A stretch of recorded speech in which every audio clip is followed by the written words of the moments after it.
Recording in progress.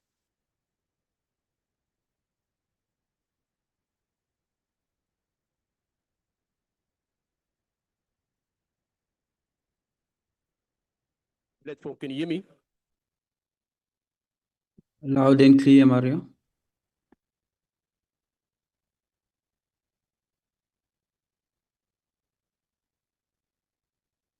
Speaker mic, platform, can you hear me?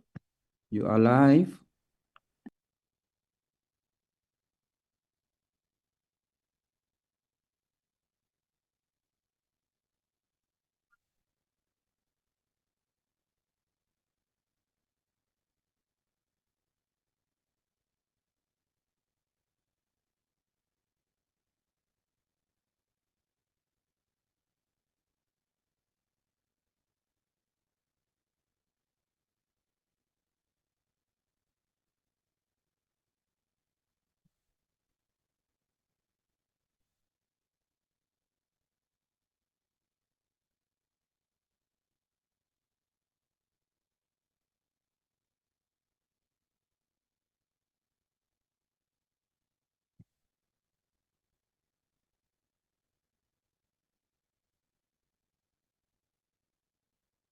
Mario.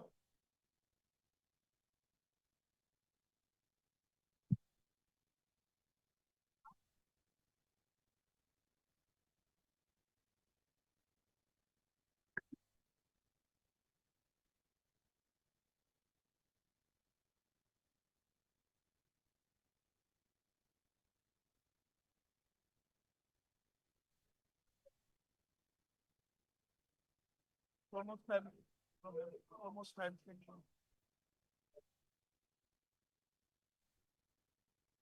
Madam Deputy Speaker.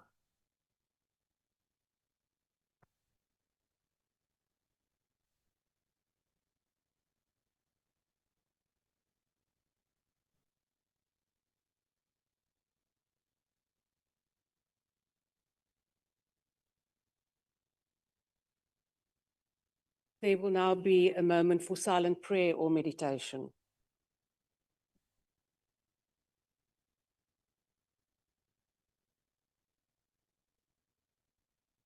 Thank you. Please be seated.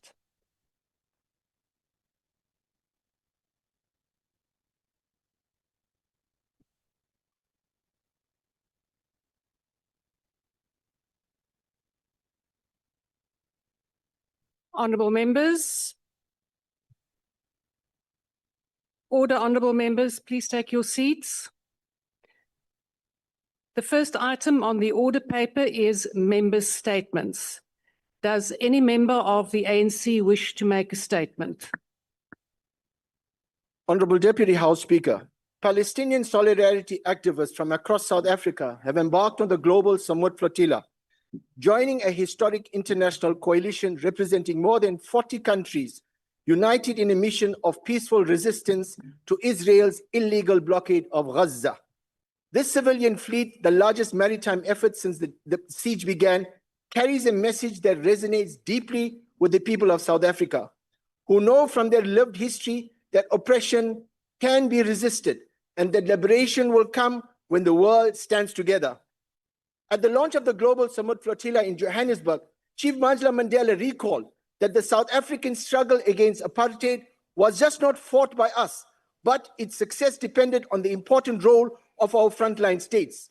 The Global Samut Flotilla is not only a humanitarian mission, carrying much needed medical supplies and nutritional aid, but it is a moral obligation.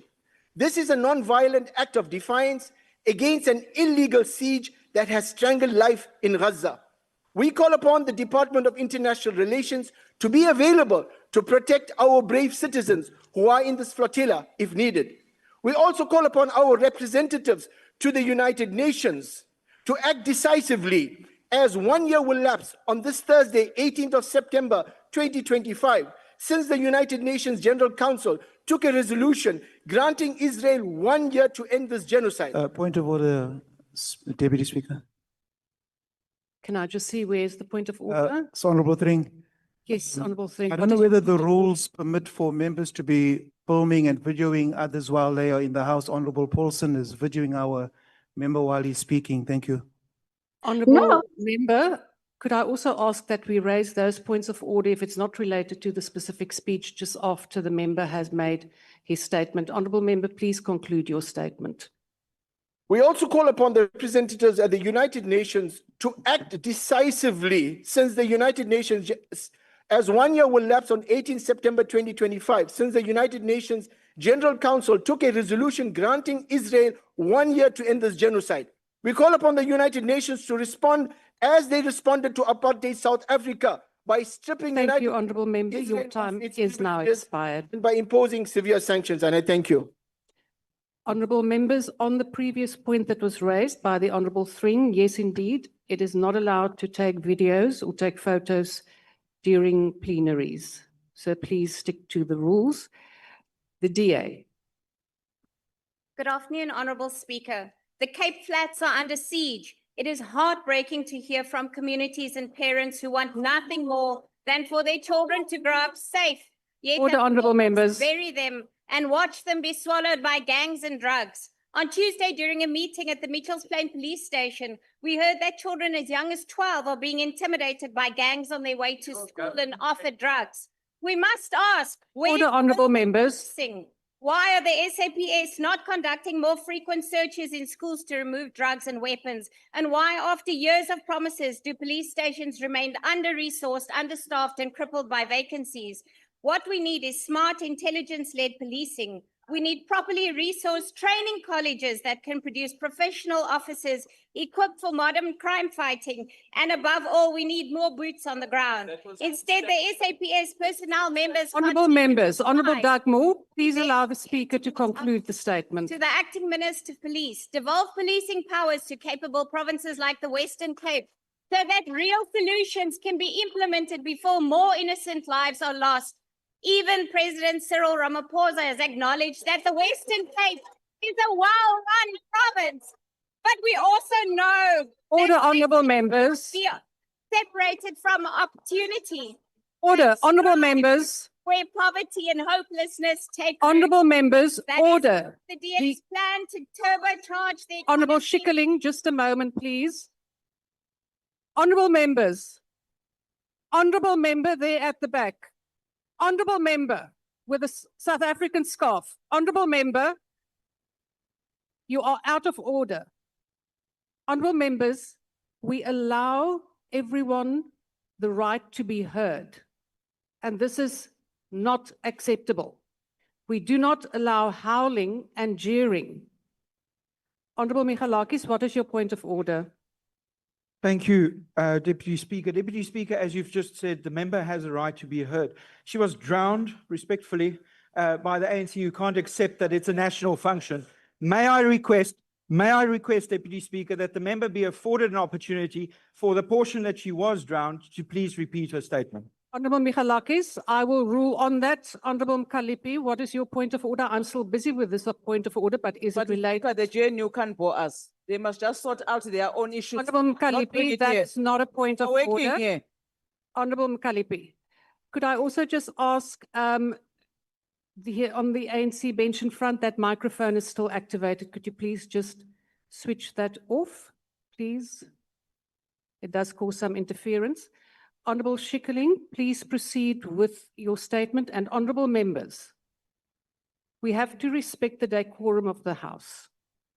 Even if you don't like what a person is saying, they have a right to say it, and it goes for everyone. Honourable member, please proceed. Thank you, Honourable Deputy Speaker. As I was saying, real solutions can only be implemented soon before more innocent lives are lost. Even President Ramaphosa has acknowledged that the Western Cape is a well-run province. But we also know that safety cannot be separated from opportunity. Gangs thrive where poverty and hopelessness take root. That is why the DA's plan to turbocharge the economy by cutting red tape and creating real jobs is essential to breaking the cycle of crime.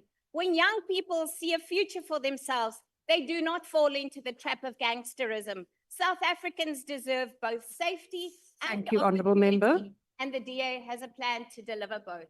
Thank you. The MK?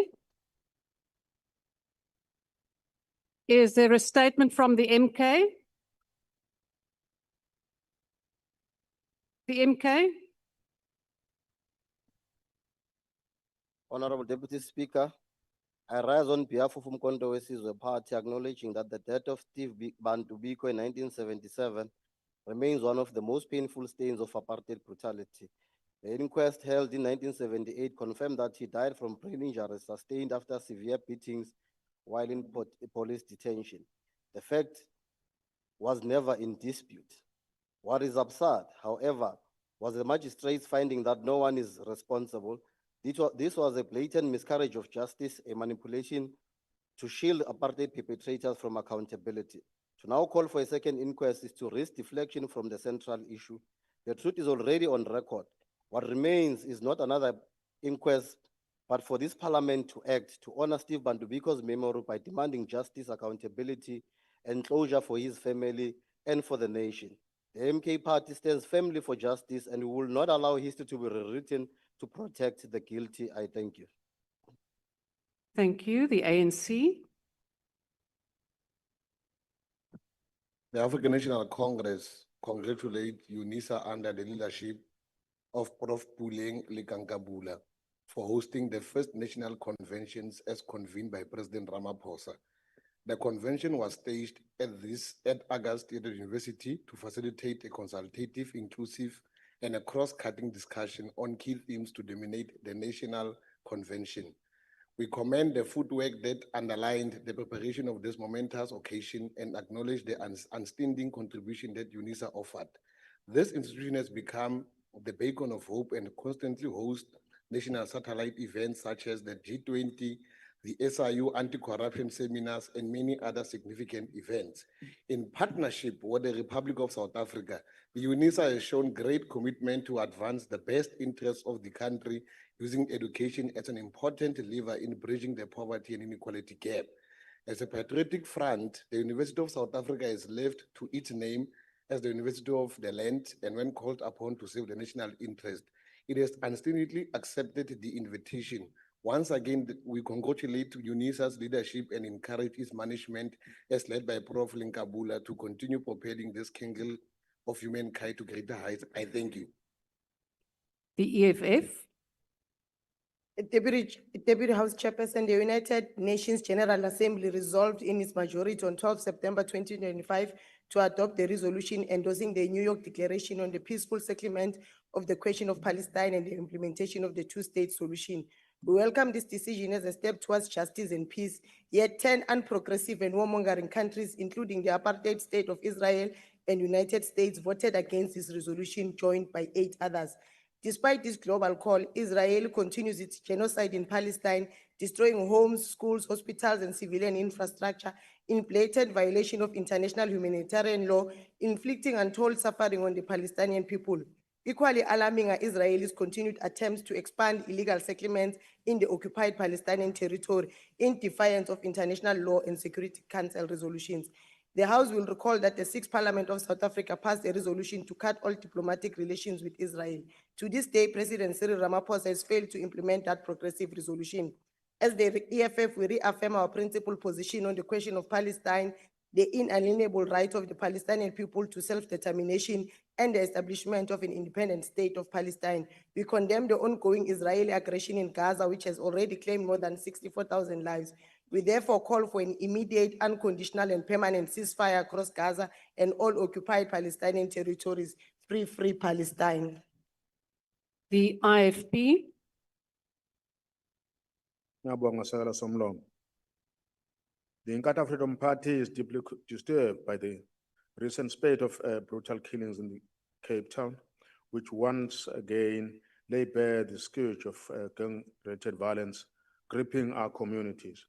These murders are not only senseless, but reflect a chilling regard for human life. Too many families in townships across South Africa live in constant fear, which with children robbed of safe spaces to learn, grow, and dream.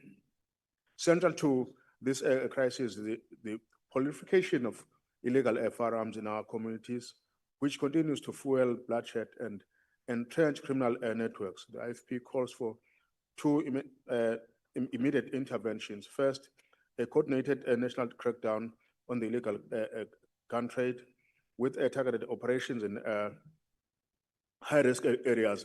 And second, a strengthening of community policing forums supported by increased resources to SEPs to restore trust and visibility on the ground. South Africans cannot continue to live under fear. Life must be valid again. Konke lokhu kubangwa ukuntuleka kweinhloli kanjalo neinzwebeli ezweni lethu. Ngiyabonga. The ANC.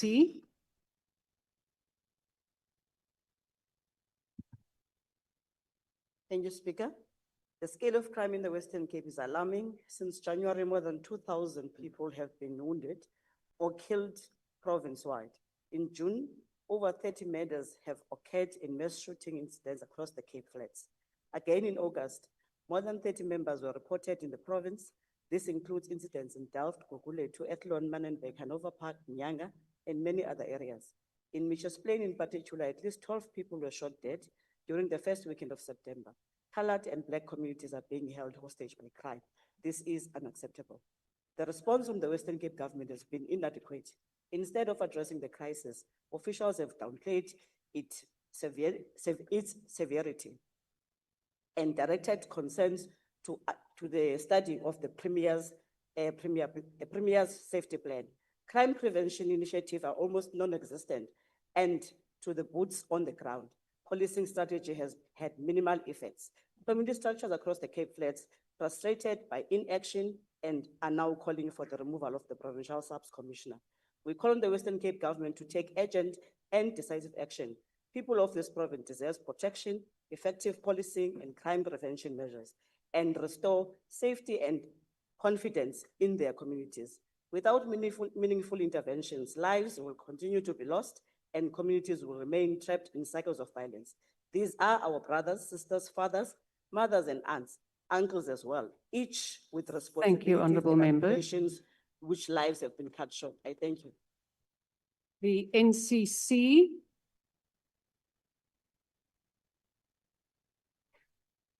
Honourable Michalakis, what is your point of order?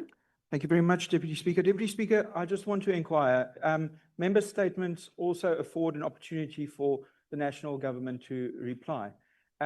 Is it allowed for member statements that call on provincial governments to do something, which is not their function in the first place, but to call on provincial governments to respond if they don't have a seat in this House? Is that in order, or are member statements only related to the national government, ministers? Honourable Member, I think that is a matter that the member raised in general to the Western Cape. I don't think the expectation is that the Western Cape will reply here. We will leave that to ministers' replies. The NCC. Honourable members, order. Honourable members. Honourable member, would you allow this House to proceed, please? It seems that the NCC is not here. The DA. Deputy Speaker, South Africans are being forced to pay a 54 billion rand new tax. This isn't a tax for services. It's not for roads or for schools.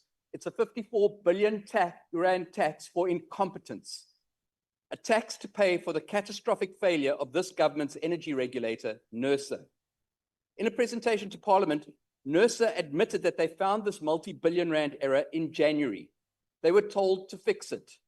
They even claimed they had fixed it.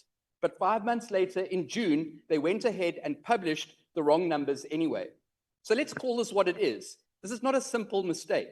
It's a 5-month-long cover-up of gross negligence, and now they expect ordinary South Africans to pay for it.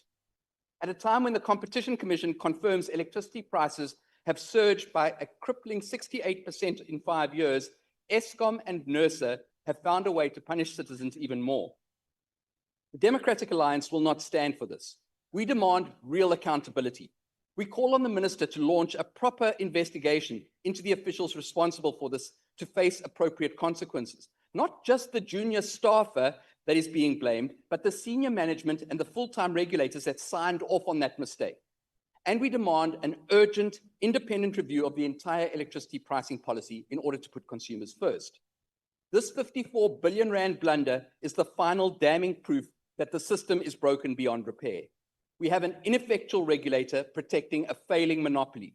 South Africa needs affordable, Thank you, reliable Honourable electricity, Member. not another 54 billion rand state-sponsored bailout. The UDM. The UDM.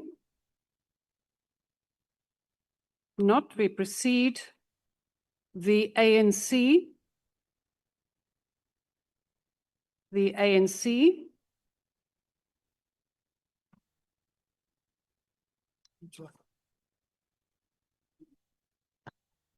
Deputy Speaker, the African National Congress is of the view that 84 vehicles handed over to the Hawks Order, honourable by the members. Ministry of Police on Tuesday, 8 September 2025, will go a long way in assisting the Directorate to fight crime and corruption.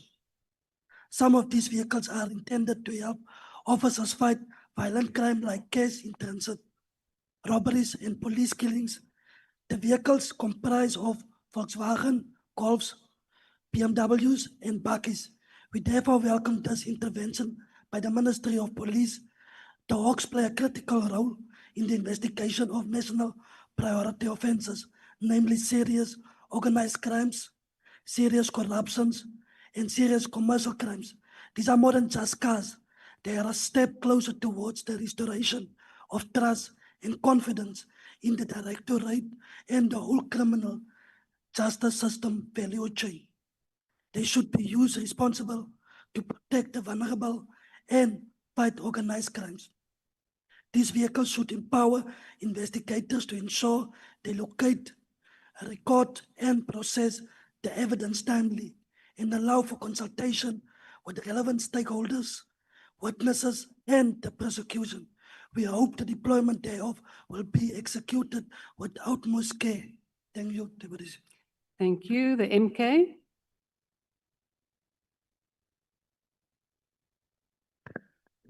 Honorable Speaker, Mr. Cyril Ramaphosa has admitted under his watch,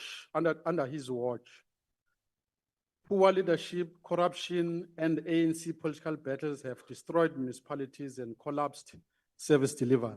Some may say this is courageous, but it is not. It is desperation, the last kick of a dying horse.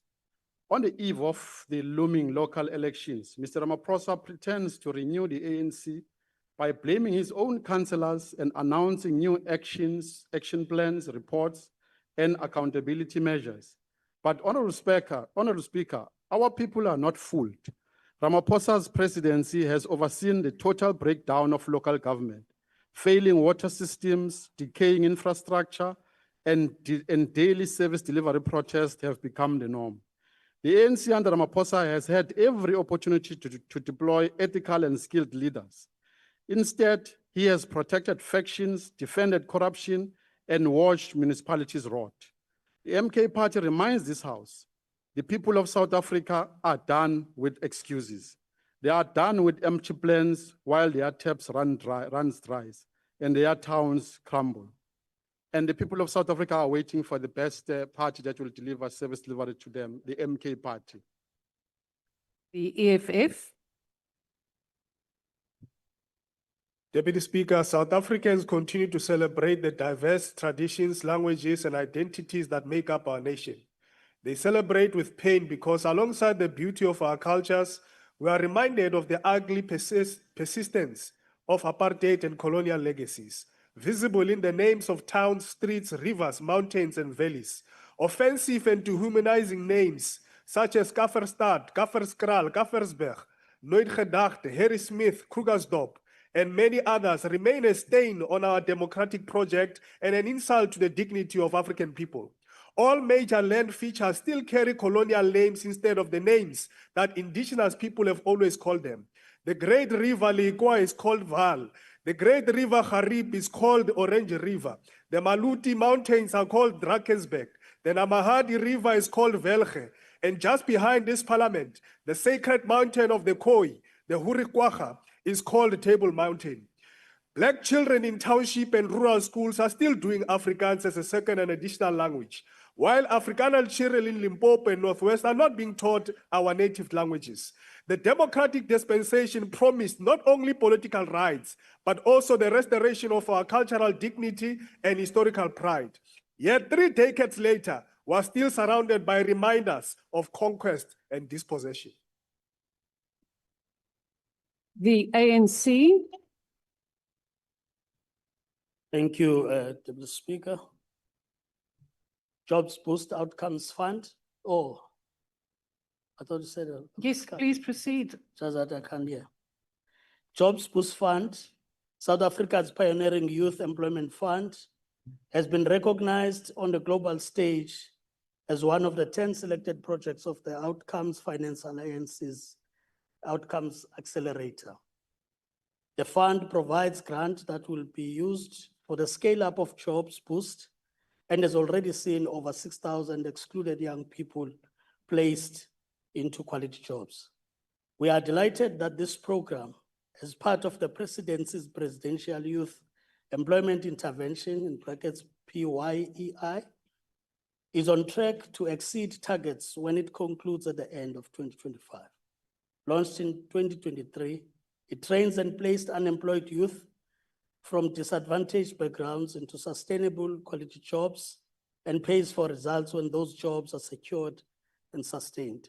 Jobs Boost is one of 2 South African initiatives selected from over 500 applications to the Outcomes Accelerator. Half of this year's winners have an African presence, underscoring the continent's growing leadership in innovative finance for impact. Thank you. The DA. Honorable Deputy Speaker, in relation to transport volumes, goods trains can convey larger, heavier and more cargo than trucks. On 1st August 25, the Railway Safety Act of 24 was implemented as a first step to accommodate shared use of South African rail network. Through a proposed motion of desirability, the DA triggered this law on the 1st of September 2021, expanding the scope of railway safety users beyond PRASA and Transnet to include all future network operators, all future train operators, and all future station operators. The incorporation of third-party access on the Transnet rail network was announced by Minister Creasy on Friday, the 22nd of August. This visualizes ending the long-standing Transnet monopoly and enabling commercial operators to access the train system alongside state-owned resources.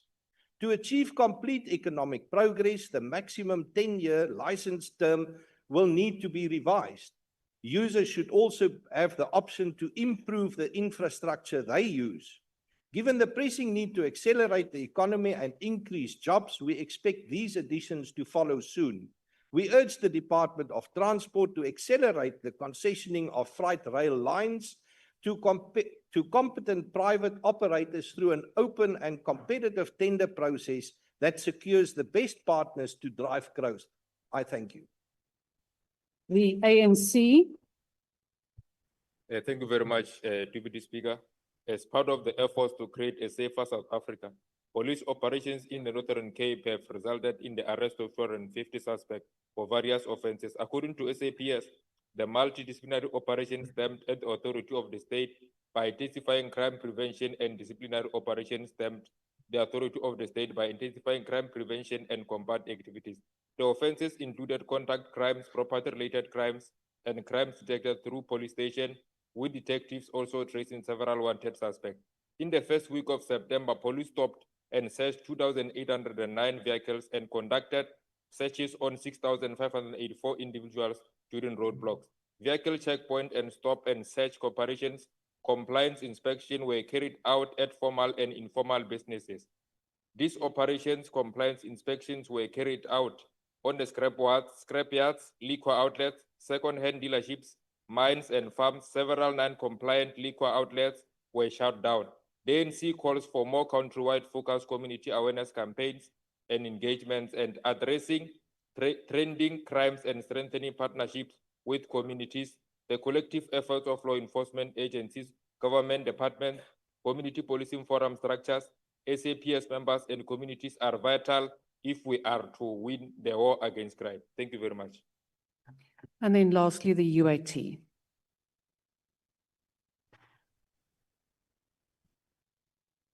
Thank you very much, Speaker. Please allow me to sit.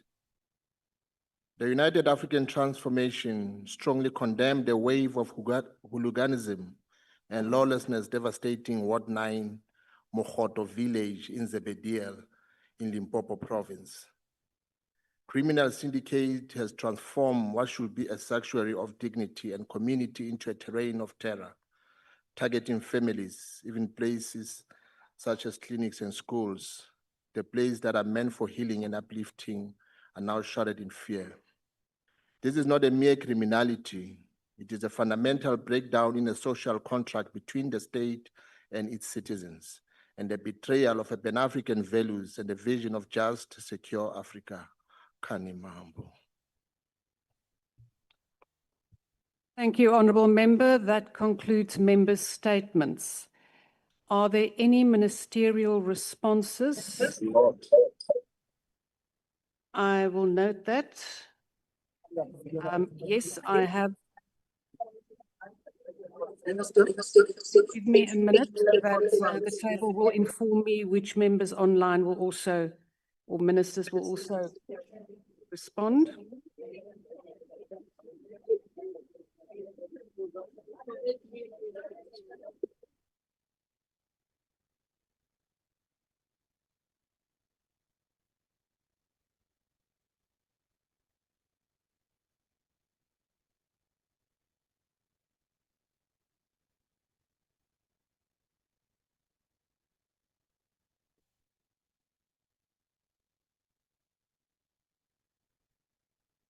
Okay, we are just making sure, honourable members, that we have everyone online. I will start with Minister Ramokgopa. Thank you very much, House Chair. House Chair, I want to confirm that on Wednesday the 10th, the Portfolio Committee did occasion an opportunity for NERSA and myself to clarify the issues surrounding the error that resulted in the 54 billion rand increase in relation to electricity for the financial year 25-26. In that briefing, NERSA was able to provide a full account of what led to the error, and also indicated to the Portfolio Committee that the necessary consequence management is being effected, and I'll also wait for the report and determine if there's additional steps to be taken by the Minister in as far as it involves either members of the board or the executive. So I really want to give the assurance to the House, and I'm on record having admitted that the cost of electricity is prohibitively high. It undermines the competitiveness of the economy, and it erodes the disposable income of households. I'll come back to the Portfolio Committee and also to the country to announce the measures that we are going to take to address the runaway cost of electricity. Thank you very much, House Chair. Thank you, Minister. Then I have Minister Kachalia online. Thank you, Honourable Speaker and honourable members. Am I audible? Yes, you are, Honourable Minister, but honourable members, order. Honourable members, Minister, you are audible, but I think your video is only showing a part of your face, so perhaps just deactivate your camera. Please proceed. Okay.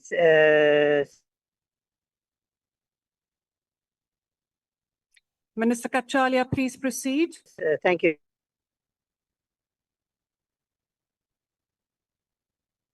Please proceed, Honourable Minister.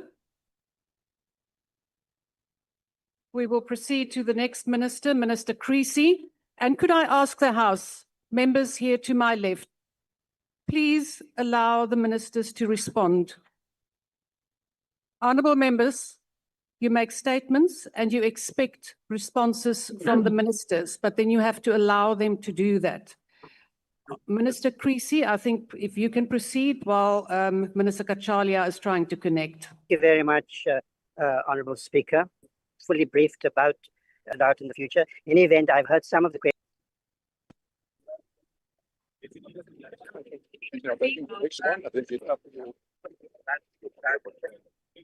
Honourable Minister, I think that your connection is not satisfactory. We can't hear. Honourable Yeah, Member, I do know. Honourable Minister Kachalia, I think that we will have to leave your response because we cannot hear you. Your connection is bad. If you perhaps could move, we can try right at the end. I will now proceed to Minister Creasy. Thank you very much, Honourable House Chair. Am I audible? Yes, you are. First of all, let me acknowledge that we are extremely pleased that Transnet has managed to accept 11 private companies to assist us in moving freight on the network. And let me say that should these companies manage to pass the regulatory processes, they will in due course increase the amount of tonnage that we are able to transport on the network by almost 20 million tons of freight per annum. Let me also say for those companies who would still be interested in joining in the transportation of freight, Transnet are currently considering companies on the 2025-26 network statement, and shortly we will be putting out the network statement for the 26-27 financial year. So this is an ongoing process that is intended to ensure we are able to transport as much freight as there is appetite for, and we look forward to further applications. Thank you very much. Thank you, Minister Creasy. Let's try again, Minister Kachalia, if your connection has improved.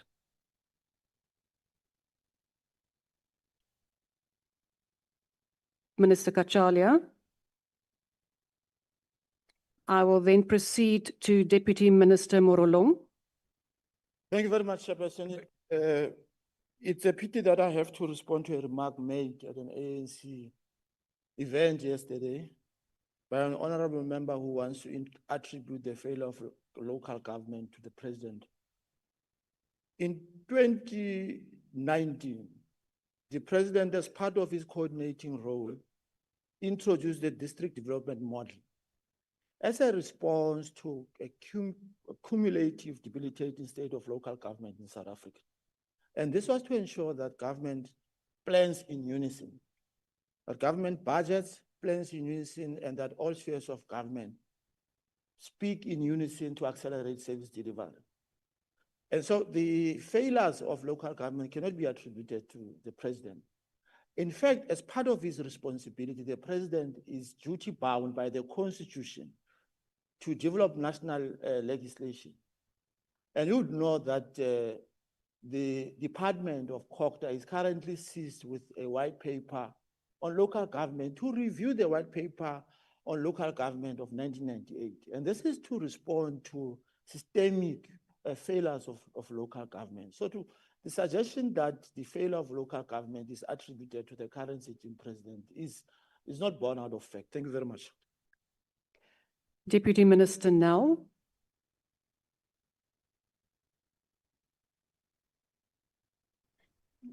Deputy Minister Nell, are you online? Yes, Deputy Speaker, am I audible? Yes, you are. Thank you very much. No, I thank the honourable member who made the statement regarding the reopening of the inquest into the death of Bantu Stephen Biko. Indeed, Minister of Justice and Constitutional Development, Minister Kubai, did in terms of section 17A1, read with section 6A and 6D of the Inquests Act, direct that the inquest be reopened. The NPA on the Friday, the 12th of September, enrolled the reopening of the inquest in the Gqeberha High Court. It's very significant that the announcement and the re-enrolling took place on the day that we commemorate the brutal passing of Bantu Stephen Biko. In this regard, that inquest forms part of many others, including those into the deaths of Babla Saluji, Neil Agate, the Craddock Four, Griffiths Mplenge, and Chief Albert Lutuli. I think also significant is the conviction in the Gauteng High Court of security policemen responsible for the killing of the Kosas Four. Very significant also that some of those convictions were based on apartheid as a crime against humanity. I think this must also be seen in the context of the establishment by President Ramaphosa of the Gampepe Commission to inquire into allegations of interference with the prosecution of TRC cases. I think this decision and all of these actions reaffirm government's commitment to upholding the rule of law, promoting accountability, and pursuing justice for families affected by deaths that still demand clarity and resolution. I thank you. Deputy Minister Singh. Thank you very much, Honorable Deputy Speaker. Honorable Minister Kachalia is using my gadget, so he will be responding. Thank you. Thank you, Honorable Speaker and honorable members. Please My proceed, apologies Minister. I'm apologizing for the connectivity problems, Honorable Speaker and honorable members. I've heard some of the questions on safety and security, and particularly the question that requires a response concerns the situation in the Western Cape. Indeed, there's an epidemic of gang violence, which is manifesting itself in killings of a significantly increasing number of people. My own view is that this is now mutating into an organized crime problem, syndicated crime, which coincides, as one member observed, with the breakdown of the social fabric. I spent the last week in the Western Cape, where I met with the provincial commissioner. I was accompanied by the national commissioner. I had a meeting with all the station commissioners throughout the province. I also met with the provincial government, the premier, the MEC, and the mayor, and visited Khayelitsha, Mfuleni, and Mitchell's Plain. As I indicated publicly, I think that while the police have responded with increased operations and deployments, that the situation is not yet under control. I'm taking steps to working with the South African Police Service to strengthen the plan, what I've called a stabilization plan. And I've also indicated to them that we need a long-term intelligence-driven plan to combat what I've indicated to be a problem of organized crime. And I plan to take the House into my confidence when that plan has been developed and to report back to communities in the Western Cape.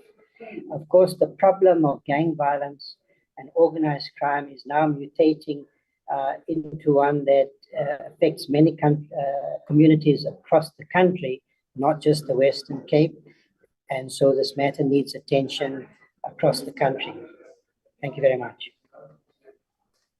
Thank you very much, Minister Kachalia. I'm very glad that we could, in the end, connect with you.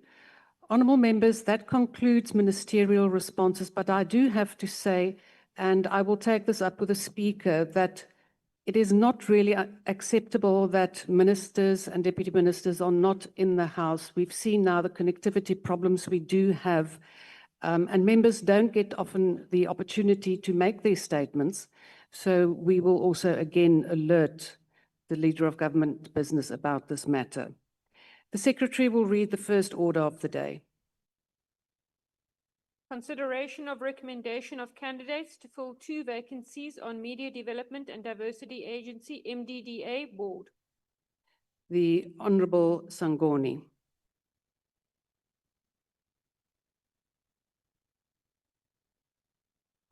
Honorable Deputy Chairperson, I am standing in for Honorable Sangoni. It's Honorable Subrati. Assalamu alaikum. Honorable Speaker, and honorable members, I present to you for your consideration and adoption the report of the Portfolio Committee on Communication and Digital Technologies regarding the process of filling 2 vacancies on the board of the Media Development and Diversity Agency, MDDA, dated 25th July 2025. This report is a product of the committee's constitutional mandate to conduct oversight and facilitate the strengthening of key public entities. It reflects the committee's commitment to ensuring that institutions central to our democracy are led by capable and duly appointed individuals through a process that is both transparent and inclusive. The MDDA plays an important role in our nation's media landscape, especially in the inclusion of marginalized communities. The filling of these vacancies is therefore a crucial step in fortifying this institution to fulfill its developmental role in the community effectively. Honorable Deputy House Speaker, a key highlight of this process was the extensive public participation undertaken. The advertisement calling for nominations was published in all 11 official languages across a wide range of print media, including national, regional, and community newspapers. The committee's observation from this process offer insight into merit-based approach to appointments. The diverse and inclusive subcommittee diligently assessed the skills and demographics required to complement the existing board composition. The diligent process by the subcommittee resulted in the shortlisting of 9 candidates. This was further followed by a further period of public scrutiny, during which the shortlisted names were published for comment, upholding the principles of transparency and accountability. The committee further noted the exemplary qualifications of the recommended candidates. MS Moipane Malefane brings a wealth of practical media experience and a proven commitment to media sustainability and mentorship, directly aligned with MDDA's core mission. Dr. Natalie Skippers offers vital expertise in corporate governance, in financial acumen, and risk management, which are essential for ensuring the agency's stability and strategic oversight. The combination of their skills ensures a balanced complementary skill set on the board, enhancing its capacity and providing effective leadership. The committee hopes that this House will consider and adopt this report, as it represents a conscientious step in affirming our collective commitment to a strong, a diverse, and an independent media sector that serves the people of South Africa. I thank you, Honorable Deputy Speaker. Thank you, Honourable Member. I will now recognise political parties wishing to make a declaration. The usual times for declaration of votes will apply. The DA.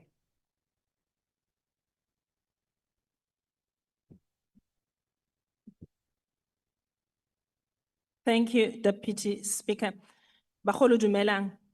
The Media and Development Diversity Agency was established to deepen diversity and to ensure that all South Africans, especially those in rural and historically marginalized communities, have access to media that keeps and speaks to their lived realities. Its role is to support community and small commercial media, to promote media freedom, and to strengthen democratic processes by facilitating the flow of information to our society.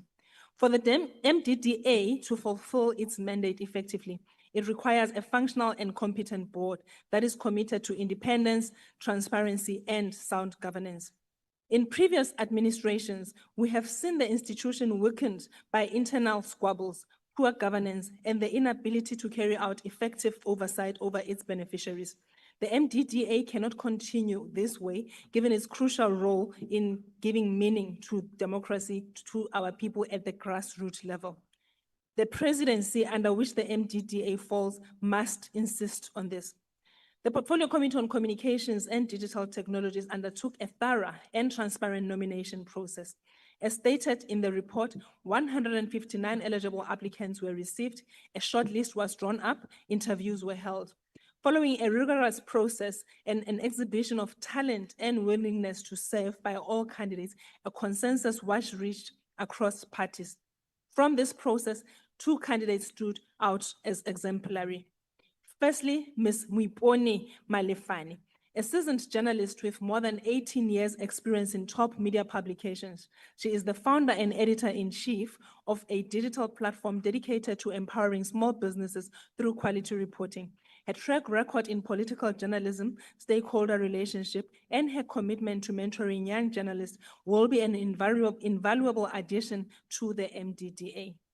Secondly, Dr. Natalie Skiepers, an accomplished executive with a strong expertise in government, risk compliance, with experience serving in audit committees, implementing risk management frameworks, and a sound understanding of corporate governance. She brings precisely the kind of governance and accountability focus that the MDDA requires. Dr. Skiepers' financial oversight will strengthen the integrity and transparency of the agency's funding processes.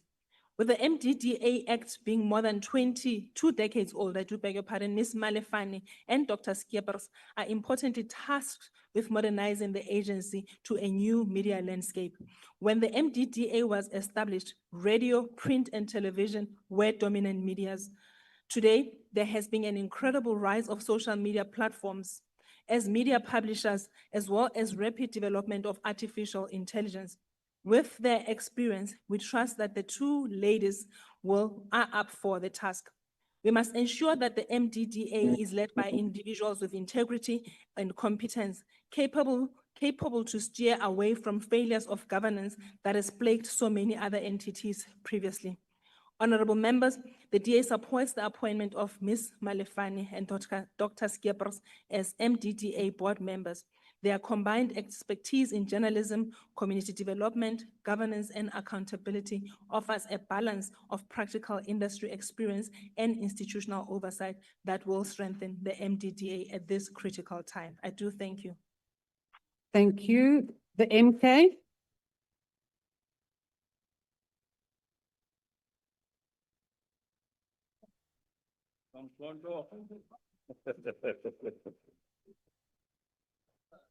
Wazamkondo.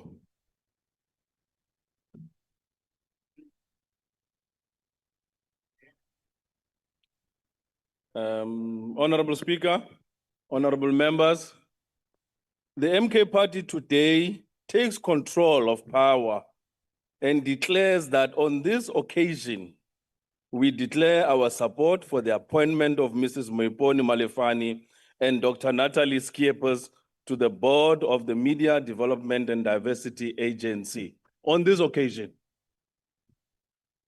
the MDDA was created with a noble mandate to develop and diversify South Africa's media landscape, to promote universal access and to ensure that all citizens, especially those in rural and historically disadvantaged communities, have the opportunity to be heard. It is this reason why we are giving our support, because we have recognized that if we don't give the support, our communities will continue suffering, women will be excluded in the media, there will be no development and encouragement of our community radio stations, print and TV. And it is on this backdrop that MK party is taking control and says we will be showing the direction. Yet the reality has not always been lived up to in terms of the vision of the MDDA. Over the years, the agency has been constrained by limited resources, governance weaknesses, and allocation processes that too often have grassroots publishers and community broadcasters on the margins. Instead of advancing digital transformations, many communities outlets remain under-supported, unable to adopt to new technologies or expand their reach. The result is that too many South Africans, particularly in rural and township areas, still lack meaningful access to diverse media, and this reflects their realities. In a precise against this backdrop, that these new appointments must be welcomed. As MK, we take a chance to make it known that we will support what we find to be acceptable to our policies. MDDA's advancement accepts and agrees with it. Dr. Skiepers, as well as Mrs. Malefane, will hopefully bring in a contribution that will highlight the plight that women suffer in the media space. Together, the appointments hold a promise of retaining the agency to its founding purpose, to develop and diversify media in South Africa and to restore fairness and transparency in funding, to strengthen accountability, and to champion the voices of communities long excluded from mainstream media. This is not merely about filling vacancies. It is about reviving the MDDA's credibility and reviving its ability to be a true instrument of transformation and democracy. Honorable Speaker, the MK Party therefore supports this appointment in the hope that they will not only steady the institution, but also it will help to fulfill its original mandate of building a diverse, inclusive, resilient media sector that serves all South Africans, knowing fully well that our media space is untransformed. We need people that when we give support to, they will go in and ensure that they prioritize our communities and our poor people on the ground and gives them needed access in respect to making sure that transformation is driven. And it is in this particular backdrop that we are supporting this particular appointment. And I know you're all shocked here. We accept that, but the truth part of it is we have taken charge and we're in control. And we're appointing our people to power to make sure that Umkhonto Wesizwe, the party that you have come to know, is showing the direction. I thank you all.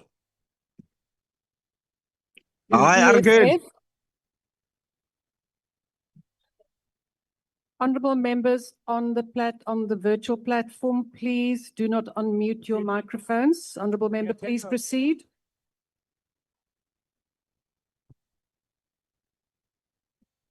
Thank you very much, House Chairperson. The EFF is pleased to have formed part of the filling of 2 vacancies in the Media Development and Diversity Agency, which is at the center of local media narrating the lives of those in grassroots communities. The appointment of Ms. Moipone Malifane and Dr. Natalie Skippers will bring much needed stability and organizational coherence to an institution which is a crucial part of the goals for access to information and the goal towards an active democracy. House Chairperson, in 2026, we're expected to go to what is already regarded as a historic local government elections. And part of the mandate of the MDDA will be to ensure that the electorate is informed about real conditions in their municipalities, including those which have been led through periods of lack of service delivery or where money has been stolen from the poor. While the President of the Republic of South Africa has called on those he leads to go and benchmark from their coalition partner, the DA, it will be the duty of the MDDA to ensure there's local media which will inform the people of Khayelitsha, Nyanga, Delft, that they are living in shacks amidst sewage and do not get refuse removal services because they are regarded as immigrants from the Eastern Cape by the government of the Western Cape.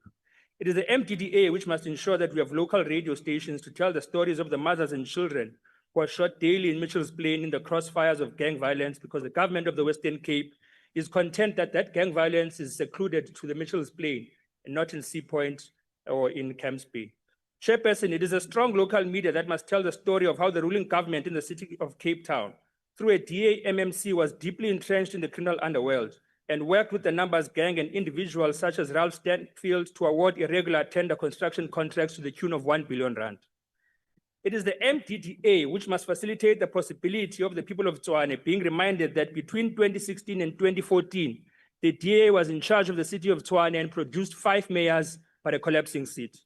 It is through a competent MDDA that we will be reminded on radio that it was under the DA-led city of Tshwane that the people of Hammanskraal died due to cholera. As the President of the Republic pledges his admiration to the DA, it will be the duty of local televisions and podcasts developed through the work of the MDDA to explain how having an outdated equitable share model developed by National Treasury and historic wealth and class disparities between suburban and rural township municipalities are the real contributing factors to the resilience or lack thereof of municipalities. This means the ability to generate revenue is a product of decades of old deliberate segregation and separate development, not an inherent gift of governance by his coalition partners. The work of the MDDA to revive local media is crucial to the integrity of our democracy, so that there can be a counter to the mistruths which result in the endorsement of political parties which serve constituencies based on race. The MDDA is more important now than ever, so that the true stories of those who live the horror of gang violence, exclusion from the housing market, payment with alcohol in farms, dilapidated roads and unemployment, all which characterize the lives of the majority under the DA government, can be told. And so that the President of the Republic's out of Thank you, Honourable Member. Your time has expired. The EFF supports this report. The IFP.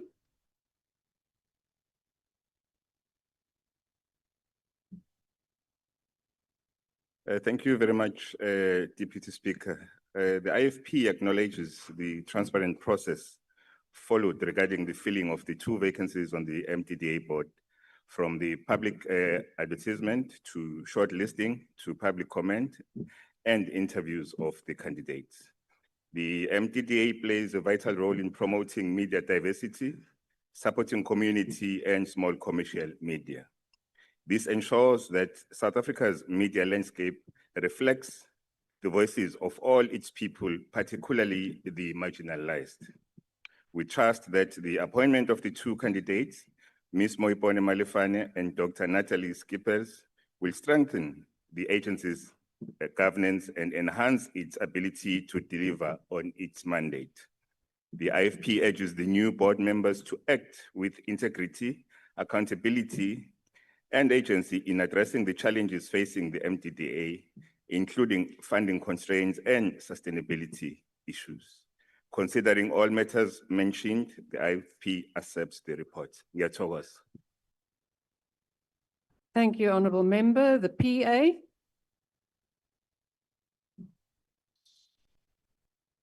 Honorable Chairperson, honorable members, patriotic South Africans, I rise to address the House on the Portfolio Committee's report dated 25 July 2025 concerning appointments of 2 candidates to the board of the Media Development and Diversity Agency. The Patriotic Alliance welcomes the committee's recommendation to appoint 2 women to fill the vacancy. Malbongwe, emphasizing its commitment to gender equality, institutional diversity, inclusive governance. The MDD was created to promote media diversity, support community and small commercial media, and ensure that rural, indigenous, and marginalized South Africans have access to media that reflects their experience. I wish to place on record the following consideration: community-centric representation. The statement emphasized the importance of expanding diversity beyond gender to include geographical, linguistical, and cultural representation, especially from grassroots media and underdeserved regions. It recognized the recent appointments a positive move towards greater inclusion of underrepresented communities as those affected by displacement and cultural fusion. Strategic oversight in digital age, the MDD board must appoint leaders who understand both technical and social factors of digital transformation. Strategic oversight should combine policy, technical literacy, and community-centered approach, protecting media diversity in the digital age. Most importantly, the MDD must remain transparent and responsive in a responsive institution. The board must be independent and accountable. Ons as mense van die grond, van die vlakte en die berg, praat vandag met 'n stem wat lank stil gemaak was. Die Patriotic Alliance staan vas vir 'n media wat ons stories vertel in ons eie taal, met ons eie klanke. Ons wil sien dat mense van die Kaap, vlakte, van die platteland, van die Brein en die Khoi gemeenskap ook 'n plek kry aan die tafel. Thank you, Honourable Member. Your time has expired. Thank you. Freedom Front Plus. No declaration, Deputy Speaker. Thank you. Action SA.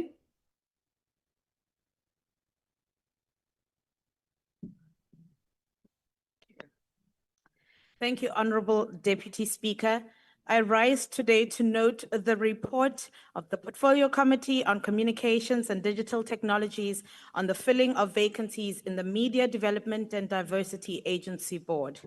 We welcome the transparent process followed by the committee, which ensured public participation, wide advertisement across all 11 languages, and the shortlisting of candidates with proven skills and expertise. The appointment of Ms. Moipone Malefane and Dr. Natalie Skippers reflects a commitment to strengthening MDDA with individuals who bring both journalistic excellence and governance expertise.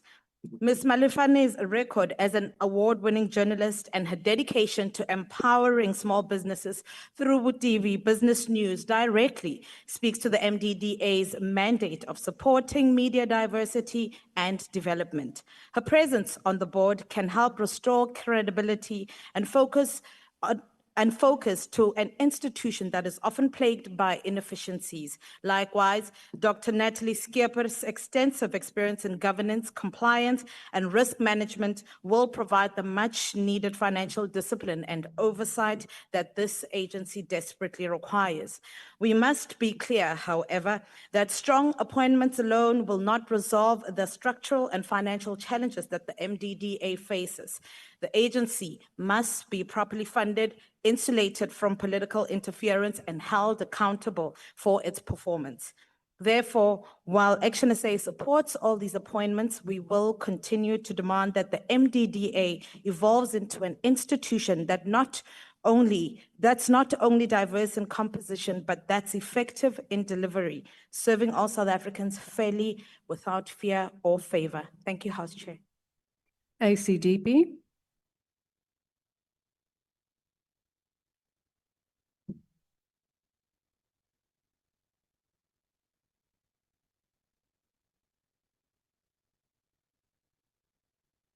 Thank you, Honorable Deputy Speaker. The ACDP notes and understands that the MDDA is a statutory development agency established in 2003 as a partnership between the South African government and the commercial print and broadcasting sectors. It has a mandate to create an enabling environment for media development and diversity that is conducive to public discourse and which reflects the needs and aspirations of all South Africans in order to redress exclusion and marginalization of disadvantaged communities and persons from access to the media and the media industry, as well as to promote the media development and diversity by providing support primarily to community and small commercial media projects. Now, the ACDP welcomes the transparent process that has been undertaken in the appointment of Ms. Malifane and Mrs. Skeepers, and trust that the skills, experience, and expertise that they bring to the MDDA will add value to the board and strengthen the agency's work in promoting a diverse, vibrant, and sustainable community media sector across South Africa, and in particular, our rural areas. The ACDP, as kingdom builders, supports these appointments. I thank you. UDM. No declaration, Deputy Speaker. Thank you. Rise. Thanks very much, Deputy Speaker. We support the work of the committee and the recommended two individuals as Rise Mzansi. We believe they will contribute positively to the growth of especially community media across the country. So we support the work of the committee. Councillor Schnell. Thank you. Bosa. ATM. Thank you, Deputy Speaker. ATM supports the recommendations. Thank you. Al Jamar.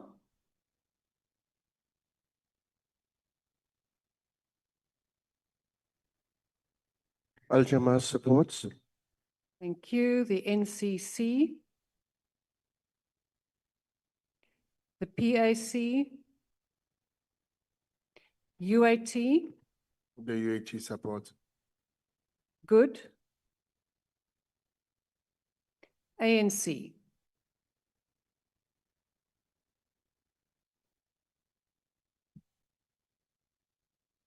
Thank you very much, Deputy Speaker.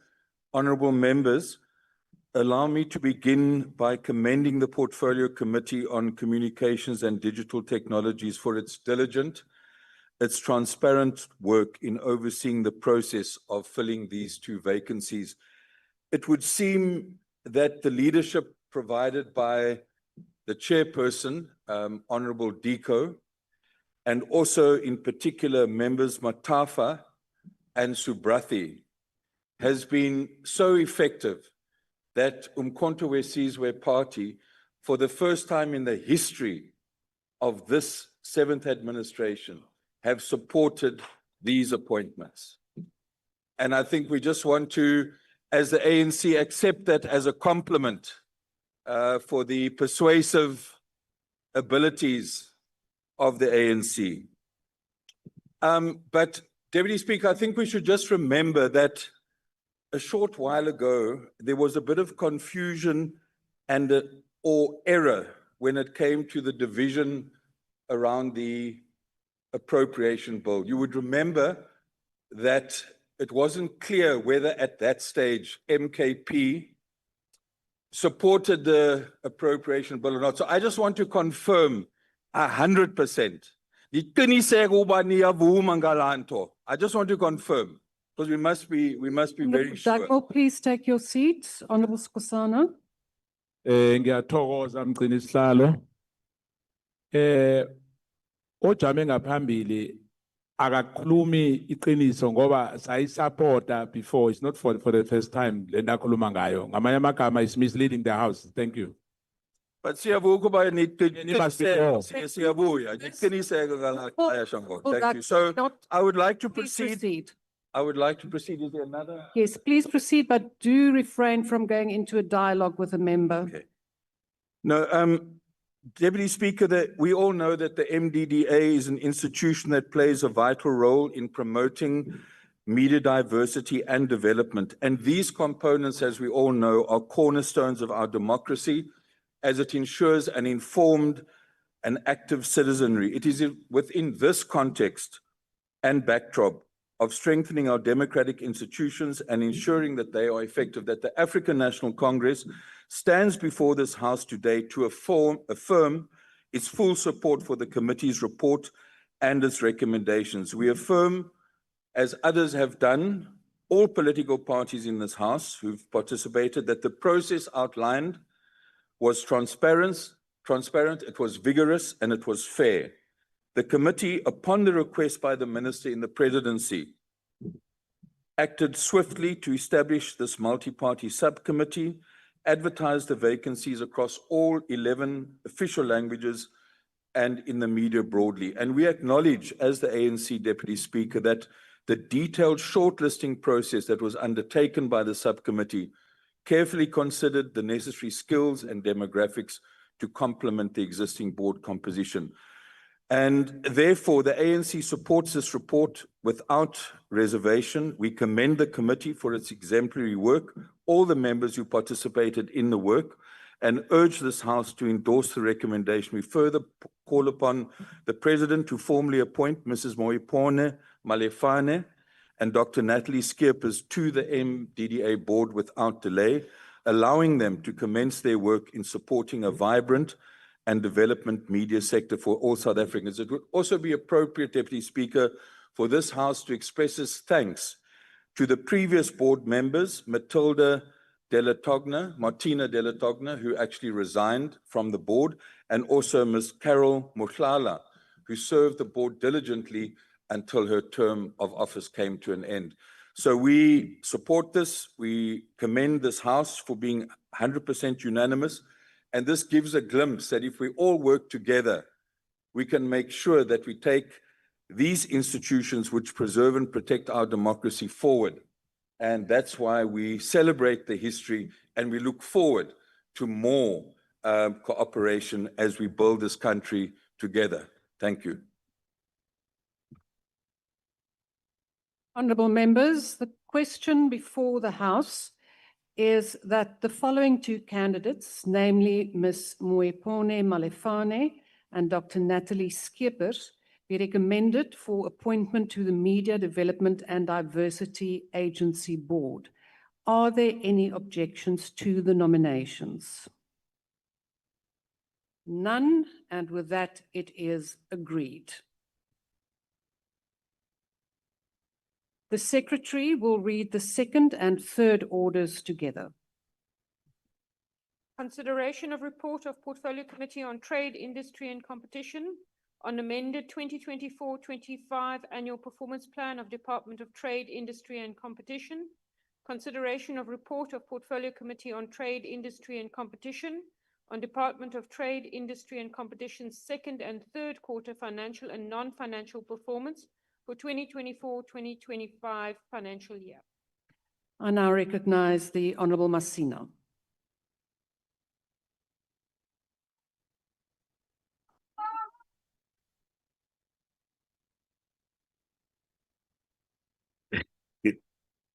Thank you Thank you very much, Speaker. The Portfolio Committee on Trade and Industry hereby present the annual performance plan as amended for 2024-25 for the Department of Trade, Industry and Competition, as well as the third quarter financial and non-financial performance for 2024-25 financial year. We have vigorously been dealing with these reports in our portfolio committee, and all the political parties in the committee have sought to make an input. We have really tried to refocus the energies of the department, and we're beginning to see the improvements with regard to some of the issues that we are focusing on. And I can assure the people of South Africa that we have refocused the department specifically to really focus our energies on issues of industrial policy so that we can reindustrialize the country, but also deepen issues of transformation on all sectors of the economy. Those are the issues that have preoccupied our work in the portfolio committee, and we're quite confident looking at the work that the department is beginning to do, having looked into these amendments after the processes, that a considerable progress is going to be made.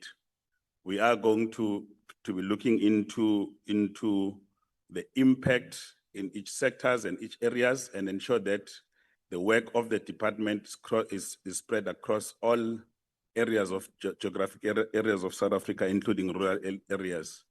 We're looking into how these will impact on informal economy, on SMMEs, as well as medium and large enterprises in the country, to ensure that there is greater participation, but also on issues of transformation, making sure that a majority of our people will participate.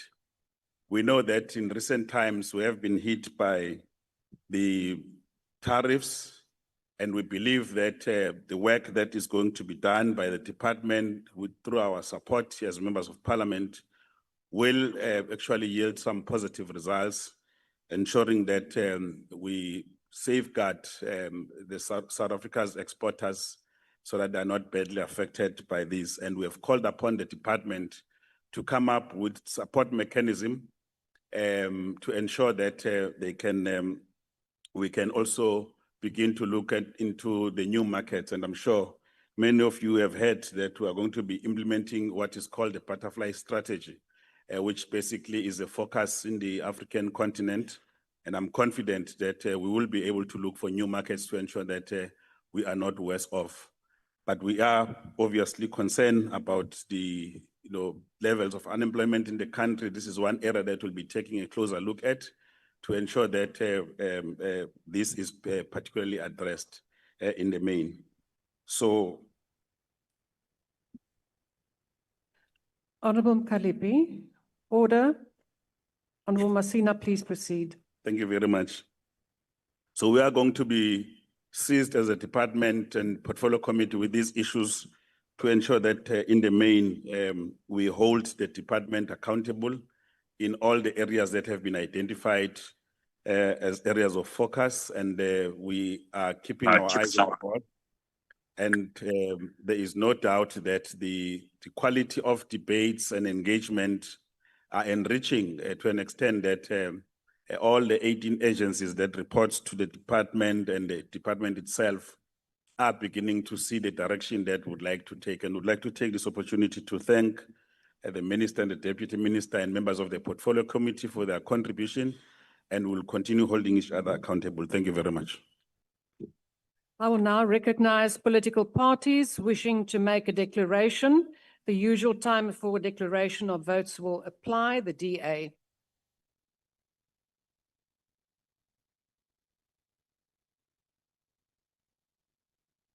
Thank you very much, Deputy Speaker.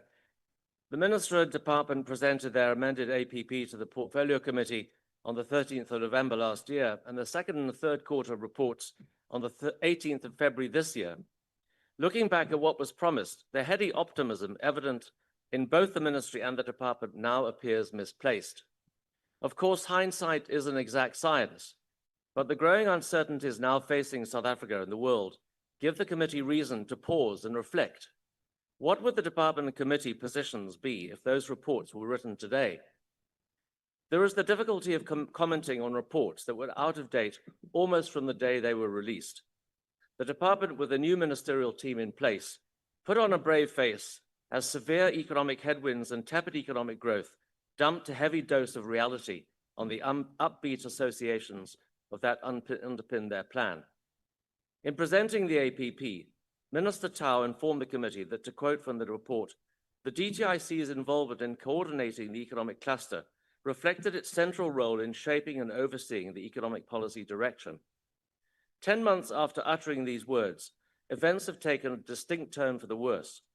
The USA has imposed 30% tariffs on most South African goods, with the Reserve Bank forecasting the consequential loss of up to 100,000 jobs. Goodyear, Ford, and Mercedes-Benz have already announced either closure or downscaled operations, while 4,000 jobs have been lost in the automotive components sector. ArcelorMittal, having spent 2.6 billion rand of money, mainly loaned by the Industrial Development Corporation, has finally pulled the plug on their long steel business, a devastating blow to the towns of Newcastle and Vereeniging. And the much vaunted new industrial strategy, meant to guide South Africa along a path of reindustrialization, is yet to see the light of day. On jobs, the APP set a target for the cluster of 800,000 jobs created. What is the job situation now? South Africa's unemployment rate rose to 33.2% in the second quarter of 2025, up from 32.9% in the previous quarter. 140,000 people have lost their jobs and only 19,000 have been created. On trade, the minister was positive that AGOA would be renewed and that trade relations with our African neighbors under AFTA would accelerate. AGOA is due for renewal at the end of the month, but unless a miracle happens, we can assume it's history. Regarding trade in Africa, the department told the committee that a target for trade with Africa would only be developed and included in the next APP. My apologies, Honourable Chance. Members on the virtual platform, please do not unmute your mics. And can I ask Chief Whips of parties also to remind your members? Please proceed, Honourable Chance. Only now are Minister Tau and his trade team scurrying around the world to open new markets. Just less than half of the department's budget is spent on incentives. The committee was adamant that the department must pay more attention to return on investment, in particular the number of jobs created when considering applications for finance. Considering job losses in the automotive sector suggests that the Automotive Investment Scheme, for one, is not following this recommendation. A matter that gave rise to much discussion was the Transformation Fund, which the department said aimed to raise 100 billion rand by the end of 2029. The department has clearly been too hasty in predicting its rapid implementation, with the concept document only published in February this year. To date, the department has not published any of the submissions received from the public and has not updated the committee on commitments received on its target for 20 billion rand in the current financial year. These are just a small fraction of the items covered in the APP and quarterly reports. But the trends are clear. South Africa's economy remains in the doldrums, and the Business Confidence Index is on a downward curve. When Minister Tau returns to present the department's next APP, he will face a fork in the road. Which way he turns will determine whether South Africa continues to slide into greater misery or shift into an upward growth path. The DA's six-point plan to turbocharge the economy should be compulsory reading as the minister ponders his options. It provides him with a pathway to leading the economic cluster away from job-killing policies and replacing them with steps towards fixing South Africa's energy crisis, turning around failing railways, ports, and digital infrastructure, refocusing public expenditure, fixing collapsing infrastructure, and cracking down on organized crime and corruption. If Minister Tau was a GNU minister and not an ANC minister, he would definitely take that path. I thank you. The MK.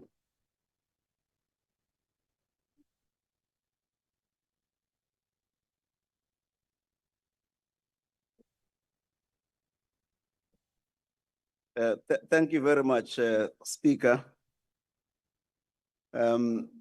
We have heard what the chairperson of the ANC DTIC committee has said. But we believe that the Trade, Industry and Competition Department is carrying a knife to a gunfight. It has all the intentions, the machinations of a battle-scarred warrior, but it has no chance to win. The fundamental assumptions about this war and this terrain are flawed.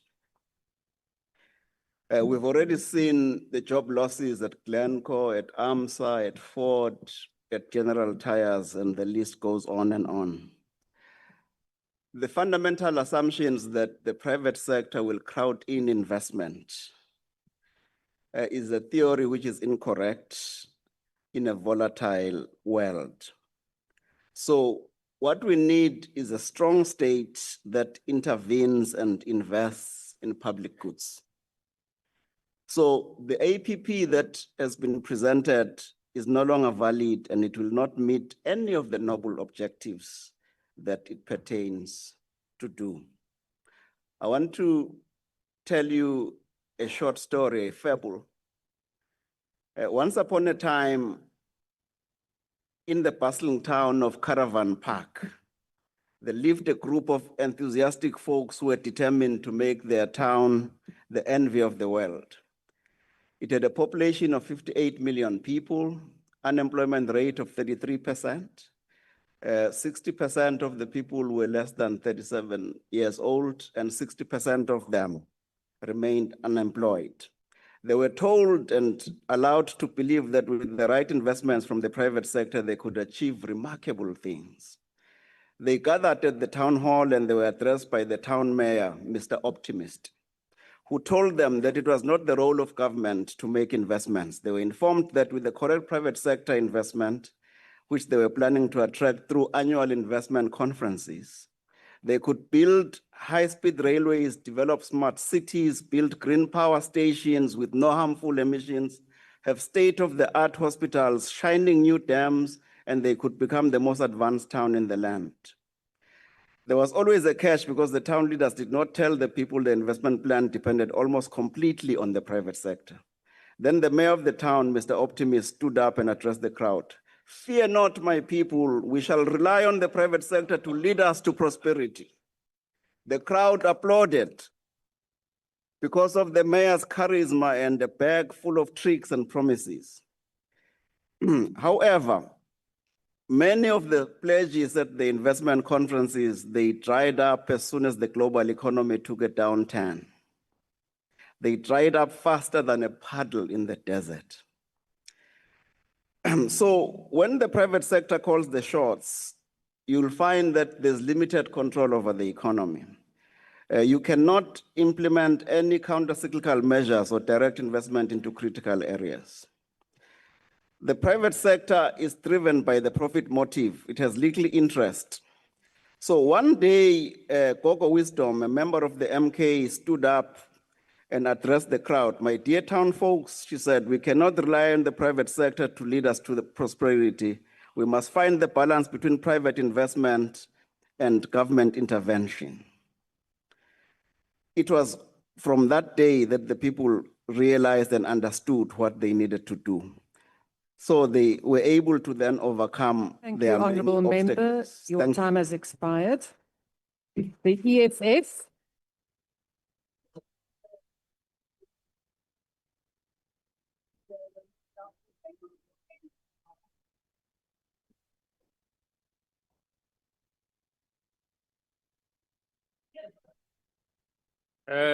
Thank you, House Chairperson. The report on the annual performance plan and the second and third quarter financial and non-financial performance are an indication of a Department of Trade and Industry that has misaligned priorities and is led by a minister who is stuck in a cycle of blunders.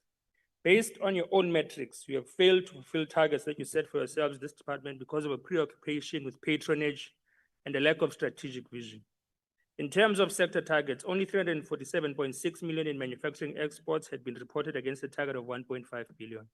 Only 188 new jobs had been created through sectoral interventions against a target of 1,500 new jobs. The draft hemp and cannabis commercialization policy has been developed, yet inexplicably this policy had not yet been submitted for ministerial approval, while the department knows full well the impact this policy can have on job creation. There had been absolutely no targets as it relates to exports in the third quarter, which is yet another confirmation that South Africa as a nation is a nation of consumers, not producers, reflective of a continued trend of deindustrialization. In terms of transformation and competition, only 516 job opportunities had been created through transformation and competition interventions against a target of 50,000 job opportunities, another indicator of a failure by this department on its core mandate. The department, alongside the presidency, has been delaying retrenchments at ArcelorMittal with promises of alleviating the challenges that have led to a consistent decline of the steel industry.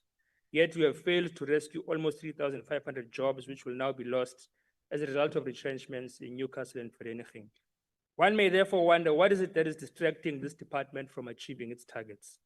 The answer is simple. This department has been drowning in scandal after scandal. If it is not the irregular awarding of the 180 billion lottery license to the politically exposed Gold Rush Consortium, or the appointment of ANC loyalists to the Industrial Development Agency, it is the introduction of regulations which intended to sell debt to credit bureaus and debt collectors, which has been defeated through the work of the EFF. Ironically, as the ANC held a meeting that sought to revive their capacity in local government yesterday, they met at FNB Stadium at what is called Gold Rush Dome, a dome which is owned by the very same company which was awarded the lottery license by the Minister of Trade and Industry. Yet again, proof that the distraction that is besetting this department is their surrender to the gambling industry and patronage. The EFF will continue to expose this department as one that has long abandoned its mandate and is hell-bent on accumulating as much money as possible through corruption towards funding internal political party campaigns and the upcoming local government elections. The EFF rejects this report. The IFP.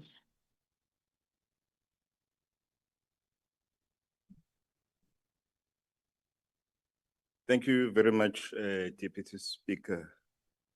The IFP notes that while progress has been made, as mentioned in the reports, South Africa's economic challenges demand agency accountability and bold action. The finalization of the National Industrial Policy Framework is long overdue and critical for directing industrialization, investment, and competitiveness.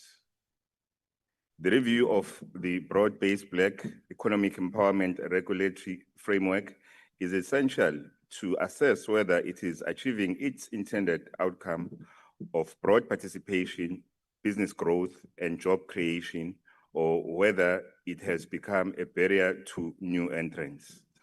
We further welcome the call for a clear roadmap to unlock the commercialization of cannabis and hemp, a sector with transformative potential for rural economies, jobs, and revenue.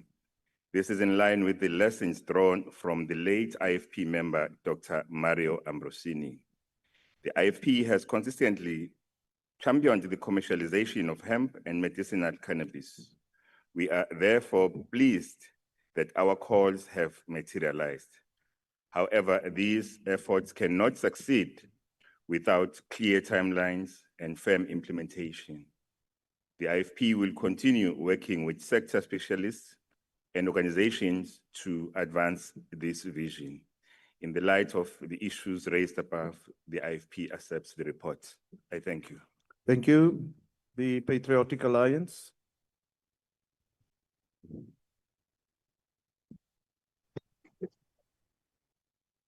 I greet you all in the name of our Lord. We, the Patriotic Alliance, declare our support for the report under consideration. However, we note with concern the statistics reflected therein, indicating that only 30% of businesses are Black-owned and a mere 15% Black women-owned, while it is acknowledged that the broad-based Black economic empowerment, BBBEE legislation, defines Black people to include African, colored, and Indian South Africans.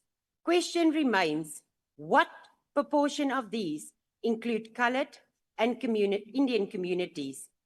The Department of Trade, Industry and Competition has mandated the Commission to oversee compliance and to ensure that companies are not merely compliant in oversight, but in reality.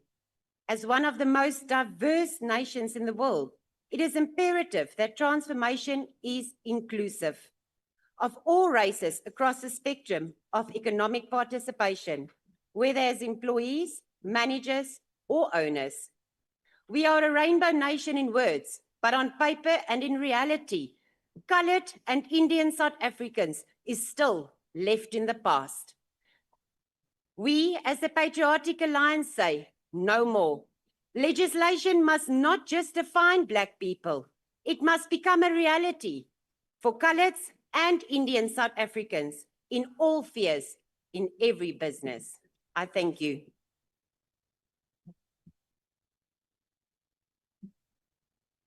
The FF Plus, No declaration, House Chair.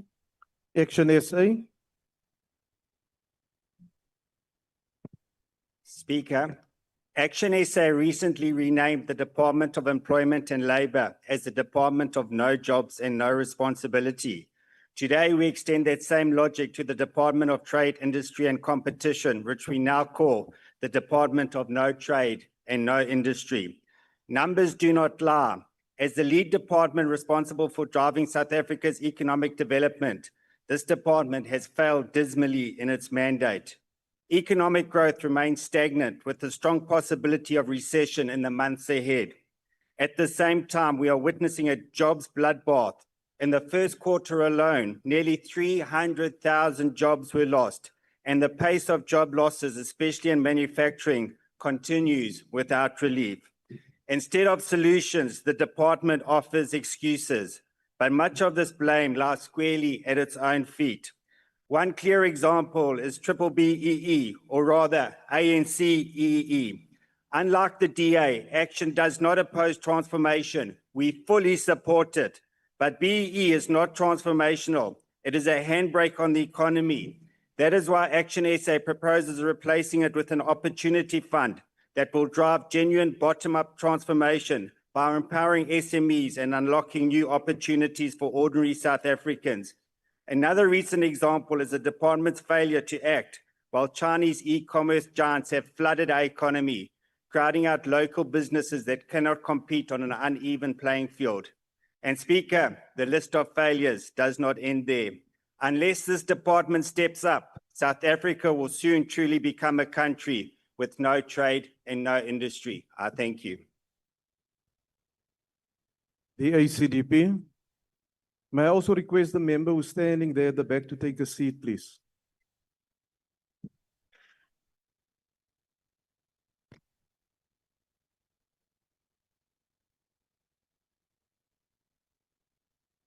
Thank you, Honorable House Chairperson. While the APP of DTIC reflects commendable intent to align departmental priorities with evolving policy landscape of the 7th administration, the ACDP remains concerned by persistent structural inefficiencies and underperformance across key sectors. This department's mandate to drive inclusive industrialization, support enterprise development, and enhance trade competitiveness is critical to South Africa's economic recovery. However, the quarterly report reveals troubling trends: underspending in catalytic programs, delays in infrastructure-linked incentives, and poor uptake of localization initiatives. These shortcomings are exacerbated by fiscal constraints imposed by National Treasury and serve as a barrier to and is counterproductive to industrial growth. The ACDP calls for urgent reform in performance monitoring and interdepartmental coordination. Research from the CDE warns that fragmented industrial policy and weak implementation undermine investor confidence and job creation. Moreover, the committee's own deliberations highlights the need for rationalizing DTIC entities to ensure that they are fit for purpose and resource efficient. The ACDP urges the DTIC to prioritize beneficiation and to support for high potential sectors such as agro-processing, green manufacturing, and creative industries, including the proposed industrial film strategy, as sectors offering scalable opportunities for youth employment and export diversification. As kingdom builders, the ACDP reaffirms our commitment to economic justice, transparent performance evaluation, and beneficiation as a low-hanging fruit of unemployment redress. I thank you. The UDM, rise.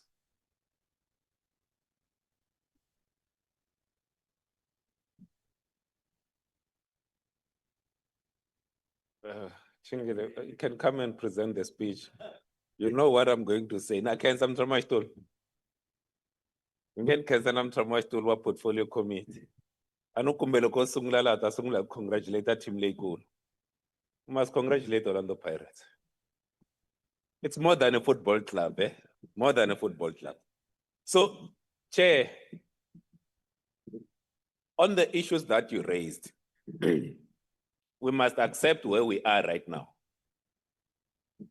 We can wish that things were different, that maybe the result of that other country did not turn out the way that it did, but it did. We are here now. We must then find ourselves out of the situation that we are in. It doesn't help for us to cry about how things could have been if certain things would have happened in a particular way. But one of the things that I expected you to say, Chair, and you know what I'm going to say, we have a destructive, fastest growing industry in this country, the gambling. It's growing at a rate faster than anything else. And as you talk about the unemployment and so forth, where people end up rushing to is in the gambling. And I find that the portfolio, whilst we accept the good work that you're doing there on the transformation and other aspects, on gambling, you are lacking, guys. Please, the portfolio, let it protect the people of this country. These guys are milking it. They are leaving behind a trail of destruction. And we must stand together as parliamentarians. Honorable Tambo raised this particular issue. We must stand together and face this monster together. Because we cannot sit idle whilst our people are being taken advantage of.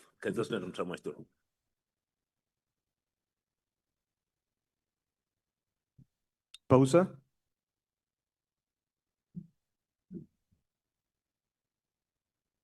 Bagatsho dumelang.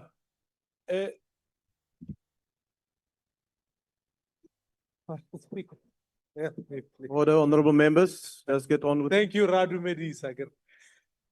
Honorable members, Verwoerd made this particular point, which was that townships must become dormitories of unemployment. The tragedy is, when we sit here today, townships are places where young people are lingering. Townships are places where factories are not being built. Townships become places where have fulfilled that vision. Honorable members, it's about time that you and I rethink the legislation that speaks to special economic zones. Because even the Musina Makado SEZ is not delivering on its promise. It's become a fanciful project that we speak about. As Build One South Africa, we will advocate that the SEZ laws become amended to make sure that townships are included. This will give incentives for people to invest in townships, to build infrastructure, to ensure that we deliver the capital that is required to create townships a place that are vibrant and models be developed so that economies may flow not only in the township, but from the township. I would argue that if you create flexible legislation, it would create incentives for people to invest in townships. It would partner with municipalities to create a blended finance so that economic revitalization takes place.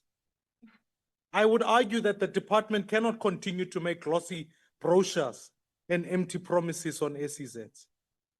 I argue that actually we must deliver tangible legislative reform so that what Verwoerd dreamed of will be a nightmare, and what the reality of South Africa's dreams will that we'll have an economy not only in the township, but from the township delivering fresh jobs. Honorable Masina, I hope we can work together to produce laws that benefit people in townships. Thank you. The ATM. Al-Jamaa. Al-Jamaa supports the report. Thank you. The NCC, PAC, UAT.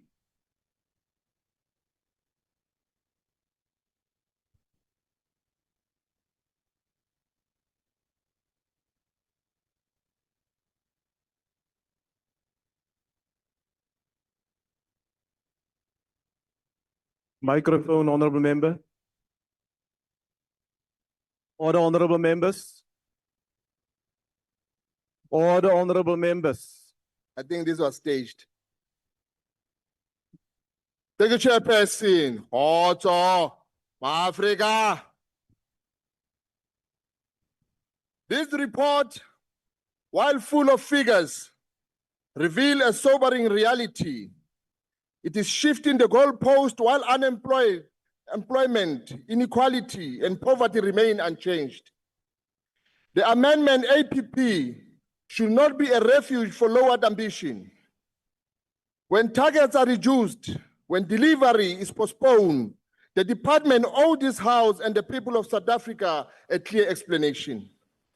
Progress cannot be measured by adjusting the ruler to fit our shortcomings. Financially, under expenditure is not prudence, it is failure.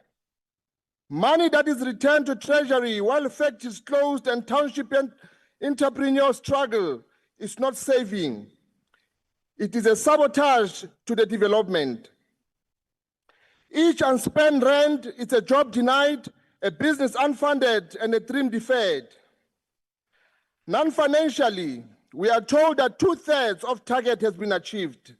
But let us be honest, that 1/3 of missed target means a lost opportunity for investment, for transformation, and for industrialization. The department runs ahead with policy paperwork, but leans when it comes to implementation on the ground. Even more concerning, industrial policy still fail to reach the margins. Rural areas, women, youth, and township economy remain excluded while corporate capture the lion's share of support. The UAT reject this report. Yeah. Good. The ANC.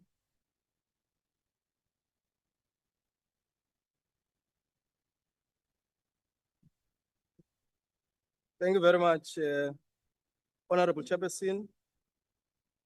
Thank you very much, Honorable Chairperson. The ANC supports the tabling and adoption of these committee reports. A crucial point to highlight, Honorable Chair, is that the amendment to the DTIC's 2024-2025 APP was largely informed by an important shift in thinking at the committee level that recognized that DTIC was sufficiently utilizing its co-chairpersonship of the economic cluster, its entities and its policies, such as the BBBE policy, competition policy, and sectoral master plans, which are essential for the process of structural transformation in South Africa, so that we can be able to tackle the country's socio-economic challenges, especially the sluggish economic growth, high unemployment, and a lack of structural transformation. The committee was of the view that the targeted output-based key performance indicators in the initial 2024-2025 APP submitted by the DTIC in July 2024 were not directly linked to the actual service delivery and had no direct impact on inclusive economic growth and structural transformation. Hence, the committee advised the DTIC to apply a more targeted and impact-driven approach to KPIs and its amended 2024-2025 APP. And as such, an approach was necessary for dealing with the root causes of the country's socio-economic challenges. And in part, Mr. Chance, as you stand here and want to present your own economic policies, without accepting that at the center of the challenges of the economic challenges in South Africa is the issue of transformation and is the issue of ownership, control, and management of the economy. And the people and the constituency that you represent have continued in this country to benefit from the post-democratic policies and the apartheid structural design of separate development to continue to hold the wealth of this country in their hands Today you speak like a messiah, and you are not, because you are rejecting the very same policies of transformation that this government has sustained.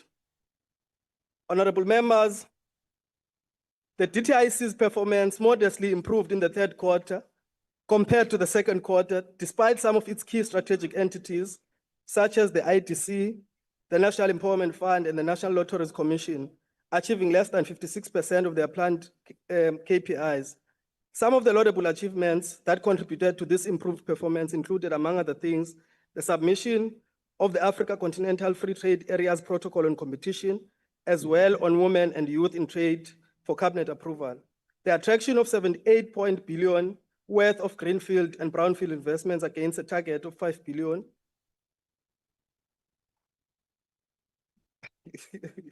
11 red tape reductions processed through energy, one-stop shop for independent power producers. And I think we have been consistent as the committee, as the chair would have said, that we've got to develop an industrial policy underpinned by a macroeconomic policy that will be disciplined to the industrial policy. So that as we plan at a macroeconomic level, it's consistent with our industrial policy objectives. And I thought that Mr. Tambo, Honorable Tambo, would have raised this thing because he would applaud us when we raise some of these things in the committee. Not to come here and speak about renting stadiums and venues for events while discussing economic policy, we're discussing industrialization of the country. You are reducing us to venues. Who has booked a venue, where and how? We don't know, we just book venue. And I think, Chair, the tale that you are telling as the honorable member of the MK party, the tale without an end. Let's end it for you. The end is that we are continuing as the ANC-led government to ensure that we intervene, we create policies that must intervene to change. Order, honorable members, order. That is why we're speaking. Order, honorable members. That is why we are bringing in interventions like the Transformation Fund to ensure that we direct investments to those that have been previously disadvantaged and create local demand. And part of the policies that we're speaking about in the committee, by the way, is to how do we protect local industries to ensure that they produce and we stimulate local industry, working consistently with our mineral endowments, and how do we beneficiate our mineral endowments in the country to add value, ensure that we create the necessary jobs. That is why Honorable member, mineral energy strategy. honorable member, just take your seat, please. Order, honorable member, take your seat, please. Order, honorable members. Why are you rising, honorable member? Thanks you, House Chair. I just want to check if the honorable member is willing to sing for the House. We heard that they are very good. No, honorable member, please. Please, we are busy with serious business here. Order. It's venues, it's singing. Clearly, the EFF is out of depth. What we are saying here is that the end to the story, the end to the tale, the end to the tale of the MK party is that the ANC will work tirelessly to ensure that we change the structure of our economy and we build the capacity of our people. We build the capacity of our Order, honorable members. ensuring that we build the necessary skills to develop this economy and drive growth so that everyone in this country will be able to claim the economy of this country and will live a prosperous life under the Honorable member, your time has Thank you very expired. much. Thank you.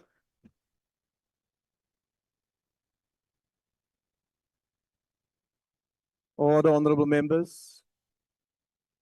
I now recognize the Honorable Chief Whip. House Chairperson, on behalf of the Chief Whip, I move that the reports be adopted. The motion is that the reports be adopted. Are there any objections? Thank you, Chair. We reject and call for division. Thank you. A division having been called, the bells will be rung for 5 minutes.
Order, honorable members. Please take up your allocated seats. Order, honorable members. Honorable members, the Speaker has determined that in accordance with the rules, a manual voting procedure will be used for this division. In order to establish a quorum, I would request the table to confirm that we do have the requisite number of members physically present. It's been confirmed. Party whips will then be given an opportunity to confirm the number of the members present and indicate if they vote for experiences we've had. So You are out of order, Chair. Truly, you are out of order. In order. And Order. what you've just No, is no, no, no, totally no. unnecessary. No, honorable members, to all of you, you must concentrate. And I'm specifically referring to the members sitting right at the back, Honorable Chief Whip, who are not following. They are busy in their own discussions. Order. I don't need your assistance. The second report is the one of the Department of Trade. Order.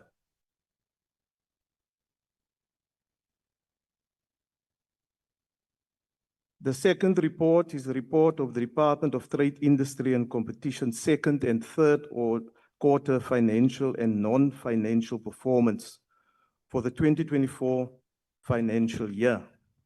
Voting will now commence and the doors will remain locked and members will not be allowed to enter the virtual platform until voting is concluded. I will now request the whips to confirm the number of your members present in the chamber and on the virtual platform, and also indicate if they vote for or against the question. The ANC. House Chair, we are 30 in the House, 70 on the virtual platform. Order, honorable members. Platform. And in total, we are 100 and in support. The DA. Thank you, House Chair. The DA with 25 members in the House, 45 members online, that's 70 in total, vote in favor. MK.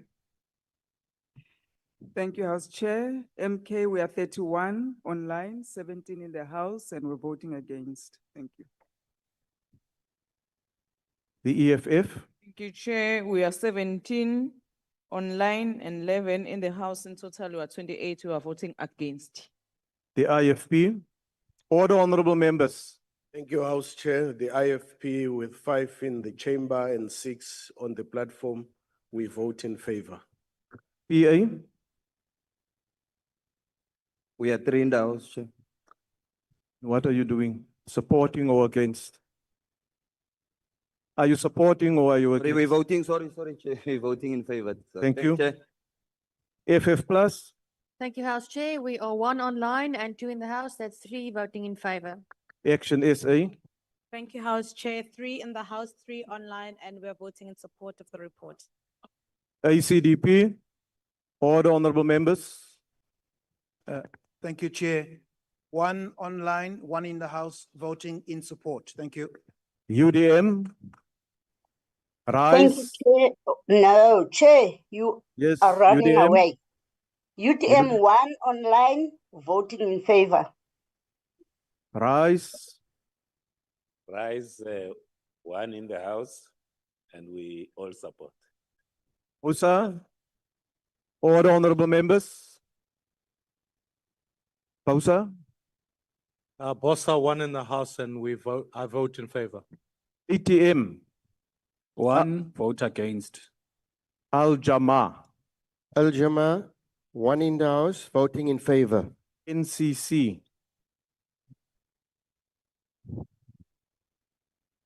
NCC is not present. The PAC. The UAT. UAT, vote against. Good. Is there any member that wish to abstain or vote differently from the party? There's no indication. The voting session is closed.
Honorable members, the outcome of the division is as follows. There's no abstentions.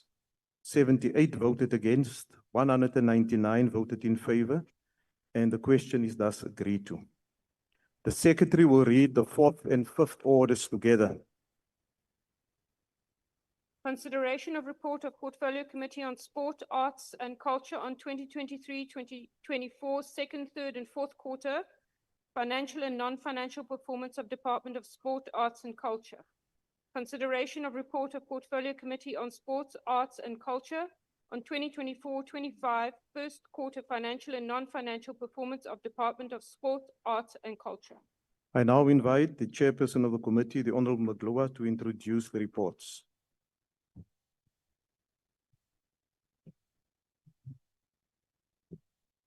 House Chairperson, allow me to present the report of the Portfolio Committee on Sports, Arts and Culture on its consideration of the 2023-24 second, third and fourth quarter financial and non-financial performance of the department. The report arises from the committee's oversight and deliberations on the performance of the Department of Sports, Arts and Culture and its associated entities. The committee reaffirms that sport, arts and culture remain a central national building to us. They are not luxuries, but powerful vehicles for social cohesion, youth development, and economic empowerment. The report highlights both the achievements and the challenges faced by the department in pursuing these goals. Firstly, the committee engaged extensively with the department's programs, particularly in relation to the committee's sport development, heritage preservation, and promotion of creative industries. We noted progress in some areas, such as the expansion of grassroots sport initiatives and the rollout of cultural programs across provinces. However, persistent structural weakness remain. One of the most pressing issues is infrastructure. Many communities' facilities are either incomplete, poorly maintained, or underutilized. The committee was deeply concerned by the delays in the delivery of sports infrastructure funded through the municipal infrastructure grant. This not only hampers job opportunities, but also youth participation in sport, especially in rural and disadvantaged communities. The department and its provincial partners must improve planning, coordination, and accountability in this regard. Secondly, the committee expressed strong concern regarding governance with sporting federations. Repeated instances of maladministration, poor financial management, and leadership instability undermine the credibility of sport in South Africa. The committee therefore recommends more stringent oversight mechanisms, conditional funding, and support for federations that comply with principles of good governance and transformation. Thirdly, the committee reviewed matters relating to the National Council, the National Film and Video Foundation, and the National Heritage Council. While these entities continue to promote South Africa's rich cultural tapestry, the committee noted inefficiencies in disbursement of funds to artists, concerns about transparency and decision-making, and urgent need to professionalize management structures. These matters must be addressed to restore the public confidence and to ensure that support reaches deserving beneficiaries. Honorable members, transformation remains uneven. In many sporting codes, equitable access and representation of women, youth, and persons with disabilities still lack. The committee stressed that the transformation is not negotiable. It is central to legitimacy and future success of South Africa and its sport. In the arts sector, rural and marginalized communities often struggle to access opportunities. Funding mechanism must therefore be inclusive, decentralized, and responsive to local realities. The committee carefully scrutinized the department's expenditure patterns. Underspending in certain programs, combined with irregular expenditure and fruitless cost, continue to compromise delivery in this sector. We urge that the department strengthen its internal budget controls and improve collaboration with Treasury and its implementing agents. The department must prioritize the completion and maintenance of sport and cultural infrastructure with clear timelines and accountability frameworks. Entities such as the National Arts Council and National Film and Video Foundation must streamline their funding processes and enhance transparency. House Chairperson, the Portfolio Committee on Sports, Arts and Culture recognized the immense potential of this sector to unite. I therefore table this report for consideration and adoption. I thank you. Thank you. I will now recognize political parties wishing to make a declaration, the opportunity to do so. The usual times for declaration of votes will apply. The DA.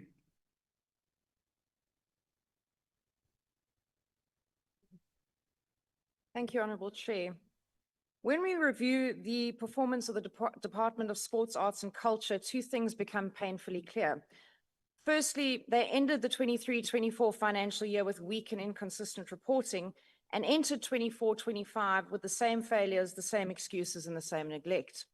The committee's consideration of the 23-24 second to fourth quarter reports exposed underspending, poor planning and non-delivery.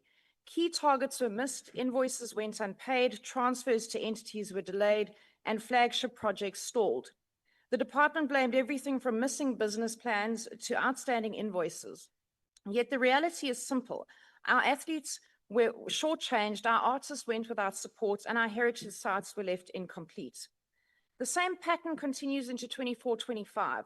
Sports and recreation were particularly hard hit, with funds not transferred because entities failed to meet compliance.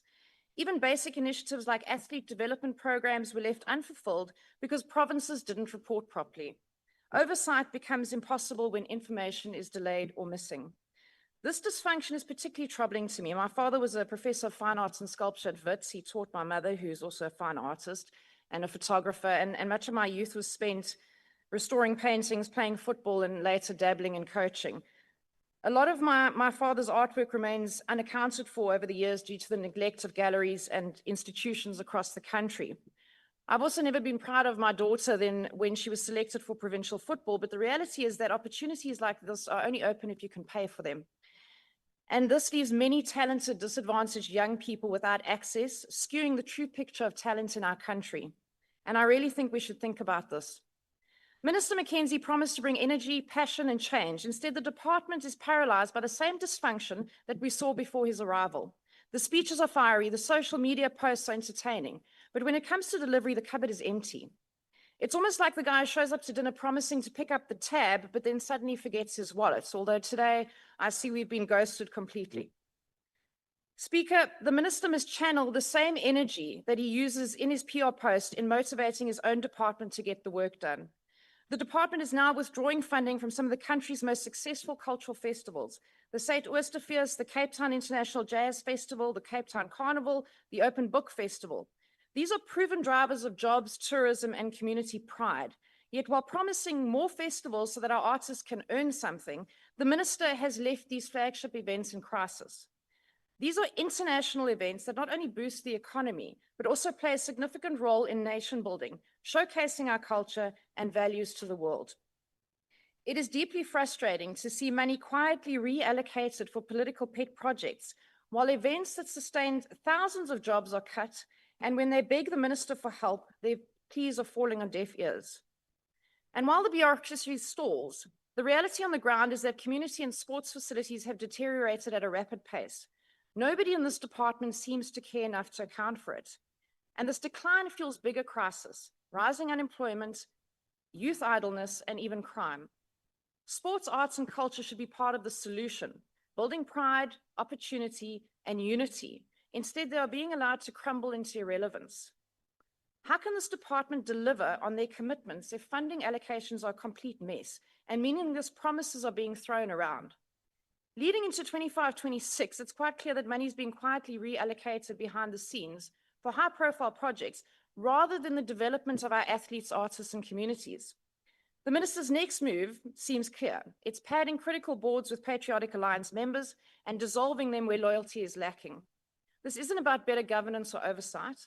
It's about consolidating political influence, controlling budgets, decisions, and the very narrative of sports, arts, and culture in South Africa. Speaker, as the Democratic Alliance, we will not stand by while this department chases headlines, neglects delivery, and turns national institutions into political instruments. Our athletes and artists and cultural professionals deserve a department that sees them as the backbone of a nation and not as props in the minister's vanity project. I thank you. MK.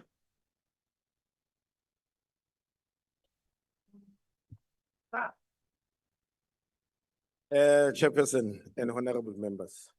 Thina njengamalungu MK sithi siya-rejecta the performance at Department of Arts and Culture. Because of in 2023 and 2024, on their second quarter and third quarter and fourth quarter, they failed to deliver. And on the first quarter again for 2024-2025, their reports, they exposed them, ukuthi, they are insufficient and ineffective. And they continued to fail our people in South Africa. They've misused the funds. In 2023-2024, TISAC underspent hundreds of thousands of millions in the core projects such as community, sports infrastructure, heritage projects, grassroots arts, and the township libraries.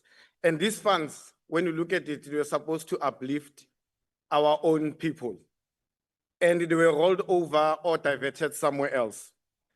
Instead, these funds were rolled over and through your administration cost, which is the went ballooned, the department prioritized the ICT contracts, consultation fees, and supply-driven expenditures.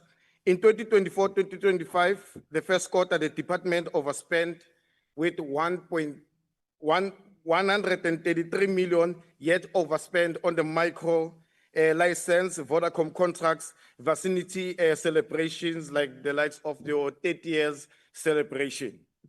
While the pure queue outside gambling libraries and children play on the dusty fields with no facilities. The department wasted a lot of money on empty fanfares and is an insult for our people in South Africa. Despite the National Sports and Creation Act obliging in the Minister of Support and Federations and the Developer Sports Clubs level, TISAC's funding cuts and underspending directly undermines the law.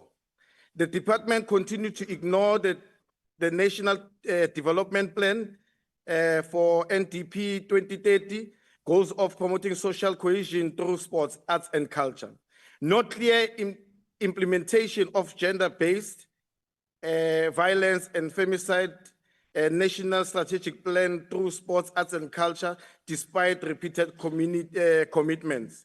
No dedication or nothing that is dedicated, protected allocation for learners with disability or disadvantaged schools, contradicting the Constitution commitment to qualify and access the weak consequences management, years after years. One, the department has failed the rural schools. There's no fields. Our kids are playing on the dusty streets. The townships, they remain without proper facilities and libraries. There are no cultural centers, no heritage programs. Our youth athletes, especially in the townships, no? They are not assigned anyway in any other federations. They are not assigned in any federations, and we find out that there's a lot of poor management of funds and support in the communities. Our artists and our cultural workers are left unsupported Honourable while the members, national prestige your and time is now expired. Thank you.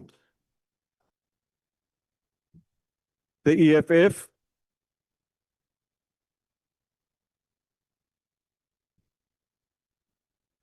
Order, honourable members. Greetings to the CIC, the awaiting President of the United States of Africa, President Julius Malema, commissars and fighters, fellow South Africans. The EFF supports the committee's report. House Chair, While we acknowledge the report, it is imperative that we critically re-evaluate the distribution of funded projects across the country, placing greater emphasis on previously disadvantaged and rural areas. Our visits to numerous locations in the Eastern Cape and Bokoni Bophirima reveal stark contrast to the success stories purported by the department. The evidence clearly indicates a different reality than the positive narratives presented. The sporting facilities funded by the department, municipalities, or through collaborations between DSEC and the Department of Public Works and Infrastructure are often incomplete or left to deteriorate. The Sarah Batman Center of Remembrance has become a monument of shame. From the moment one enters, the misspelling of Sarah Batman stands out, alongside early structural defects and unverifiable grave. Despite escalating costs, there's little to show for the expenditure. The Portfolio Committee must pursue accountability relentlessly, ensuring that those entrusted with delivering services fulfill their responsibility diligently and within the agreed timelines. The Portfolio Committee must continue to demand qualitative reporting from all government departments at national, provincial, and municipal levels. The glaring absence of effective planning has repeatedly hindered progress. This is evident as several projects we visited were unprepared for viewing, with excuses regarding key availability offered by the project managers, despite prior arrangements for visits. This lack of planning is root cause of government departments' consistent underperformance and overspending. We must implement changes to rectify the issues for betterment of our communities. The EFF supports the report. I thank you, Chair. Thank you. The IFP.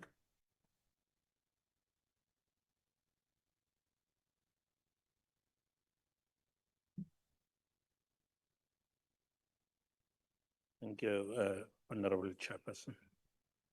The cultural and creative sectors continue to face late transfers and under expenditure, which undermines artists, community projects, and heritage institutions that depend on predictable funding. We call on the department to strengthen internal controls and accelerate the disbursements of grants so that support reaches practitioners when it is most needed. In the sporting arena, South Africa is hosting of major events, and our athletes' international achievements should inspire a far more deliberate investment in grassroots sport. We urge the department to intensify its partnerships with schools and local municipalities to ensure that the talent development is not confined to well-resourced urban centers, but reaches rural communities as well. We call for a more strategic and transparent monitoring of flagship programs, including the Mzansi Golden Economy and the transformation charters within sport. These programs can be powerful levers for job creation and inclusion, but only if targets are met and publicly reported. The IFP supports this report. Thank you. Thank you. Patriotic Alliance. Thank you, House Chairperson. No declaration. We support the report and the Minister. Thank you. FF Plus.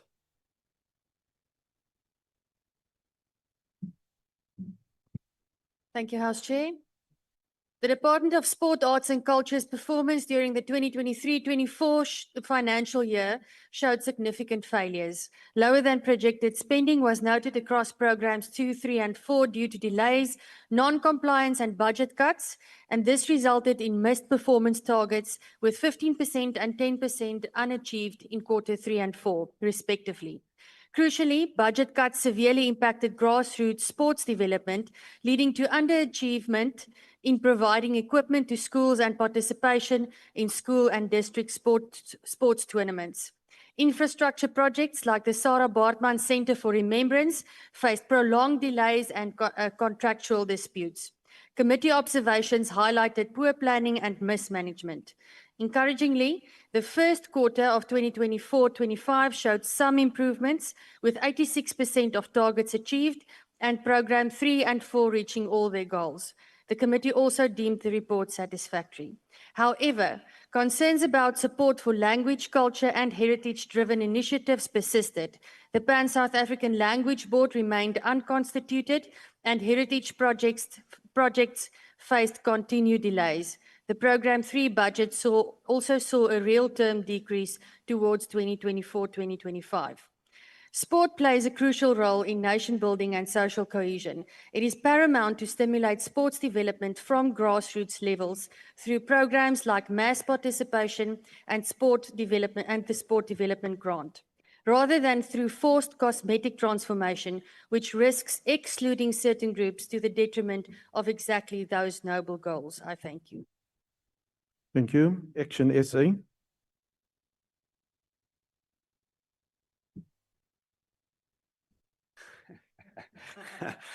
Honorable Speaker, these reports show that the department is facing budget cuts in the hundreds of millions, meaning that every cent must now stretch further. However, the minister seems to be jet-setting around the globe, often with no discernible outcomes besides PR for himself and his Twitter account. In his reply to me, he remarked that ministers must fly business class, otherwise they may get sick. This is completely out of touch with the reality faced by the people of South Africa. So far, he has spent 6.6 million on international travel, with over 2 million spent on the Olympics, Paralympics for himself, his deputy, and believe it or not, their receptionists. This is while sports fields at home are left to decay, children don't have soccer boots, and hockey teams can't go on tour. Our sportsmen and women are performing well despite the minister's leadership, not because of his leadership.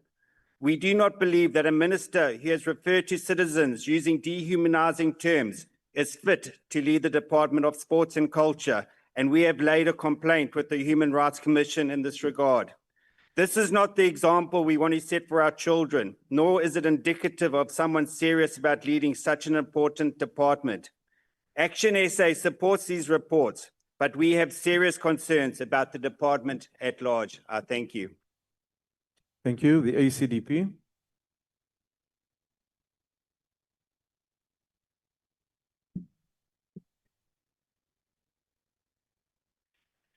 Thank you, Honorable House Chairperson. The African Christian Democratic Party notes that while this department has demonstrated incremental improvements in performance, achieving 91% of its APP targets in 2023-24, we remain concerned by persistent inefficiencies, underutilized programs, and limited community impact. The department's strategic mandate to foster national cohesion through sport, heritage, and creative expression is vital, yet its execution remains uneven. Persistent audit irregularities, unresolved forensic reports, and a 24-month vacancy in the Director General post undermines the DSAC's governance and accountability structures. The Mzansi Golden Economy and Winning Nation initiatives have shown promise, but logistical delays, low stakeholder participation, and infrastructure bottlenecks continue to hamper delivery. A variance of 67.6 million in program expenditure and the cancellation of school arts championships reflect a troubling disconnect between planning and execution. The ACDP calls for a recalibration of the department's priorities, placing grassroots development, youth engagement, and cultural preservation at the center. The ACDP expresses concern that arts and culture risks marginalization. The department's rollout of the 17 cultural and creative industry clusters signals intent to strengthen the arts sector, yet these efforts have received less public and political attention. Strategic balance is essential because our school cohesion depends on holistic investment, and we must caution against a disproportionate focus on elite sporting events. We urge the department to strengthen its monitoring and evaluation frameworks. Performance must be measured not only by targets met, but by lives changed. The ACDP supports this report. I thank you. Thank you. The UDM. Thank you, House Chair. The United Democratic Movement welcomes the report of the Portfolio Committee on Sport, Arts and Culture. However, we must raise serious concerns that strike at the heart of our nation's social fabric. Despite being allocated over 6.1 billion for 2024-25, the department underspent by 440 million by the second quarter, especially in arts promotion and recreation development. This is unacceptable in a country where our youth and artists are desperate for opportunities. The UTM cannot ignore the cries of our actors. For years, they have raised alarms about receiving once-off payments without royalties for rebroadcast or digital streaming and facing financial hardships despite their immense contribution to our culture and identity. Though the department has promised industry reforms, little progress has been made to enforce fair contracts, regulate broadcasters, and ensure performers share in the long-term value of their work. The UTM stands firmly with actors and creative workers demanding sustainable livelihoods, pension protections, and healthcare benefits, not empty promises. UTM is also concerned that vital projects such as placing artists in schools, supporting moral regeneration, and developing infrastructure like the Sarah Batman Center of Remembrance remain delayed due to poor project management and administrative gridlock. These failures deprive communities of platforms that foster social cohesion and preserve heritage. Therefore, the UTM calls on the department to ensure transparent and timely fund transfers so that no artist, athlete, or Honourable Member, community your time is organization now is left out. expired. Thank The you. UTM supports the report. Rice, Not declaration from Rice, we support. Bosa, ATM, Al Jama, We support. NCC, PAC, UAT,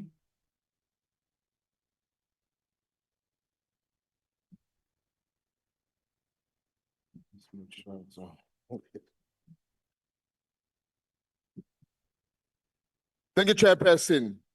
Otto. Maafrika.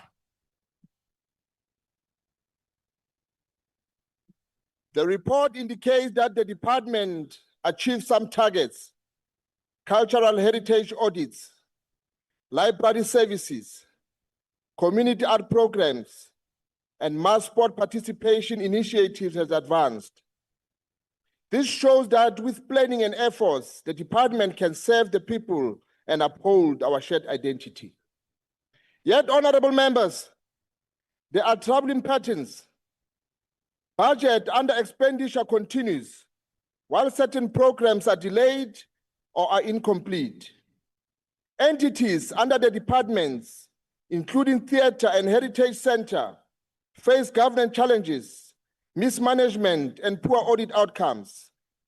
Vacancies in leadership, weak asset management, and delays in infrastructure delivery compromise the department's ability to serve communities, particularly rural and historically marginalized. Culture, sport, and heritage are not luxuries. They are instruments of dignity, identity, and social cohesion. Every unspent rent, every incomplete facility, every delayed program is a lost opportunity to uplift our people. The United African Transformation reject this report. Nimambo. good. The ANC,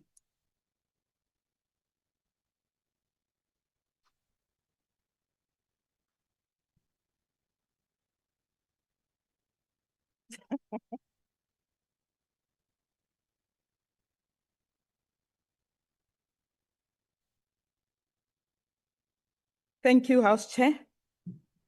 The Department of Sports, Arts and Culture manages a substantial portfolio with a budget allocation of 64.4 billion for 2023-24, which was subsequently adjusted to 6.1 billion due to significant economic and financial events requiring budget reduction of 268.4 million. Despite these challenging circumstances, the department demonstrated commendable fiscal discipline, achieving a final expenditure of 6.065 billion, representing 99.6% utilization of the available budget, with minimal underspending of only 23.9 million. For the 2025-26 financial year, the department received a budget allocation of 6.11 billion. However, the first quarter performance reveals concerning spending patterns, with actual expenditure of 1.33 billion failing 156.3 million short of projected spending target, representing a 10.5 variance that demands immediate attention.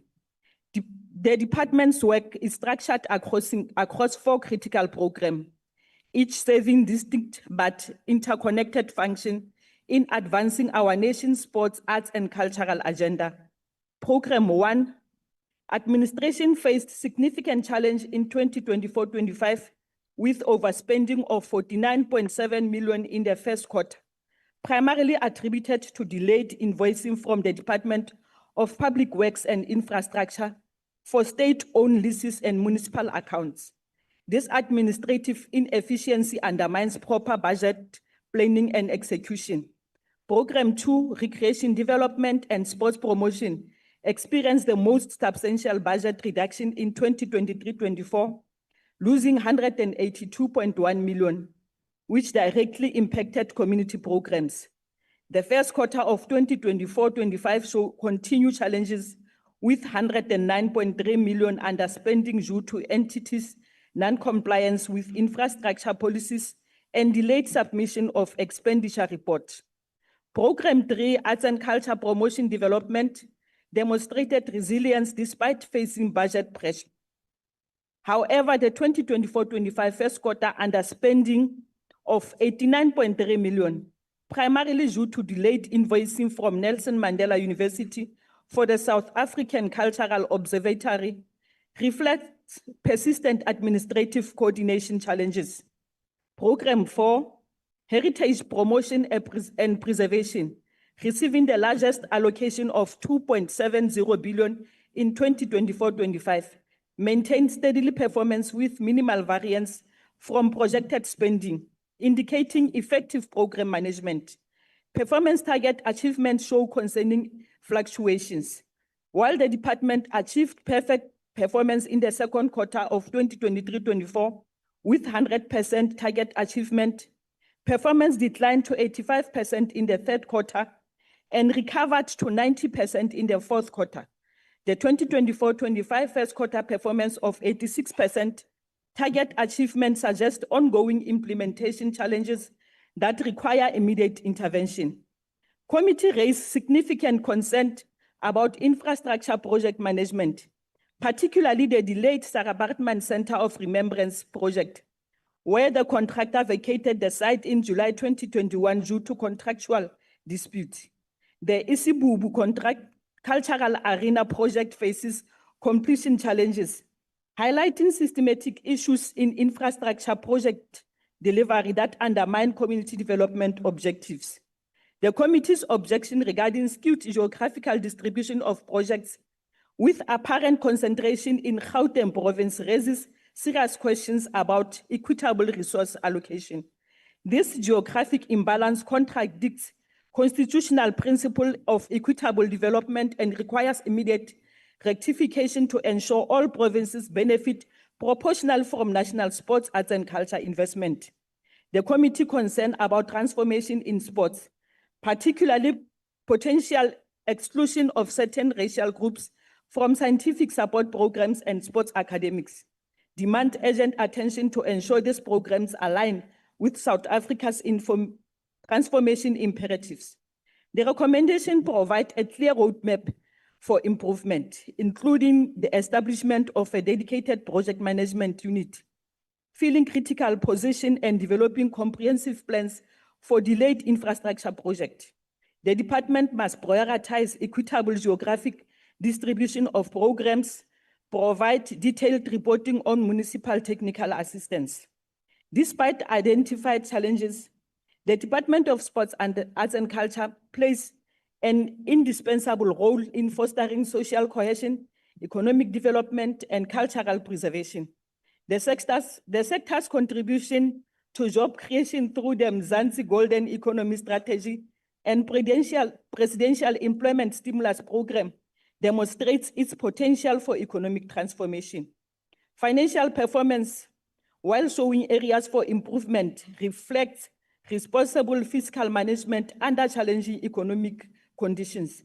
The department's commitment to achieving 90% of performance targets in the 2024-25 fourth quarter indicates institutional capacity for delivery. African National Congress supports the consideration of both portfolio committee reports while urging the department to implement the committee's recommendations. Remember, your time has now expired. Particularly regarding infrastructure project, geographic equity transformation. Thank you, Honorable Member. initiatives, and governance strengthening. Thank you. Thank Chair. you. I now recognize the Honorable Chief Whip. House Chairperson, I move that the reports be adopted. The motion is that the reports be adopted. Are there any objections? Yes, Chief Whip. Thank you, House Chair. We object to the report. Thank you. Are there any further objections? The UAT. UAT object. Are there any further objections? There's no further objections, and with those objections noted, the report is thus agreed to. The Secretary will read the sixth order. Consideration of report of Portfolio Committee on Sport, Arts and Culture on 2024-25 second quarter financial and non-financial performance of Department of Sport, Arts and Culture. I now recognize the chairperson of the committee who will introduce the report, the Honorable Magloa.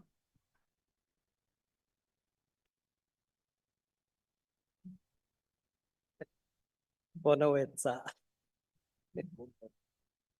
House Chairperson, I rise before this House to table for consideration the committee report on the department's financial and non-financial performance for the second quarter of the 2024-2025 financial year as reflected under Vote 37. Guided by the Section 32 of the Public Finance Management Act 1999 and Section 5 of the Money Bills Amendment Procedure and Related Matters Act 2009, it is our constitutional mandate to hold the executive to account, departmental performance against allocated budgets, and to assess whether expenditure results in the intended outcomes. Honorable members, the total budget allocated to the department is 6.1 billion rand. Program 1 administration was allocated 449 million. Program 2 Recreation Development and Sport Promotion received 1.2 billion rand. This program actually concealed serious challenges beneath the surface. Program 3, Arts and Culture Promotion and Development received 1.64 billion rand. Program 4, the largest chunk of funding went to Heritage Promotion and Perseverance, who received 2.7 billion. Underspending mainly occurred in Program 2 and 3, largely because of delays in transferring funds to the entities and some significant challenges that are yet to be resolved. The committee notes that vacancies on boards such as Boxing South Africa, the National Film and Video Foundation, and PANSAP undermine governance and leadership stability at the time. This includes sudden resignations due to misuse of funds. The committee was concerned by delays in transferring funds to beneficiaries of the Presidential Employment Stimulus Program, as well as the administrative bottlenecks around events such as Freedom Day and Heritage Day. The target for supporting Moral Regeneration Project was missed due to documentation issues. House Chair, the committee made several observations. We noted with concern the suspension of senior officials, including Deputy Director General for Cooperative Services, pending investigations. These matters have a direct bearing on service delivery and require urgent resolution. We also observe that the department efforts to promote social cohesion through events and programs may not also achieve the intended or desired outcome, and that access to opportunities and job remains unevenly distributed across provinces. The committee also raises concerns about the cost escalation resulting from unplanned cabinet-approved projects, such as the celebration of 30 years of democracy. While we, as the committee, appreciate the significance of such events, they must not come at the expense of planned and budgeted events from the department. The committee has made various recommendations, of which some of it that the department provides a full report on the ongoing investigations into officials with timelines and also finalization, given their impact on delivery, and that steps be taken to fill these vacancies and so also programs. The department to promote equitable distribution of opportunities across provinces, aiming to strengthen the nation building and social cohesion with creating opportunities and job for all. Honorable members, the cultural, creative and sporting sectors play a vital role in fostering unity, promoting national identity and creating economic opportunities. Therefore, effective resources and management is essential in unlocking their full potential. House Chairperson, I present this report to the House for consideration and adoption. I thank you. Thank you, Honourable Member. I will now recognize political parties wishing to make a declaration. The DA.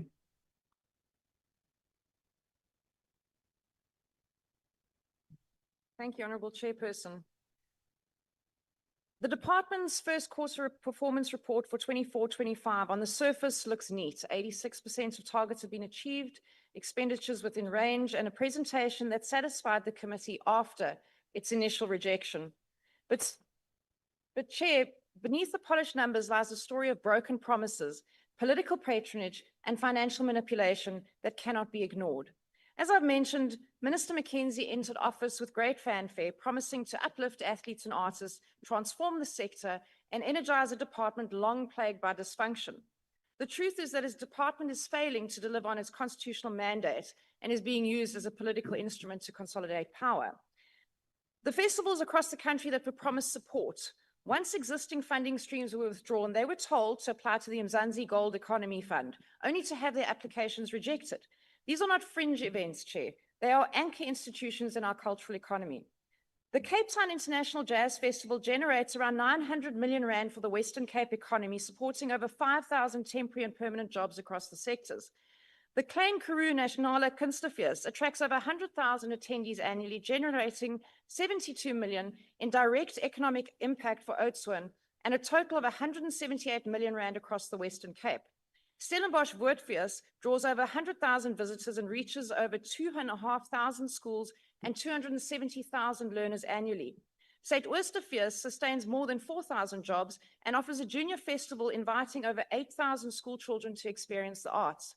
Arklop and Potchefstroom generates 50 to 65 million rand annually for the Northwest Province. The Innerbos Lowveld National Arts Festival injects 80 to 90 million rand into Mpumalanga's economy with roughly 78,800 visitors. Vrystaat Kunstefees generates an estimated 208 million for the Free State, with attendees spending an average of 4,800 rand each. The National Arts Festival features 2,000 performers, attracts over 200,000 attendees, and generates 350 million rand annually to support Makanda's local impoverished economy. These are international flagship events. They are recognized and valued by multiple governments, consulates, and various organizations, facts that Minister Mackenzie seems to be blatantly ignoring. Withdrawing support from these festivals threatens thousands of livelihoods, it eliminates youth opportunities, and it undermines development. Has the minister conducted feasibility studies or engaged with the festivals before making these decisions? The answer is no. Meanwhile, the MG adjudication panel is stacked with patriotic alliance members, including his spokesperson, ex-councillors, and members of the party, and the contact for festival fundraising is another active PA member, a textbook case of political patronage. Although this report covers up to September 2024, the department's current defunding of sports federations to reallocate 82 million rand for VAR cannot be ignored. International leagues such as the EPL, La Liga, and the Bundesliga introduced VAR as part of clear strategic plans, broader technological upgrades, and without cutting grassroots programs. As an avid Liverpool supporter, I followed this very closely. Here, however, funds are redirected without clear authority, and the CFO initially denying that reallocations were even made until he was questioned extensively. This occurred outside original budgeting processes, putting grassroots sport and development at risk. The result is predictable. Artists and athletes are starved of support, heritage projects stall, and communities are left without promised facilities. Meanwhile, funds are quietly diverted into headline-chasing projects designed to boost the minister's image or to serve as political network. Honourable Speaker, as the DA, we demand the reinstatement of funding for established festivals with proven social and economic impact. We want full disclosure of all MGE allocations, including applicant details and compliance history. We want a depoliticized adjudication process and a full account from the minister on every budget reallocation, including the VAR diversion, with legal clarification. Sports, arts, and culture is about nation building, opportunity, and about hope. Under this minister, it has become a tool of political power, and as a Democratic Alliance, we will not stand by while that happens. I thank you. Thank you. The MK. The MK party rejects the report and there is no declaration. Thank you. The EFF.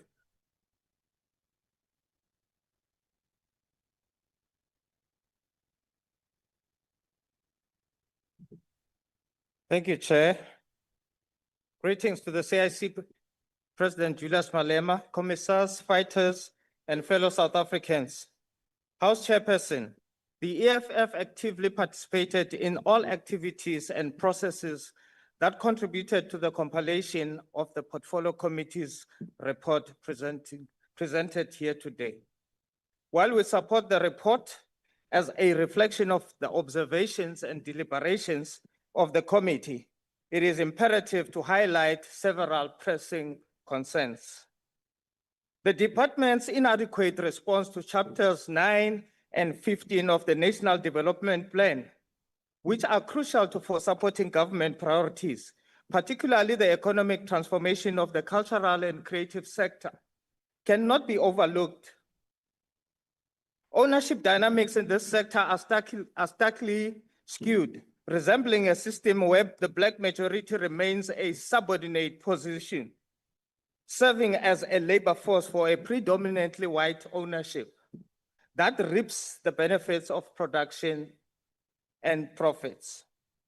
The ongoing issues of spatial integration and design of human settlements are unacceptable as they continue to reflect the disparities entrenched during colonial and apartheid eras, disproportionately affecting suburbs, townships, and rural areas. Schools and areas that have been historically disadvantaged are in dire need of equitable access to sports and arts facilities, matching those available in previously white-only areas.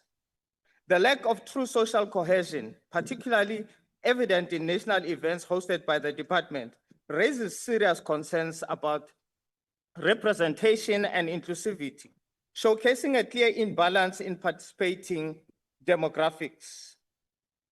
The failure to achieve meaningful job creation as outlined in the PSP, NEF, Mzansi Golden Economy, and other employment programs is a significant issue. These programs are plagued by corruption and mismanagement, hindering their intended impact.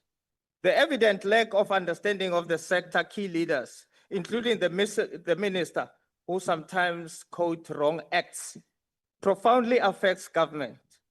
This is illustrated by decisions regarding board compositions that prioritize political loyalty over sector expertise. While the EFF supports adoption of the report, it is crucial to emphasize these reservations which directly challenge any notion of the department's successes. It is critical Also to question whether the strategies proposed by the department genuinely address the distinct challenges faced by diverse communities in the sports, arts, and culture sectors. Furthermore, economic instability poses a significant threat to the success of Honorable the Member, initiatives your outlined time in has the expired. The EFF supports the report. Thank you. The IFP.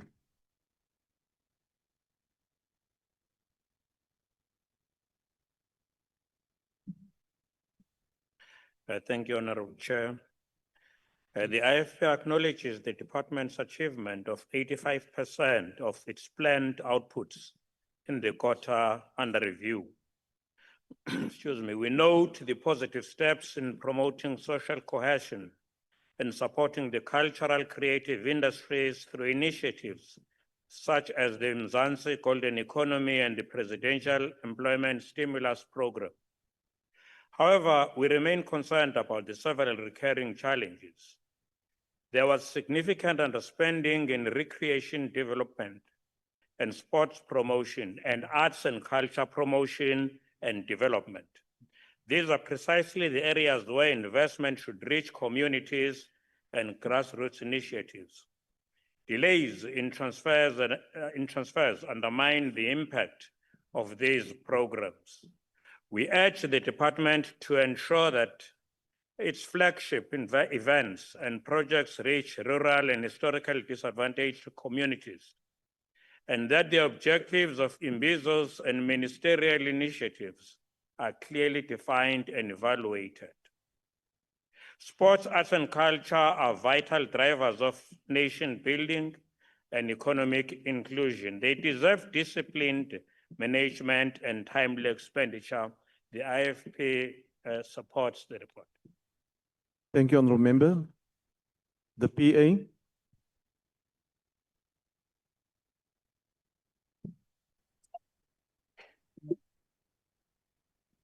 This portfolio committee has observed, engaged, and deliberated. Our reports reflect a department that, in the midst of a profound and unnecessary renaissance, let us be unequivocally clear, this department was left in an inherited state of neglect. Very little was done to reach the people who needed it the most. It was a department adrift. But under the new leadership, we witness revival, a revival of spirit, of purpose, of tangible delivery, a love for sport. A child out of court is a child in sport. Thank you. The FF Plus. Thank you, House Chair. House Chair, the core objective of this department is to develop. Our apologies, Honourable Member. Just mute that microphone, please. Please continue. Thank you, Chair. The core objective of this department is to develop and promote sport, arts, and culture, fostering a creative, competitive, and socially cohesive nation. Honourable Member, remove that member from the platform, please. Thank you. Please continue. En die belangrikheid van hierdie mandaat mag nie gering geskat word nie. Daar sal nooit genoeg geld wees om al die doelstellings van hierdie mandaat, wat hierdie mandaat vereis, 100% te verwesenlik nie. Maar is nie net die finansiering van hierdie mandaat wat saak maak nie. Meer belangrik is hoe die bestaande fondse aangewend word, wat die prioriteite is wat die mandaat onderlê en die gesindheid waarmee dit uitgevoer word. Wat besteding betref, Program 3 Kuns en Kultuurbevordering en Ontwikkeling het 'n nominale afname na 2024-2025 na R1.64 miljard beleef. Teen kwartaal 2 het die departement slegs 48% van sy R6.11 miljard begroting bestee, minder as geprojekteer, terwyl daar vrae gevra word, soos Sondag in die rapport, oor beloftes van befondsing aan kunstefeeste, soos die KAK&K Suidoosterfees, Woordfees, Aardklop in die Bos en Vryfees. Die VF+ het 'n skriftelike vraag hieroor aan die minister ingedien en verwag dat die kwessie ten volle in die antwoord aangespreek sal word, sodat ons almal agter die kap van hierdie spesifieke byl kan kom. The Mzansi Golden Economy Strategy aims to unlock the creative industry's potential with 1.2 billion rand allocated for the creation of 60,390 jobs. However, it is unclear what criteria are used to allocate funding to applicants, why applicants from certain established or applications from certain established applicants have been denied, and whose applications have been approved based on what criteria. Sustained support for South Africa's arts and culture sector, especially its festivals, is vital, and we need more than just empty promises. I thank you, Chair. Thank you. Action SA. Thank you, House Chair. No declaration. We support the report. Thank you. Honorable Skhosana. Ngithokoze mgcini sihlalo. Kunomraro nohla. Angazi ke nje ukuthi manrareja abantu abalaleleko ekhaya ukuthi kuhlihle nizimisela ukwenzani. Ama language la ekhaya la akusiyo ama language amabili la engwalalele la. KuneSwati, kuneSpedi, kuneSindebele. Mara la abantu bekhaya bakhona ukulalela bekakhuluma enye language yale kude. Ngiyanibawa ukuthi man as a belief and chair wena ngibawe ekhulu kuwe angazi kangakhe ne. Ngagcina ngathi ngizokuphuma bathi no mina ngenzani mara ngiyanibawa. Sibawa ukuthi abantu bekhaya bakhona ukuzwa ukuthi asifekulalela amakhuwa kuphela lapha as a belief. Thank you. Yeah, whilst Honorable Skhosana, whilst you were speaking, I was scrolling through the channels, and you're quite correct. There's a shocking lack of absence of translation services. I will ask the table to technically look into it and advise, and then I'll come back to the House. Let me just double check. Action SA confirmed that there's no declaration. Okay, we move on. The ACDP. No declaration, Chair. Thank you. Thank you. The UDM. No declaration, Chair. Thank you. Rise. No declaration we support. Thank you. Bosa. No declaration, Chairperson. Thank you. The ATM. Al-Jamaa. Al-Jamaa supports the report. Thank you. The NCC. The PAC. The UAT. Good. The ANC.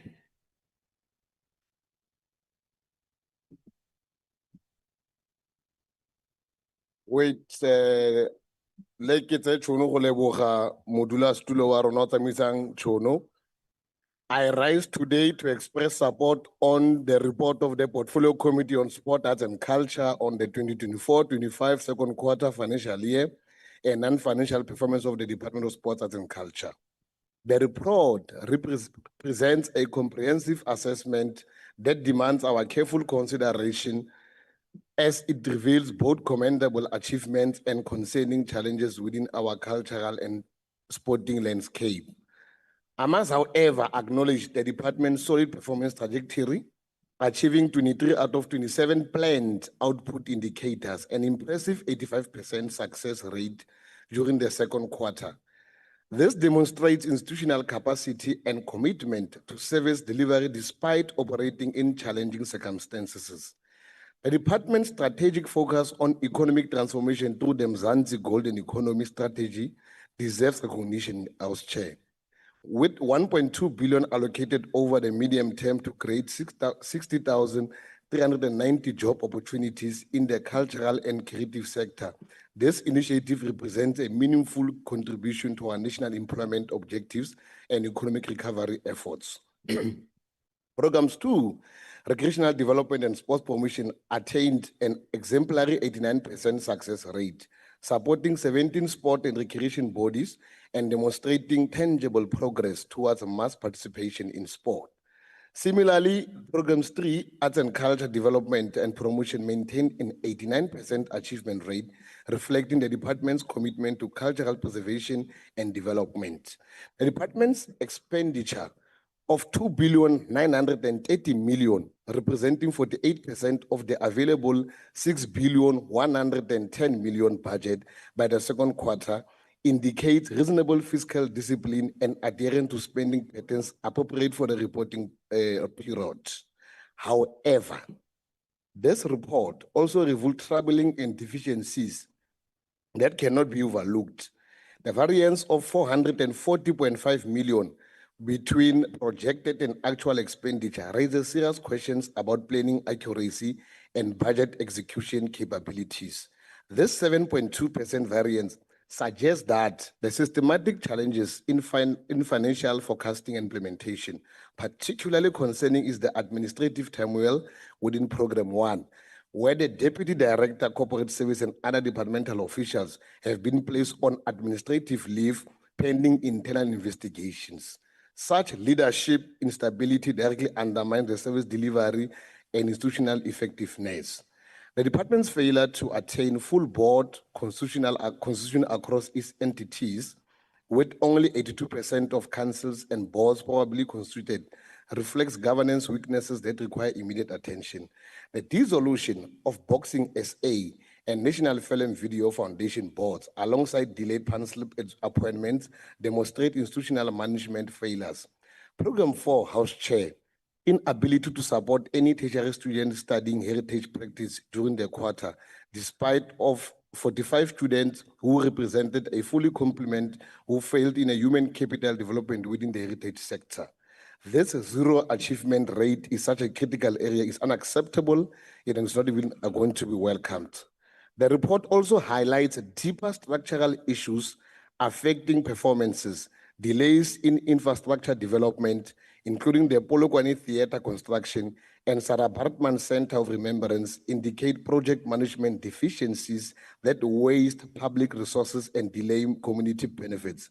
The department struggles with compliance requirements from sports and creation and bodies, resulting only 17 out of 20 targeted organizations being supported. It suggests inadequate stakeholder engagement and support systems that are failed. Furthermore, the negative budgetary impact of an unplanned cabinet approved 30 years of democracy celebration projects demonstrate poor financial planning and coordination within broader government initiatives. Despite all of these challenges, we support the report's consideration because it provides essential transparency and accountability mechanism necessary for improvement. Our recommendation as the committee offer a roadmap for addressing identified deficiencies while building on existing strengths.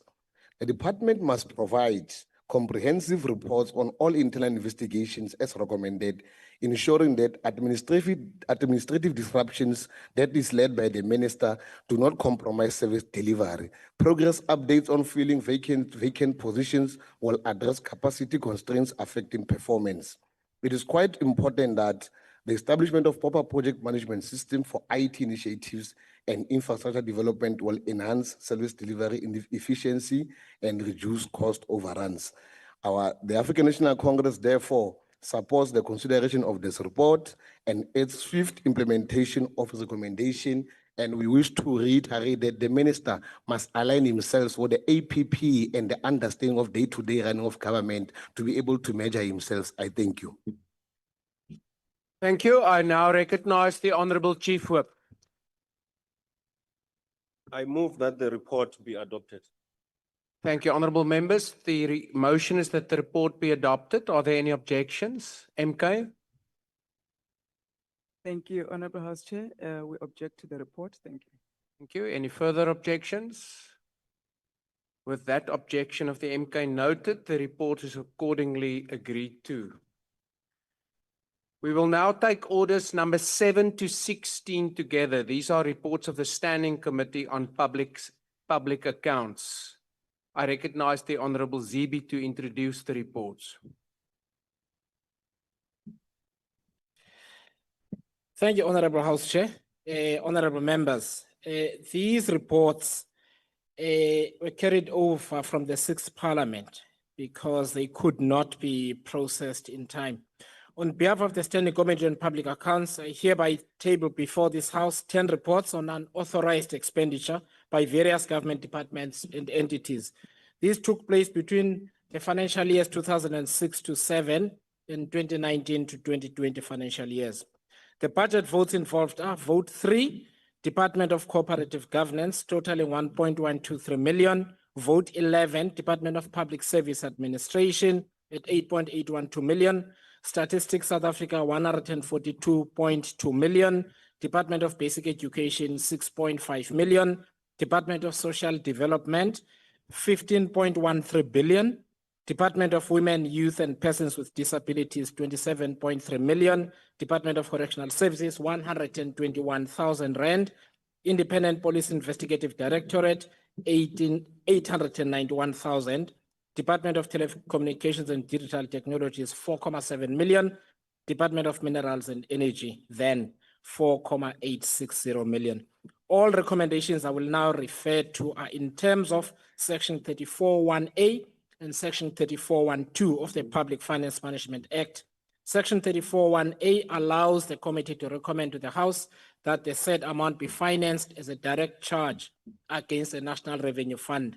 Section 34(1)2 allows the committee to recommend to the House that the said unauthorized expenditure be financed as a direct charge against funds allocated to the department for future years. SCOPA recommends that unauthorized expenditure in respect of votes 3, 11, 16, 20, 22, 24, 30, and 34 are charged against future allocations in accordance with the relevant section of the PFMA aforementioned. In the case of vote 19, we recommend that this be charged directly from the National Revenue Fund. In the case of vote 14, the committee recommends as follows. For the years 2017-18, 11.4 million be funded as a direct charge against funds allocated to the department for future years. 26.5 million be financed as a direct charge against the National Revenue Fund. 2018-19, 7.8 million be funded as a direct charge against future allocations. 48.9 million be financed as a direct charge against the National Revenue Fund. 2019-2020, the unauthorized expenditure should be financed as a direct charge against the National Revenue Fund. The unauthorized expenditure in respect of vote 19, the Department of Social Development, at 15.134 billion, was a result of the necessary decision to respond to the COVID-19 pandemic and was unavoidable. Honorable Chair, as the honorable members can see, some of this unauthorized expenditure dates back as far back as 2006 and 7.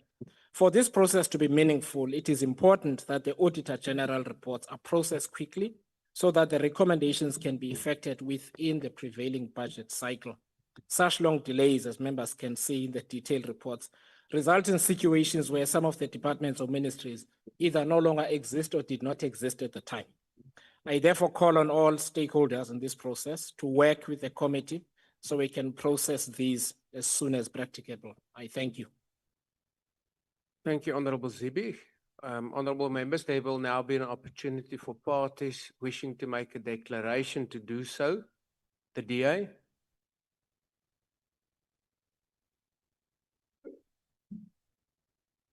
Thank you very much, Chairperson. Chairperson, the reports before us reveal a callous disregard for taxpayer money in many departments over the past decade. Many years ago, some of these departments decided to spend money that had not been properly authorized with no regard to the consequences. The Department of Public Services and Administration, for example, had a ministerial office that overspent its allocation by 8.8 million in 2014 without seeking any authorization. The consequences will now, for the most part, fall on those departments' future budgets, as recommended by the committee when these reports were processed through the 6th Parliament. It is concerning, Chairperson, that some of these reports refer to unauthorized spending that happened close to 2 decades ago. Accountability deferred is accountability denied. Consequences must be implemented, but they should ideally fall upon those who caused the issues. Public entities have not limited themselves, however, to spending what they shouldn't spend. There are also far too many circumstances where they avoid settling bills which they are liable for. An example of this has been the fact that a number of departments have not really been paying the Auditor General for his services, and we particularly welcome the National Treasury's move to recover 1.83 billion rand in debt owed to the Auditor General by many government departments. The Auditor General is South Africa's last line of defense against corruption and mismanagement. We cannot afford to allow municipalities and SOEs to rack up debt with the Auditor General like they have with so many other public entities. Madam Speaker, the Auditor General also made an important point during a presentation to the Standing Committee this past week, before we considered these reports. She said that there's a hidden financial cost to non-compliance and financial mismanagement. The cost is reflected in the higher premiums demanded by banks and investors to loan money to certain municipalities and public entities. At the end of the day, this cost is borne by ordinary South Africans. Either they must pay higher taxes to finance the extra risks generated by the municipalities' inability to follow the rules, or the extra cost of borrowing means that infrastructure they desperately need just never gets built. As the Auditor General herself noted, the City of Cape Town has far lower borrowing costs than most other municipalities because of its track record of good governance, because the municipality submits its statements on time, and because it spends what it's authorized to, not just what it wants. This translates into lower borrowing cost, and this is part of why the City of Cape Town is now spending more on infrastructure than Johannesburg and Durban combined. Madam Speaker, the DA governs 12% of South Africa's municipalities, but our municipalities represent more than half of all the clean audits in the country. Just yesterday, President Ramaphosa told ANC councillors to come and look at how the DA does things. We'd be very happy to show you. Across government, at local, provincial, and the national level, we're making sure that we run a tight ship, that we pay our bills on time, and that the rules are all followed at all times. That is what we do in government, and that, Chairperson, is the DA difference. Thank you. MK Party.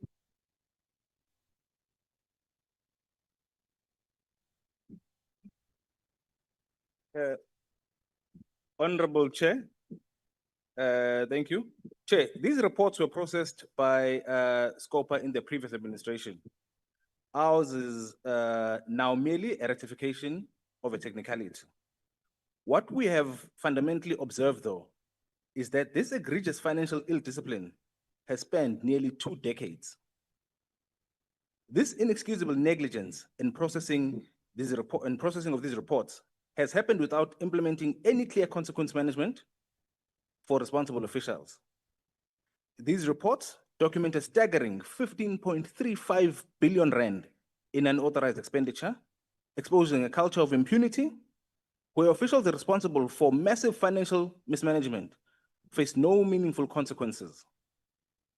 The Department of Basic Education explicitly did not take any disciplinary action against any official, despite 6.5 million rands in wasteful expenditure, establishing a dangerous precedent that undermines fiscal accountability. Honorable Chair, while departments squandered billions through incompetence, we must always remember that 55% of South Africans live below the poverty line, and that unemployment stands at a catastrophic 33.2%, with youth unemployment sitting at 62.2%. The Department of Social Development spent 15.13 billion rand in COVID-related overspending. While emergency-driven, we understand, this occurred alongside systematic poverty affecting millions. Statistics South Africa, which is tasked with measuring inequality, itself wasted 142.2 million rand through poor financial management, while South Africa maintains the world's highest inequality with a Gini coefficient of 0.63. Most damning, Chair, are the timeline delays. The Department of Cooperative Governance, 1.1 million rand unauthorized expenditure occurred in 2006, 2007. Yet we are addressing this 18 years later. The Department of Minerals and Energy's 14.86 million rands electrification fund mismanagement happened in 2010-2011 financial year, and this represents a 14-year accountability gap. Such delays institutionalize impunity, demonstrating that consequences, if they come at all, are meaningless. Chair, these reports reveal systematic failures to meet departmental annual performance plans while wasting public resources.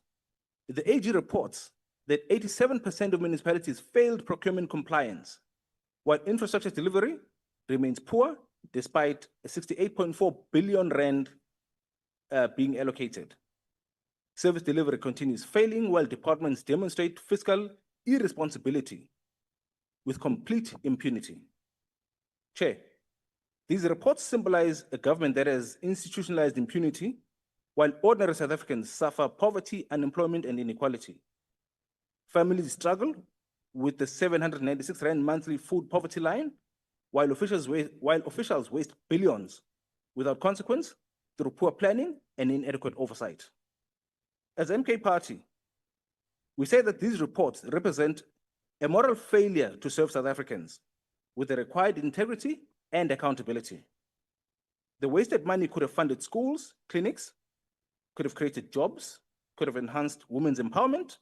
Instead, it was squandered through incompetence, rewarded by a culture of impunity. Furthermore, even though Scopa of the 7th administration has no authority over these reports, as MK Party, we request that the SIU must investigate these reports with the purpose of ensuring enforcement of consequence management for all Thank of you, the Honorable responsible. Member. Thank you, Chair. The EFF.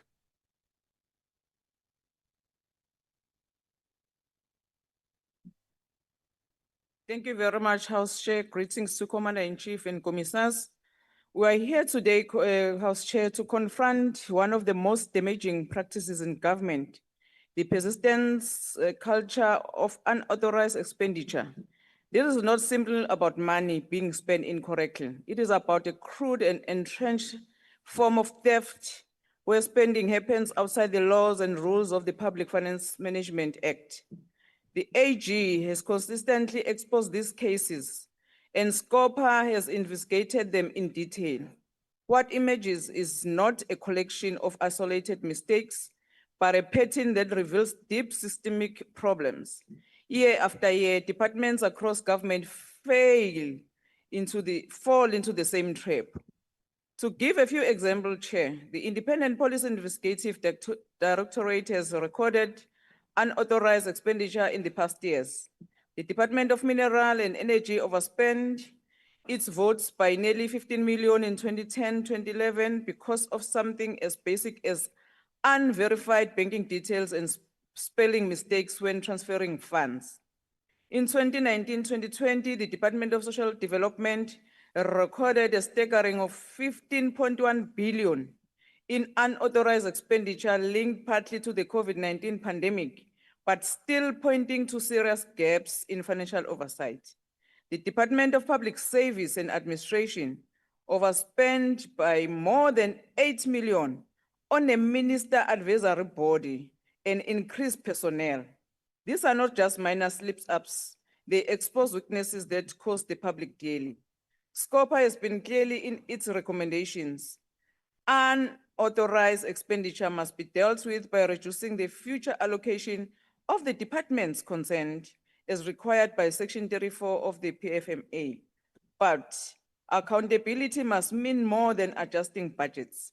It must mean verifiable recoveries and real consequences for officials.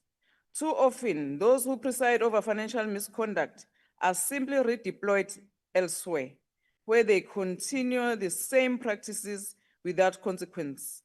Each report ends with a call for the Auditor General to follow up and report again after 2025-2026 financial year. This shows that we cannot let these matters disappear in the system. Continuous monitoring and enforcement are essential. Yet the fact that Parliament debates the same problems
Hello.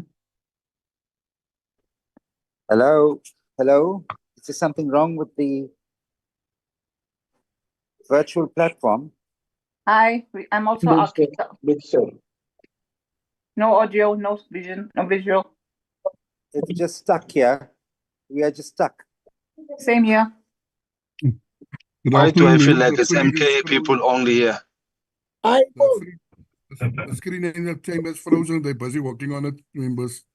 Because thank MK is the most diligent people. I feel like MK is taking work serious than other people, eh?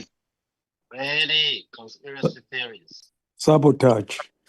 Yeah, nothing on my side Yes, too. it's sabotage, guys. Other, Right? other, MK other than only. sleeping on duty as usual. I think it's only MK that's been switched off here. Let's hope this discussion is not in the house. Also, EFF, I we hope can't it's not get in the them. house. Yeah, I just hope it's not in the house. Yeah, Ray, that conspiracy theory is the same as thinking a two-thirds majority that throws the vote.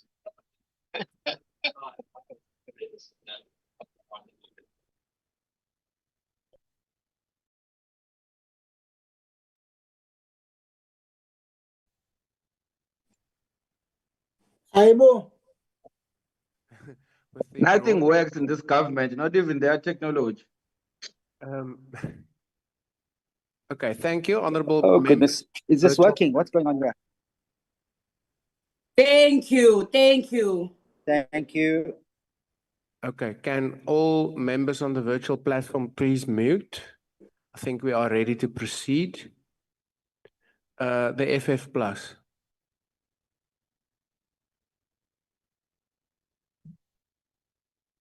Thank you, House Chairperson. House Chairperson, this report highlights in the majority of cases of unauthorized expenditure, not only the inefficiencies and weaknesses that other members refer to, but also a very big problem with our budgeting. Because what it shows in a majority of these cases is that budgets do not make provision for the unforeseen.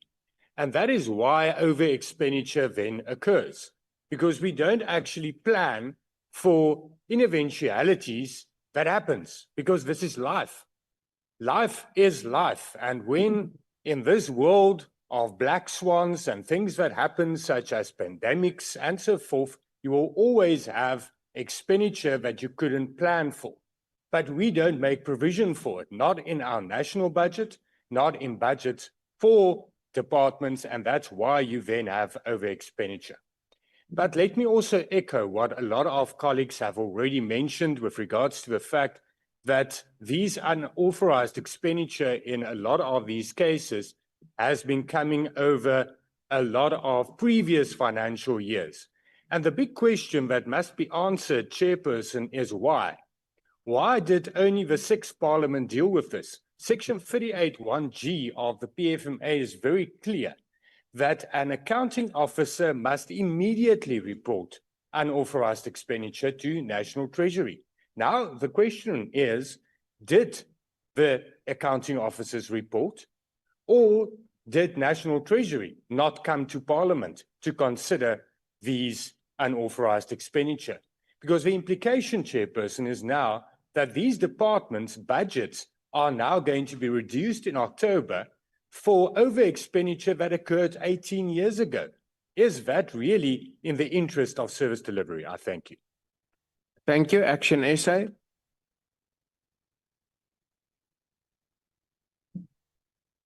House Chair. In a recent written question from Action SA, we asked the Finance Minister, what was the total amount reported to the National Treasury in terms of fruitless and wasteful expenditure, irregular expenditure, and unauthorized expenditure by public departments and entities, including municipalities, over the last 5 years? The answer was a staggering 1.38 trillion. This amounts for half of the entire government of South Africa's budget for the current year, which stands at 2.6 trillion. What we have before us is only a fraction of these exorbitant losses. The sad reality is that unauthorized, irregular, and fruitless and wasteful expenditure is not coming down. It is escalating. It points to a government that is failing and a government of national unity that is failing in its promise to build a capable, ethical, and developmental state. One of Action SA's policy levers for fixing our country is to have a professional public service, one in which state institutions are managed and staffed by highly qualified, ethical, and committed public servants who act with care, professionalism, and a true sense of duty. Currently, that is not the case. Cadre deployment continues without restraint, and there is no genuine political will to stop the rot in our institutions. A critical challenge is accountability, or rather the lack thereof, for officials who breach procurement legislation. 3 reasons stand out. Firstly, many of those responsible for implementing disciplinary charges themselves have their own skeletons in their closets. Secondly, our justice system is broken, including the serious underfunding and compromised independence of the Hawks. And thirdly, the effectiveness of the SIU has been intentionally watered down. Until corrupt officials are jailed and incompetent officials are fired, we will never win the battle against unauthorized, irregular, fruitless, and wasteful expenditure. I thank you. Thank you. The ACDP. Thank you, House Chair. House Chair, the ACDP welcomes the report from SCOPA highlighting the unauthorized expenditure of over 80 billion rand in some 10 government departments.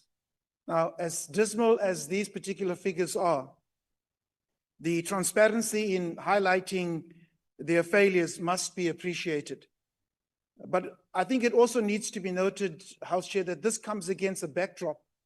This unauthorized expenditure comes against a backdrop of what many South Africans are facing in terms of high unemployment, one of the highest unemployment rates in the world, sitting at 33%, over 40% on the expanded definition of unemployment. We have a debt to GDP of some 77%. We have a deficit on our national account. We have a Gini coefficient of some 0.63, one of the highest Gini coefficients of the world, Gini coefficients in the world, indicating the deficit between those who have and those who have not, which continues to grow. And so it's in this particular background and backdrop that we need to understand that we cannot continue having this kind of unauthorized, irregular expenditure in our government departments. The ACDP will call for accountability, including ensuring that those who have fallen foul of keeping to the law, and in particular your Finance Management Acts, are held to the fullest account. Thank you, Chair. Thank you. The UDM. Thank you, Honorable House Chair. The UDM welcomes the move by the 7th Administration SCOPA to bring this mess to ahead for us to deal with it. But it brings to us the fact that we had a failing government. You cannot tell us how, for all these years, those people disregarded the PFMA and nothing was done. It's something that is continuing at all levels of the government. It's something that SCOPA is now dealing with it.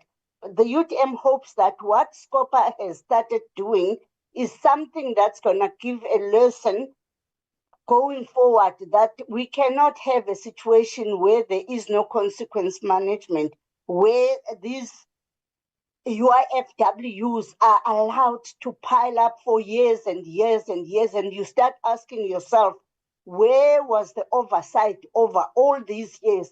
I understand that some parties are blaming the GNU, but this is not the work of the GNU. I must state that, Honorable Chairperson, without fear or favor. But all we need to do is to respect the laws that govern us, which is what has been missing all along. I thank you. Thank you. Rise. As Rise Mzansi, we support the reports and also the work that SCOPA is doing on this particular matter. What is important, whilst I take the arguments that have been advanced, that it might be maybe the legislation or many of these unauthorized as a result of unforeseen, unplanned ways or things that happen, we need to be honest with ourselves that there is that culture of not planning properly and then using or spending money that you don't have authorization to spend. And that is, if we are to be honest with ourselves, it is a gateway in some instances, and most instances, it is a gateway to stealing the public funds. So we need to close that loop. We do accept that there will be instances where there are emergencies that happen and that you did not foresee. But let's not make excuses for human errors and also for people trying to open windows to steal from the public. But as I said, we support the work of SCOPA and will continue to support them as they go into the last couple of financial years, digging in to see how the monies of the people of South Africa has been in an unauthorized way been spent. Thank you, Bosa. Thank you, House Chairperson. First of all, as Build One South Africa, we endorse and support the report and the work that the Standing Committee on Public Accounts is doing. I do think, though, it's important, honorable members, that we need to think deeply about what the system is producing. We can all sit here as victims, as though we're not lawmakers, as though these issues are new, but many of them are legacy issues. Unauthorized expenditure is something that the Auditor General speaks about consistently. Yet we as lawmakers will come here, make speech after speech, almost as if this is something that we will lament this year and do it again next year. May I make 3 critical suggestions? The first is, in looking at issues of wasteful and fruitless expenditure, that we deploy the right leadership and financial officers to spaces and departments that are not operating properly. Whether we can't just simply leave it to the departments that are perpetual failures in this regard. Secondly, I think we need to apply digital technology. AI as part of the future gives us an opportunity to be predictive about where financial matters are coming from. If we can adopt that, we can predict and deal with reports in real time rather than waiting years later. Lastly, we are lawmakers, let's enforce the law. Where there are problems of accountability, let us hold those people accountable. So, Honorable House Chairperson, my hope is that this discussion will not lead to another, let's just lament and fail to do the hard yards. Let's act now, modernize, so that we can deal with the financial integrity of the South African budgeting process. Thank you very much. Thank you. The ATM. Thank you, Chair. We note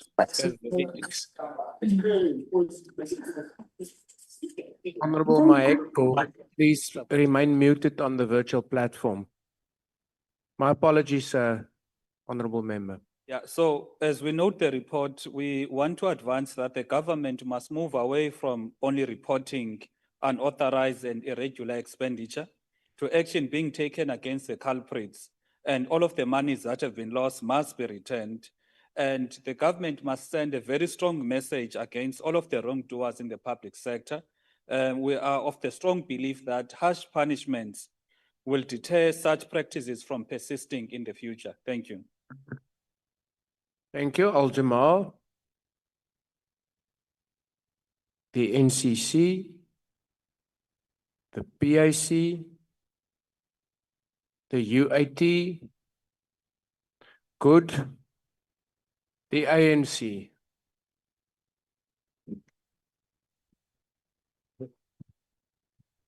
Ngiyathokoza sihlalo hloniphekileko malunga ahloniphekileko sizwe sekhethu lochani sihlalo hloniphekileko I rise on behalf of the African National Congress to support the tabling before this August House the findings of the Standing Committee on Public Accounts regarding unauthorized expenditures across 10 departments.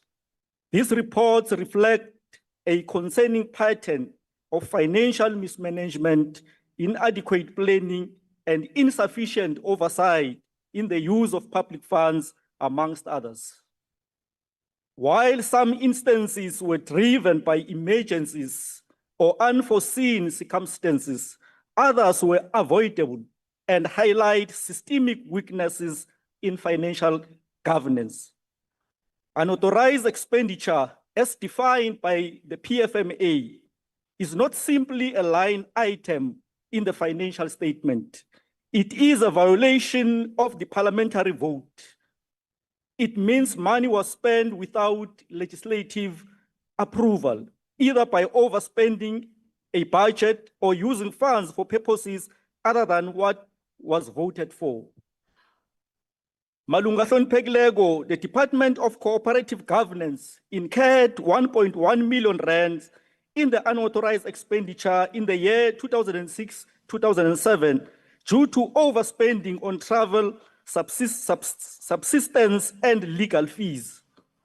The Department of Telecommunications and Digital Technologies overspent 4.7 million rands in the year 2013-2014, largely due to currency depreciation affecting membership fees to international organizations. The Department of Women, Youth, and Persons with Disabilities recorded unauthorized expenditures of over 27 million rands in the year 2011-2012 and 2.2 million rands in the year 2015-2016 and 3.2 million rands in the year 2019-2020, primarily due to overspending on compensation and goods and services. The Department of Correctional Services overspent by 121,000 rands in the year 2015-2016 due to adjustment in housing allowances and medical aids contribution. The Department of Social Development recorded a staggering 15.1 billion rands in unauthorized expenditure in the year 2019-2020, reportedly driven by emergency early payment of social grants during the COVID-19 pandemic.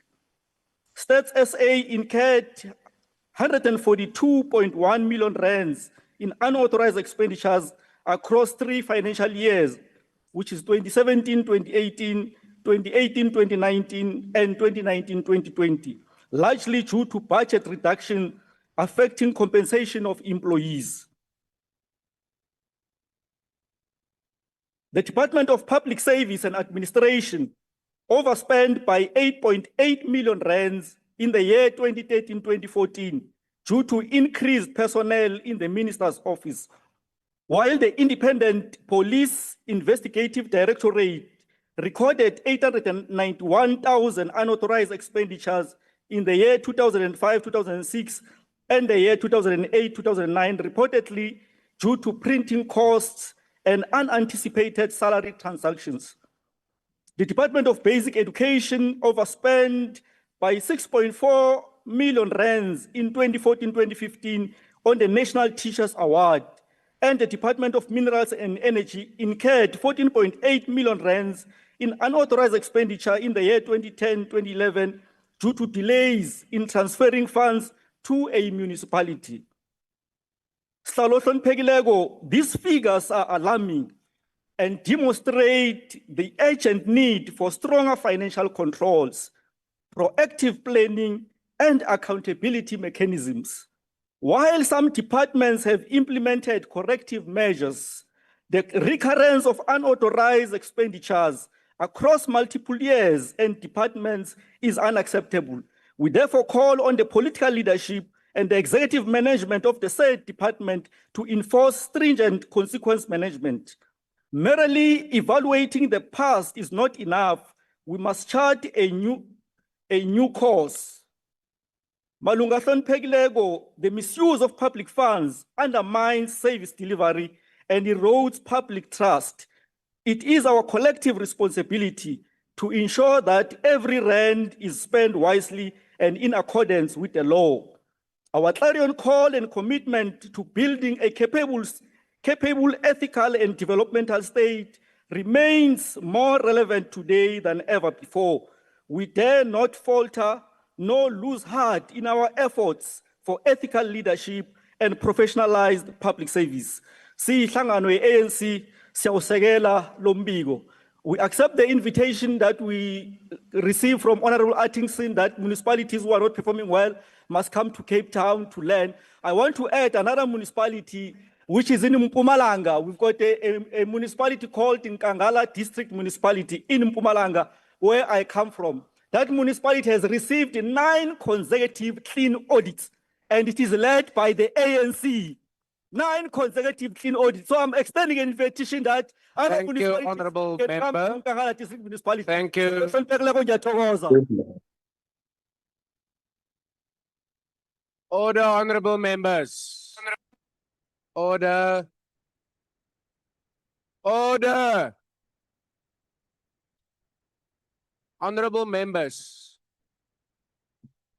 I want to recognize the acting chief whip. Chairperson, I move that the reports be adopted. Thank you. The motion is that these reports be adopted. Are there any objections? The MK? Thank you, House Chair. We object to that. Thank you. Thank you. The MK is objecting. Any other objections? I don't see any other hands. So with that objection of the MK noted, these reports are accordingly agreed to. The Secretary will now read the 17th order. Decision of question on report of Portfolio Committee on Home Affairs on oversight visit to Libombo Port of Entry, Mpumalanga Province on 10 December 2024.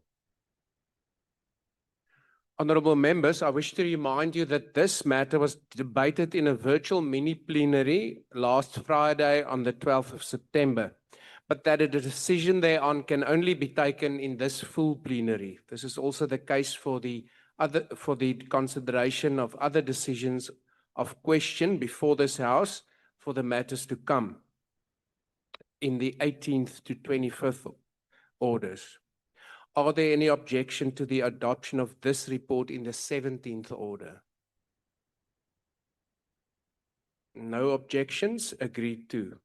The Secretary will read the 18th order. Decision of question on report of Portfolio Committee on International Relations and Cooperation and conducting a parliamentary diplomacy and oversight visit to People's Republic of China. Are there any objections to the adoption of this report? The DA? The DA objects. MK? MK objects. Thank you. Thank you. Any further objections? With those Please objections? note the objection of the FF plus as well, Chair, please. FF plus as well. With those objections recorded, the report is accordingly agreed to. The Secretary will read the 19th order. Decision of question on report of Portfolio Committee on Electricity and Energy on oversight visit to Gauteng, Northwest and Mpumalanga provinces during 24-28 March 2025. Honorable members, are there any objections to the adoption of this report? The MK? Thank you, House Chair. We object.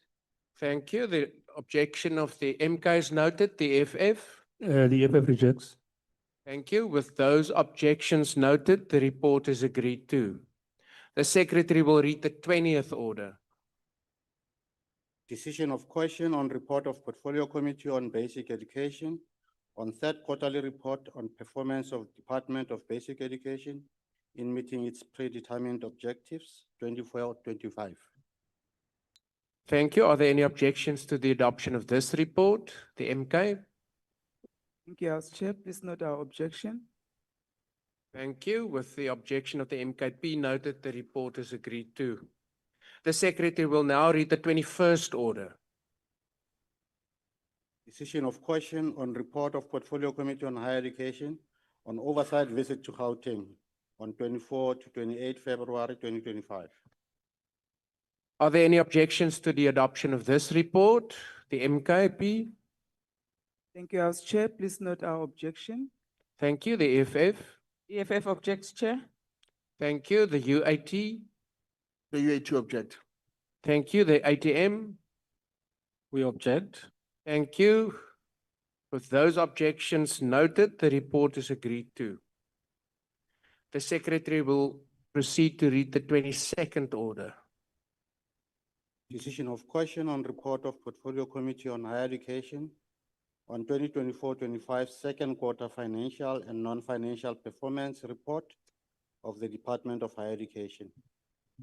Are there any objections to the adoption of this report? The MK? Thank you, House Chair. Please note the MK's objection.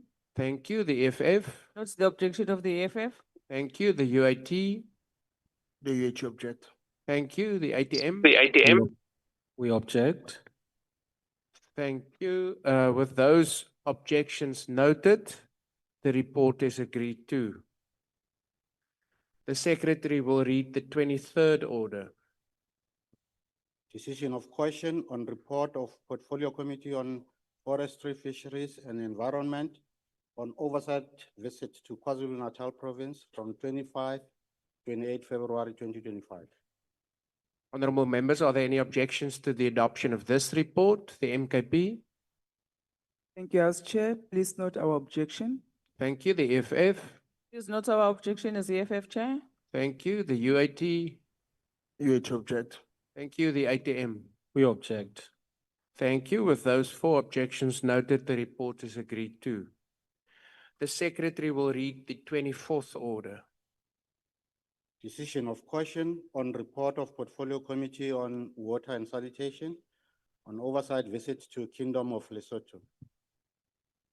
Thank you. Are there any objections to the adoption of this report, the MKP? Thank you, House Chair. Please note the MK's objection. Thank you. The FF. We object. Thank you. The ATM. We object. Thank you. The UIT. Rahana. Thank you. With those objections recorded and noted, the report is agreed to. The secretary will read the 25th order. Decision of question on report of Portfolio Committee on Communications and Digital Technologies on 2024-25 first and second quarter performance and expenditure reports of the Department of Communications and Digital Technologies. Thank you. Are there any objections to the adoption of this report, the MKP? Thank you, House Chair. Please note the MK's objection. Thank you. The FF. Thank you, Chair. We object. Thank you. The ATM. We object. Thank you. The UIT. Rahana. Thank you. With those 4 objections noted and recorded, the report is agreed to. We now come to motions without notice, honorable members. Does any member of the ANC wish to give a motion without notice? Thank you, Honorable Chair. As the African National Congress moves without notice that the House notes with great sadness the passing of Ambassador Mahlangu on Sunday, the 24th of August, 2025, while on his way to South African hospital after a brief illness. Further notes that Mahlangu was part of the drafters of the first democratic constitution and was elected to the first democratic parliament of 1994.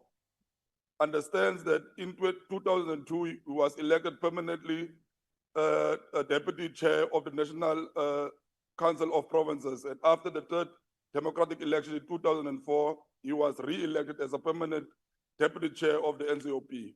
Acknowledges that in January 2005, he was elected as the chairperson of the NCOP and represented South Africa in many international conferences and seminars.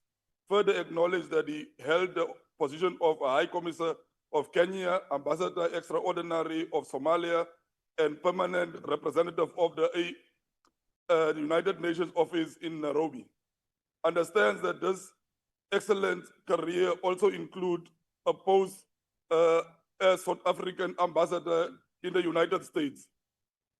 Remembers his legacy as one of unwavering dedication and love for his country, and extend his heartfelt condolences to his family, friends, and colleagues who work alongside him. We therefore move. Thank you. I put the motion. Are there any objections? No objections agreed to. The DA? Honorable House Chair, on behalf of the Democratic Alliance, I hereby wish to move without notice that this House notes with great concern that the Chief of the South African National Defence Force, General Lusani Mapanya, engaged in unsanctioned political diplomacy during his visit to Iran, that the President, as Commander-in-Chief, has effectively exonerated him despite clear breaches of the SANDF Code of Conduct and the Constitution's requirement of strict military neutrality. That this failure to impose consequences teaches the officers' corps all the wrong lessons, undermines parliamentary oversight, and deepens South Africa's diplomatic isolation, particularly in relation to the United States. That the Minister of Defense has failed in her constitutional duty to ensure accountability, having authorized and defended the General's conduct, and calls on the President to urgently restore civilian control over the military, hold the Chief of the SANDF accountable, and reconsider the fitness of the Minister of Defense to hold office. I so move. I put the motion. Are there any objections? I see objections from. EFF object to this Thank you. madness. The ANC and MK ANC object, similarly. Chair. Thank you. There being objections, thank you. The UAT is also noted. This motion will be converted to a notice of motion for scheduling and debate in the House. The MK. Thank you, Chair. On behalf of MK Party, I move without notice that the House notes the ongoing Mazanga Commission into alleged interference in the SAPS political killing and investigations, including the disbandment and the docket removals raised by Lieutenant General Mkhwanazi.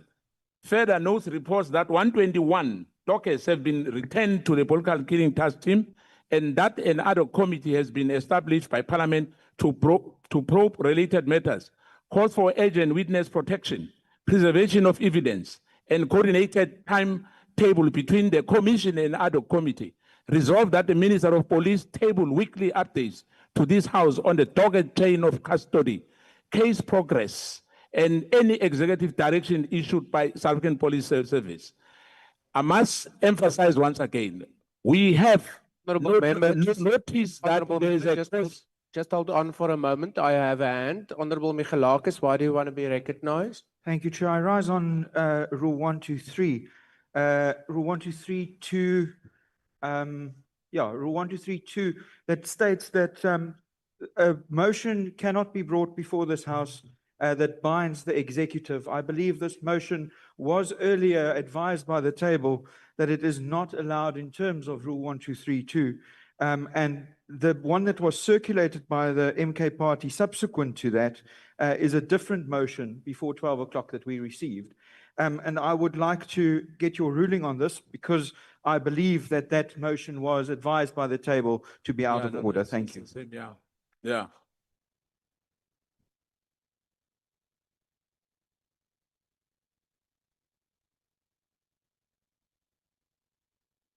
Yeah. Honorable members.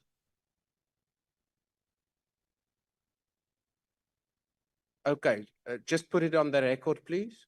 Speaker, MK Party will withdraw that notice without motion.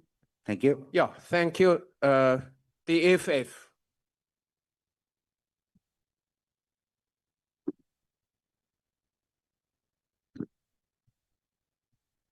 Can I go through, Chair? All the honorable members, allow the honorable Lawsec to continue. Keep quiet, members, keep quiet. Order. Yeah, thank you very much, House Chair. On behalf of the EFF, I hereby move without notice that the House notes the hosting of the annual Umkhosi Womhlanga ceremony that was held in Mashobeni Royal Palace under the leadership of His Majesty King Misuzulu Zwelithini. Further notes the cultural, social, and moral significance of this ceremony as a platform for celebrating and preserving our traditions and values, in particular, Usiko Lawazulu. Acknowledges His Majesty the King, King Misuzulu Zwelithini, for his role in leading and sustaining this important cultural institution that instills pride amongst our people and preserving our cultures and our institutions. Further acknowledges the royal family for their contribution in protecting and honoring the rich heritage of the Zulu nation and the customs of our people. We recognize that Umkhosi Womhlanga is not only a cultural celebration, but also an occasion that unites the nation instills disciplines, and uplifts young women through cultural pride and moral guidance. We must congratulate the participants, Izintombi Zomhlanga, for their dedication, discipline, and commitment to upholding this tradition on an annual basis and carrying forward the legacy of their forebears. I so move. Thank you. I put this motion. Are there any objections? No objection. Agreed to. The ANC. Thank you very much, House Chair. The African National Congress move without notice that the House notes that the annual Police Commemoration Day that was observed on Sunday, 7 September 2025 at the SAPS Memorial Site at the Union Buildings in Pretoria.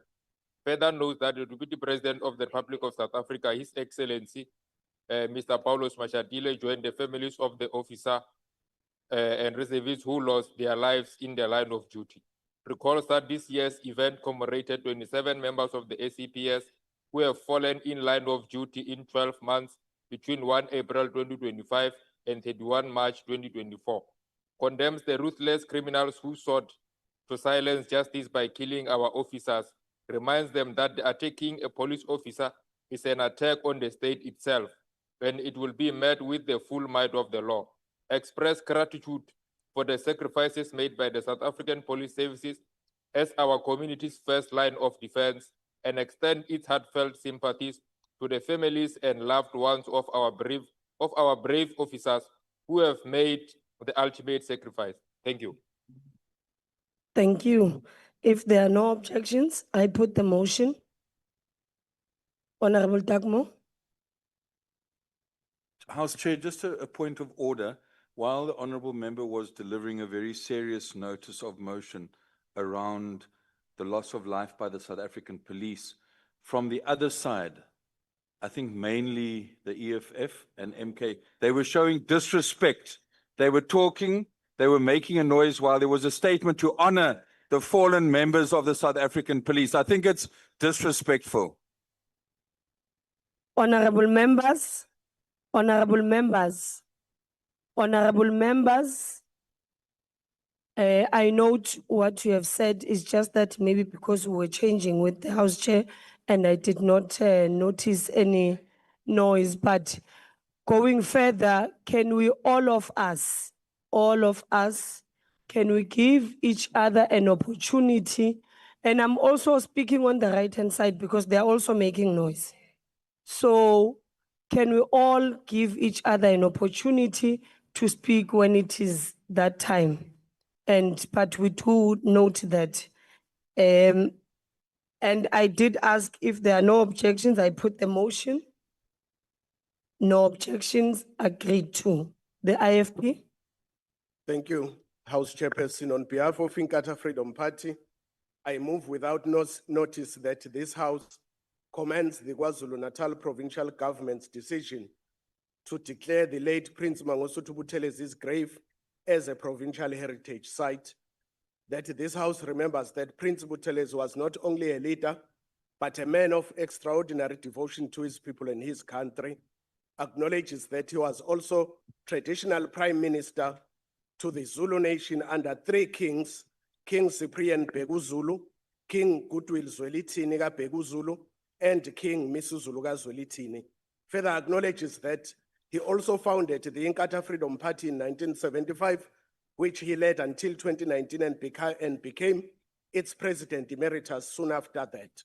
Recognizes that he served as a member of parliament from 1994 to 2023 and as a Minister of Home Affairs in the first government of national unity from 1994 to 2004.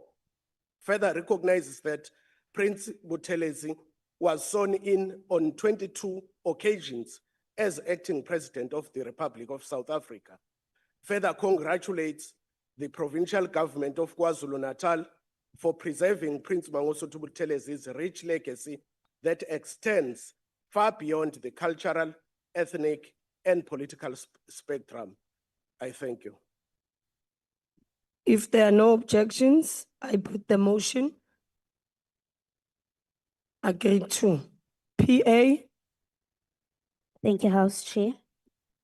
On behalf of the Patriotic Alliance, I move without notice that the House notes with profound admiration and celebration of the historic and successful conclusion of the land claim by the Richtersveld community, a victory of 2 decades in the making.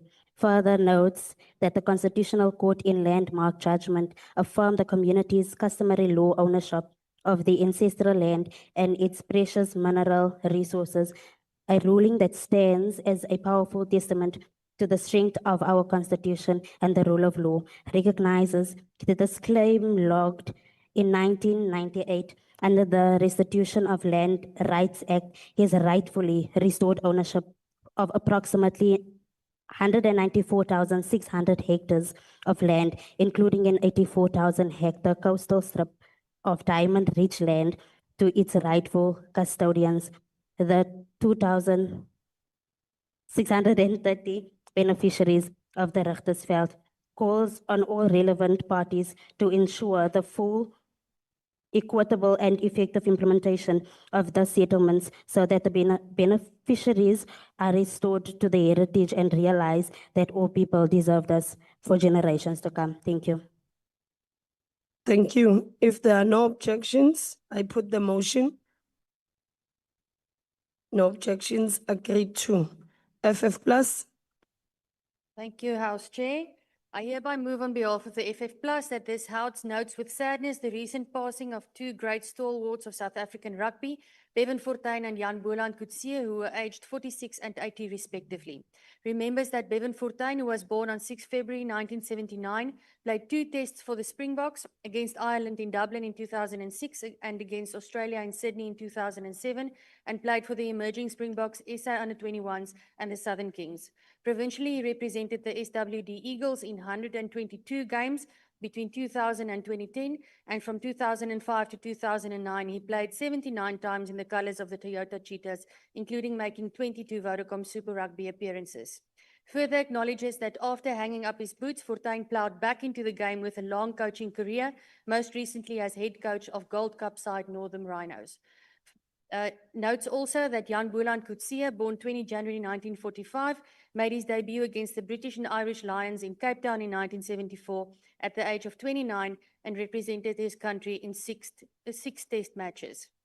Further notes that Coetzee made 127 appearances for the Western Province in his time. He also turned out for the Junior Springboks, SA15, Gazelles and SA Universities, and excelled as winemaker as well. Expresses its deepest condolences to the family and loved ones of both Bevan Fortuin and Jan Boland Coetzee. I so move. Thank you. If there are no objections, I put the motion. Agreed to.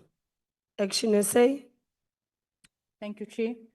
I, Dirlene James, on behalf of Action SA, move without notice that the House acknowledges that the Cape Flats has descended into a state of crisis where communities live under siege, gunfire echoes daily, and bullets litter the streets, leaving innocent residents in constant fear. Notes with grave concern that current law enforcement strategies have proven incapable of protecting these communities, with an under-resourced and understaffed police force unable to stem the bloodshed caused by these gangs.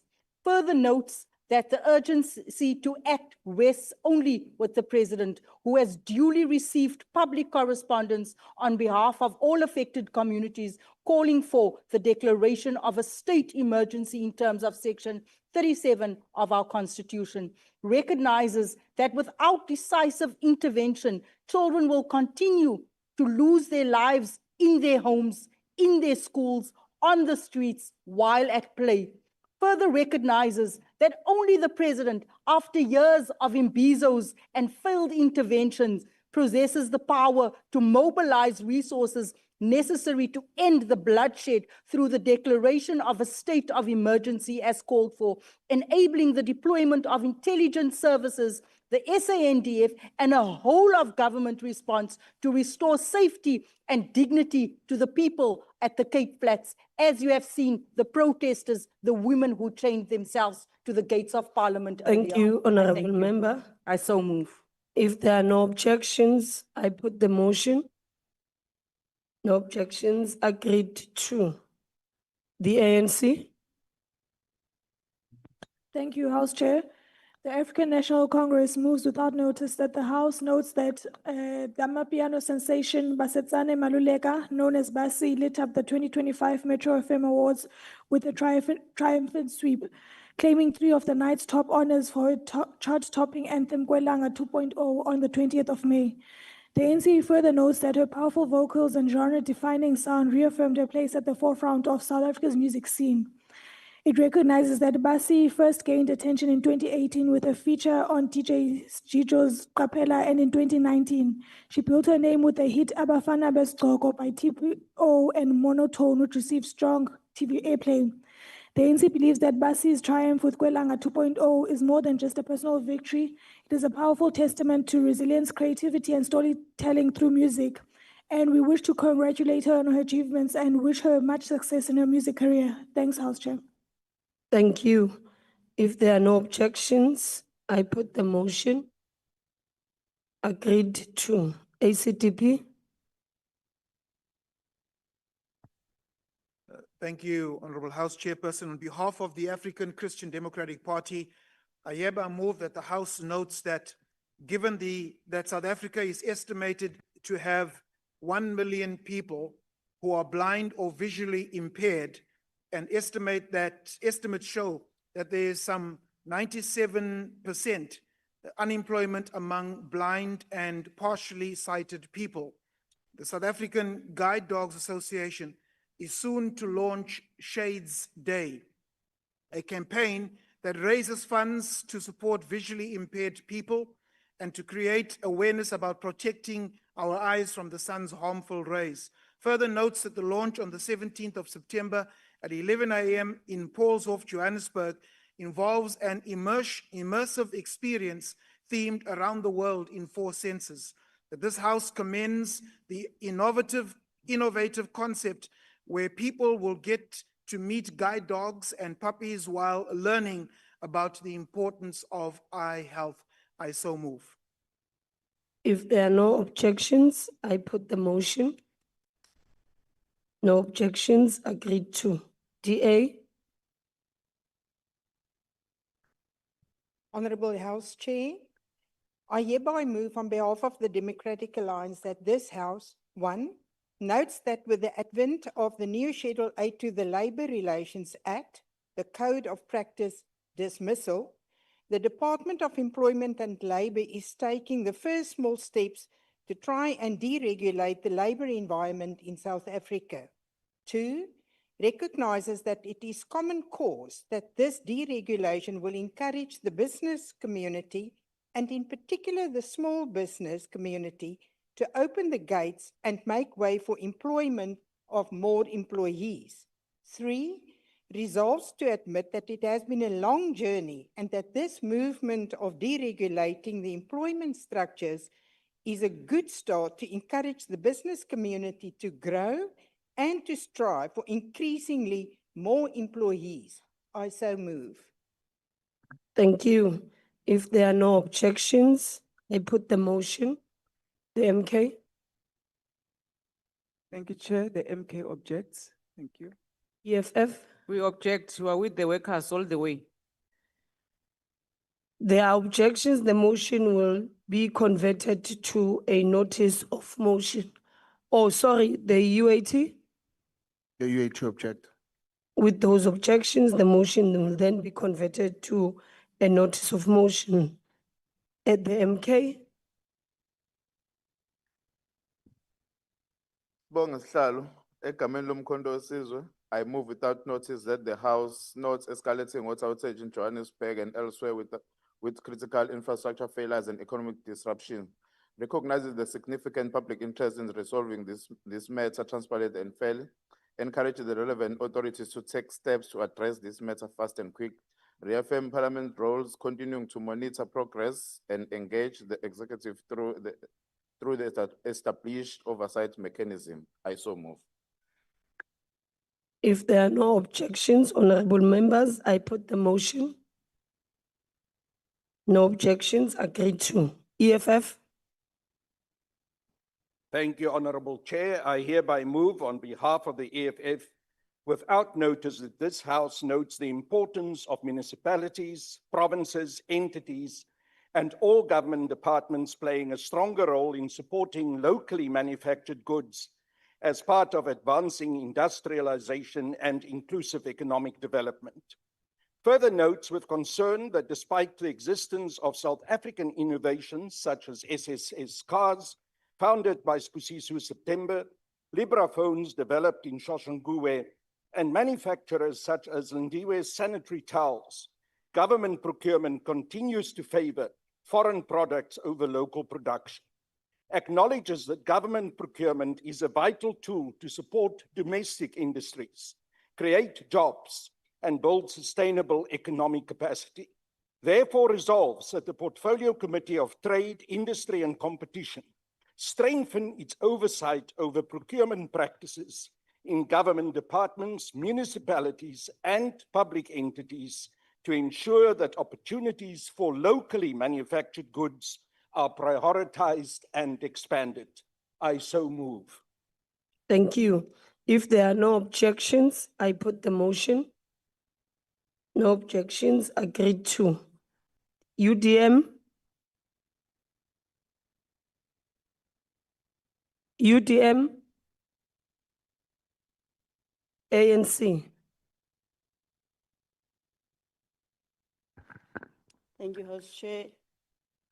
I move on behalf of the ANC without notice that the House notes the International Day of Sign Language, which is celebrated every year on the 23rd of September.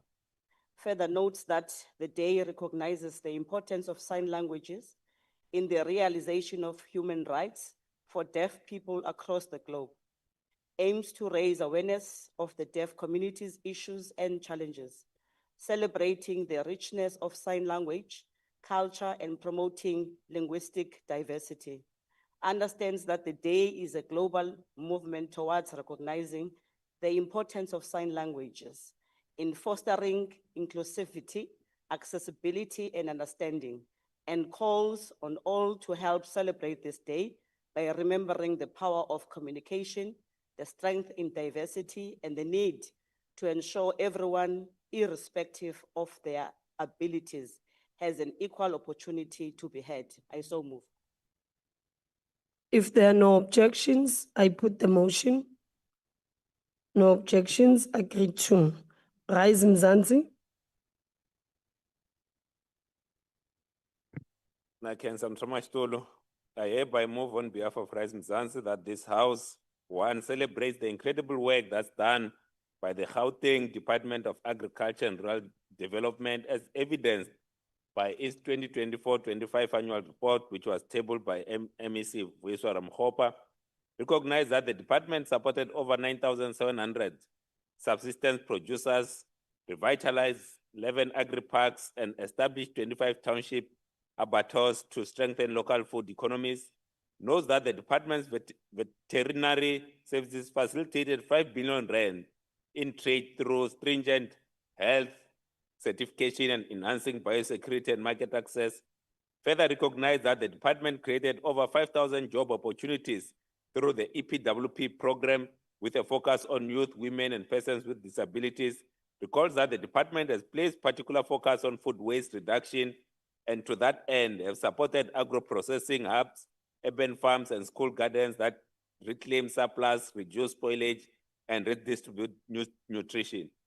And finally, affirms the need for similar efforts in other provinces to build a secular and inclusive food system where no harvest is wasted and every citizen is nourished. I so move. Thank you. If there are no objections, I put the motion. The MK. Thank you, Chair. Please note the MK's objection. Thank you. Noted. The DA. The DA objects. With those objections, the motion will then be converted to a notice of motion. Bosa. Thank you, House Chairperson. I rise on behalf of Bill 1. Honorable Member, Honorable Maiman, please can you take a seat? There's a point of order. Honorable Reddy. I think it was a slip of the tongue. I think you meant to say it'll be converted to a notice of motion. I said exactly that. I don't know, you wanted me to recognize you, Honorable. Hi, Honorable Reddy. Continue, Honorable Mahimani. Thank you, House Chairperson. On behalf of Build One South Africa, I move without notice that this House notes with deep sadness the passing of Ms. Tshidi Dia, a distinguished journalist and a respected commentator in South African politics. Recognizes her significant contribution to political reporting, her commitment to truth-telling, and her role in strengthening democratic discourse in our country. We express sincere condolences to her family, her colleagues, and the wider media fraternity during this time of loss. And we conveys its appreciation for a legacy of fearless journalism and dedication to holding leaders accountable. I so move. Thank you. If there are no objections, I put the motion. No objections, agreed to. ATM. Thank you, House Chair. On behalf of the ATM, I move that this House notes with deep concern that the head of King Ntsaka Khawuta, Zanzolo, the great Xhosa king who was killed by the British colonial forces in 1835, remains in the possession of foreign institutions and has not yet been returned to his people. Recognizes that King Ntsaka is a symbol of African resistance against colonial conquest, dispossession, and oppression, and the continued withholding of his head is an affront to the dignity and memory of African people. Acknowledges the pain and trauma that this unresolved matter continues to inflict on the descendants of King Ntsaka, the AmaXhosa nation, and all Africans who revere his sacrifice. Further recognizes that the restoration of African monarchies, the respect for their heritage, and the dignity of traditional leadership are integral to healing historical wounds and reaffirming African identity. Further resolve that Parliament, as a voice of the people, lends its full support to the rightful return of the remains of King Ntsaka to ensure that justice, dignity, and historical redress are achieved. I so move. Thank you. If there are no objections, I put the motion. With no objections, agreed to. ANC.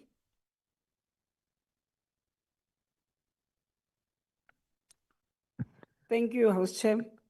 The African National Congress moves without notice that the House notes with great sadness the passing on of the legendary South African actress Nandi Nyembe at the age of 75 on Saturday, 23 August 2025. Acknowledges that throughout her remarkable 53-year career, Nyembe has brought to life some of the most iconic characters on South African television.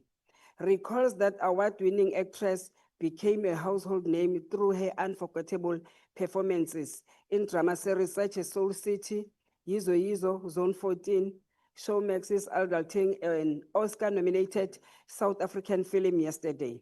Understands that through every performance, Nandi gave our people pride and our stories a purpose. Recognizes that she broke barriers and inspired young actors in villages and townships to dream beyond their circumstances, and extends its heartfelt condolences to her family, friends, and colleagues in the entertainment industry. I so move. Thank you. If there are no objections, I put the motion. With no objections, agreed to. Al-Jama. Thank you. Al-Jama moves without notice that the House notes and remembers that this year marks the 56th commemoration of Imam Abdullah Harun, who was brutally tortured by the apartheid security branch members whilst in detention. Further remembers that since his detention on 28 May 1969, he endured brutal torture and succumbed to his injuries on 27 September 1969. Notes that the rites of his arrest marked the Mauludun Nabi celebration of the birth of our messenger, the last messenger, Prophet Muhammad sallallahu alaihi wasallam. Further notes that this year, in the month of September, Muslims globally celebrate 1,500 years of the birth of the last messenger, Prophet Muhammad sallallahu alaihi wasallam, acknowledges that the month September since 1963 until 1977, 11 killings in detention occurred, including that of Steve Biko, Suleiman Saluji, Salwandile, and 7 more activists. Further acknowledges the 2022 reopened inquest and findings of Imam Harun's killings and reopening of Steve Biko's inquest on 12 September 2025, that the House recommends to the Department of Basic Education to consider introducing the book Killing of the Imam, written by Bani Desai, Honorable in kind of Member, money your to the time has sequel list of expired. books. If there are no I objections, so move. I put the motion.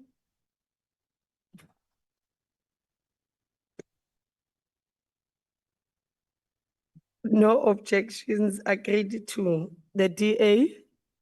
Honourable Chairperson, I hereby move on behalf of the Democratic Alliance that this House celebrates the Springbok women's inaugural appearance in a Rugby World Cup quarter-final, marking their best ever performance in this tournament.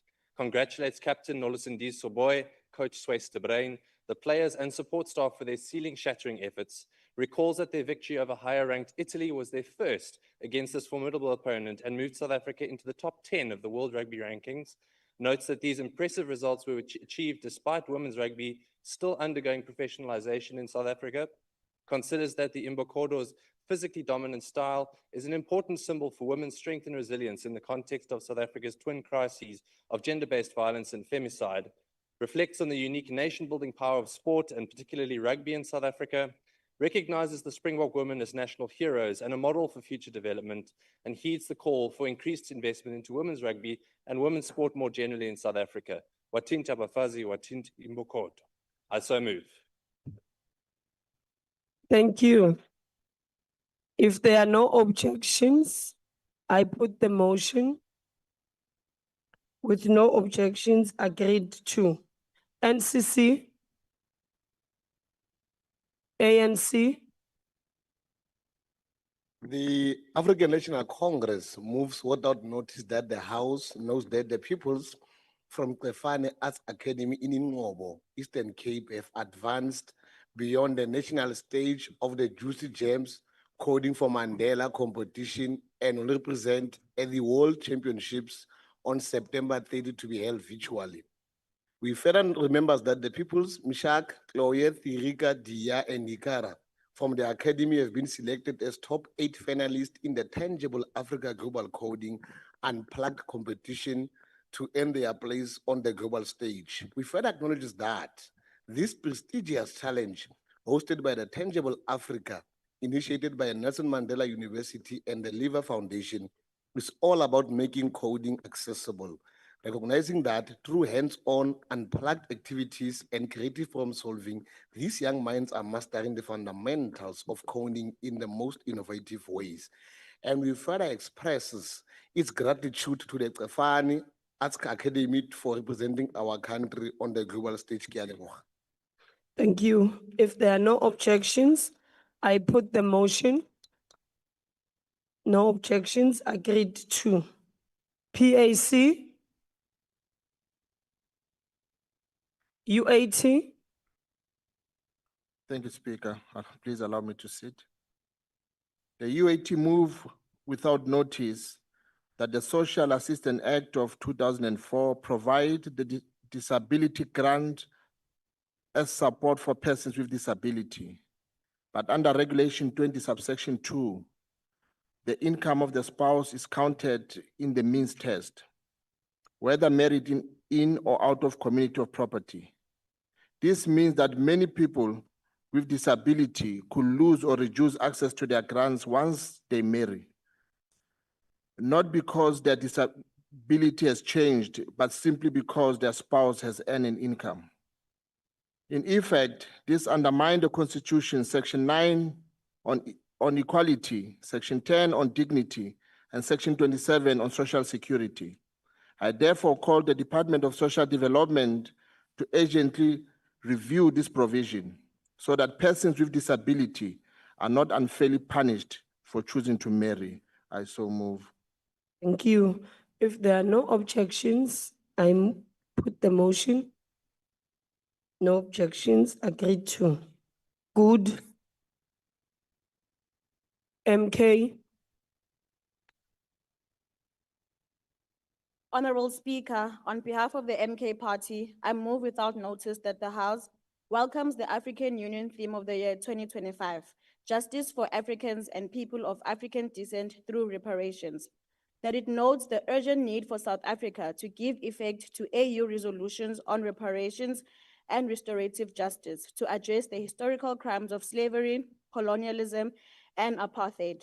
Recognizes that a comprehensive reparation and restorative justice implementation plan covering legal acknowledgement, restitution mechanisms, economic justice measures, and assets or cultural restitution would mark a significant step towards justice and healing. That the House encourages the executive and relevant stakeholders to prioritize engagement with Parliament and the public on concrete measures to implement such a plan in line with the AU theme of the year. I so move. thank you. If there are no objections, I put the motion. With no objections, agreed to. The DA, Honorable Chairperson, I hereby move on behalf of the Democratic Alliance that this House notes the urgent need for the Department of International Relations and Cooperation, DIRCO, to intervene in the South African Hajj and Umrah Council SAHU controversy and ensure the protection of South African pilgrims' rights and interests. 2, appeal to the Ministerial Rights Commission to investigate the allegations of corruption and deception against SAHUK and share its findings to this House, especially considering there are allegations of misconduct and forensic reports. 3, calls on DIRCO to advise on any new directive from the Hajj Ministry regarding Hajj operations for transparency in the interests of South African pilgrims. 4, urges for transparency and accountability in Hajj operations for South African Muslims. 5, calls for the implementation of the Nusuk Hajj system to ensure a more efficient and organized Hajj experience rather than a monopoly by SAHUK as the only tour operator. And lastly, urges for urgent action to be taken to prevent SAHUK from becoming a monopoly given the impending Hajj season and the need to protect the interests of South African pilgrims. I so move. thank you. If there are no objections, I put the motion. With no objections, agreed to. The ANC.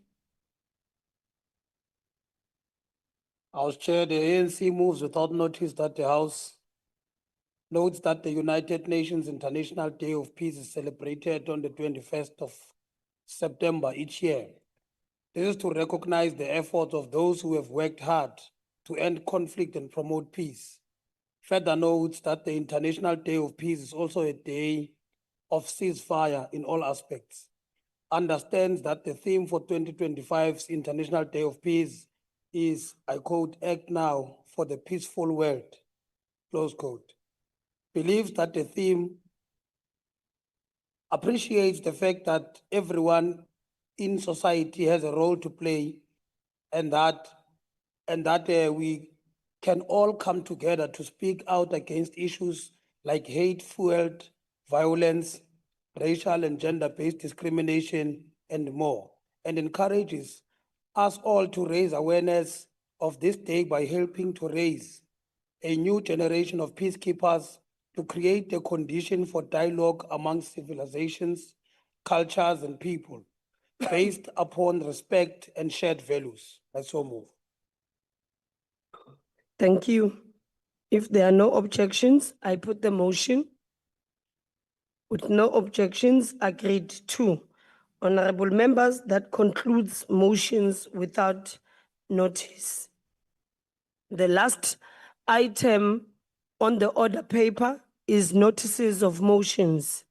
Does any member of the ANC wish to give a notice of motion? Thank you very much, House Chair. I hereby move on behalf of ANC that the House at its next sitting must debate the role of cyber intelligence in policing cybercrime in South Africa. Thank you. Thank you. TA.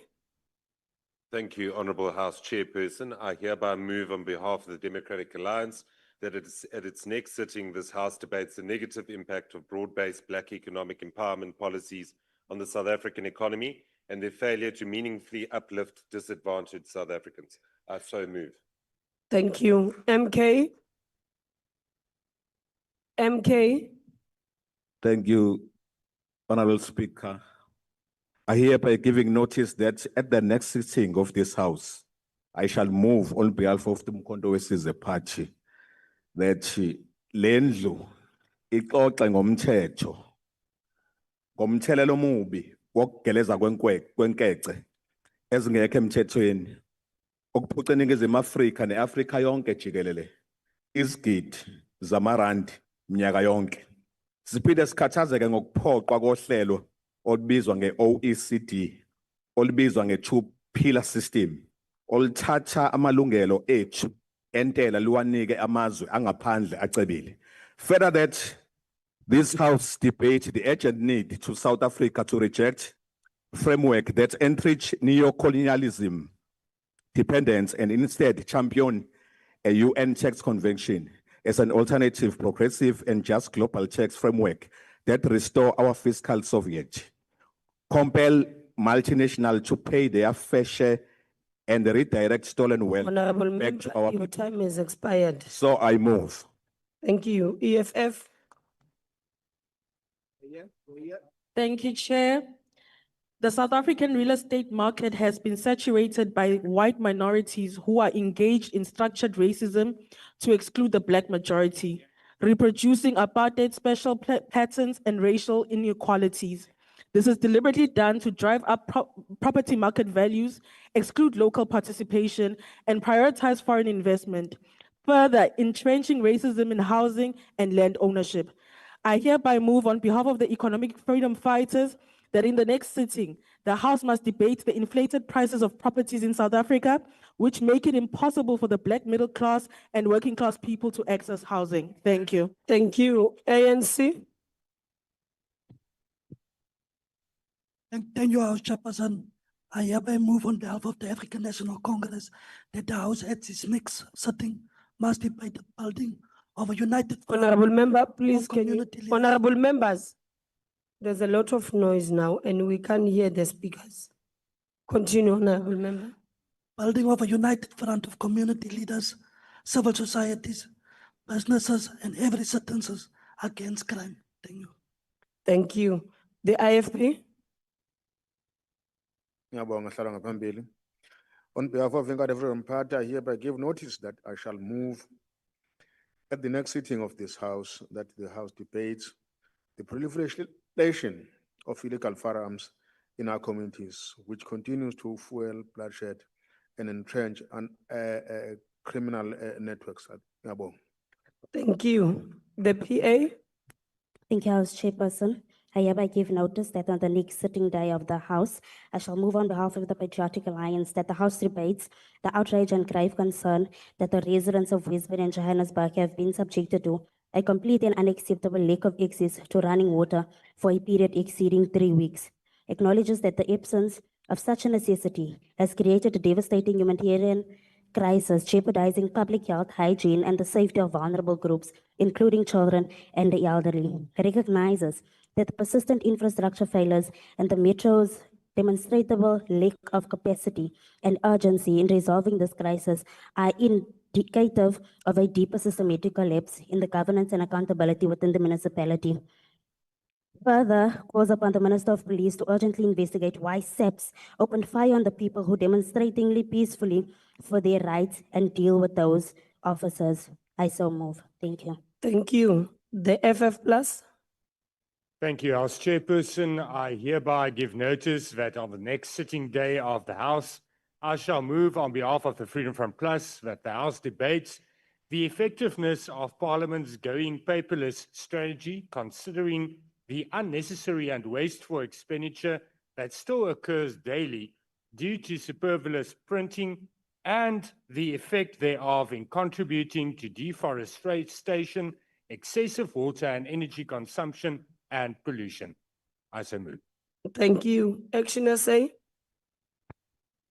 I hereby move on behalf of Action SA that the House debates at its next sitting that South Africans have been betrayed by a coalition government which has failed to produce a single credible plan to address the lack of growth and the deepening unemployment crisis, as economic growth has remained below 1% since the formation of the GNU, resulting in an increasing expanded unemployment rate of 43%. I so move. Thank you. ANC. Thank you, Chairperson. I hereby move on behalf of the ANC that the House at its next sitting must debate mainstreaming culture and heritage to assist in the decolonization and the public social aspect and the education system. I so move. Thank you. ACDP. There's no motion. Thank you, Chair. Thank you. The DA. Thank you, Honorable House Chair. I hereby move on behalf of the Democratic Alliance that at its next sitting, this House debates the alarming rise in child pregnancies in South Africa with specific focus on the Eastern Cape, where between April and July this year, 117 girls aged between 10 and 14 gave birth in public facilities. These shocking figures expose not only a social and health crisis, but also the failure of the SAPS to act decisively against statutory rape and sexual abuse. Parliament must urgently debate why perpetrators continue to escape justice and why the SAPS is failing to protect the most vulnerable members of our society. I so move. Thank you. MK.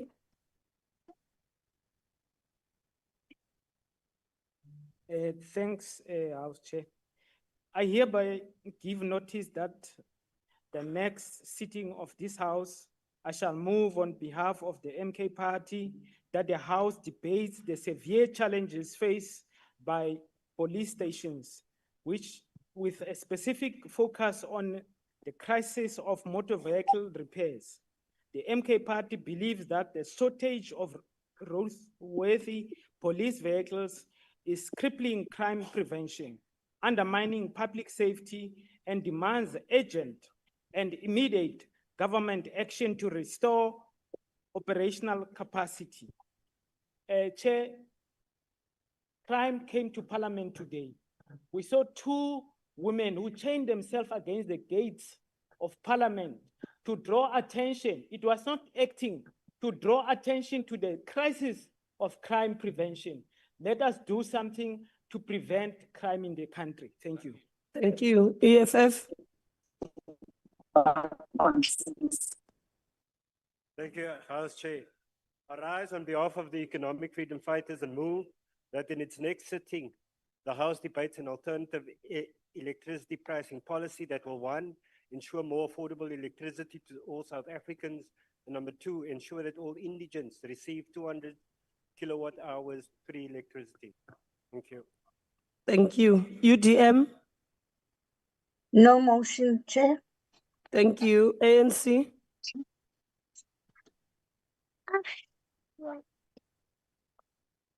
ANC. Thanks, House Chair. I move that it's at its next sitting.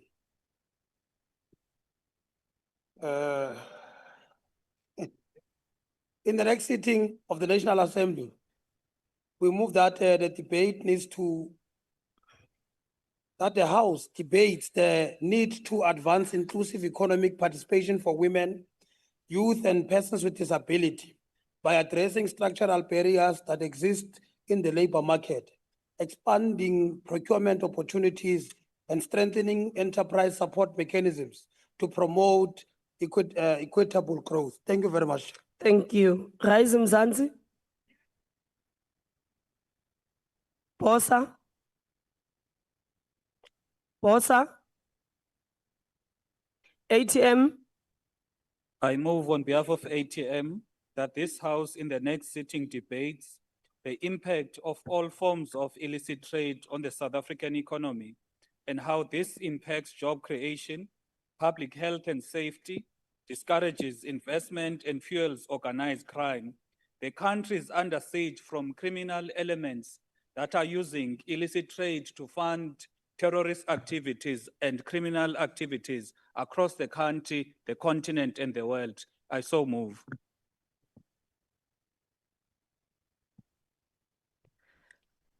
I'll give you an opportunity, Posa, but I called Posa twice and you did not respond. My apologies, House Chairperson. I did not hear you at all.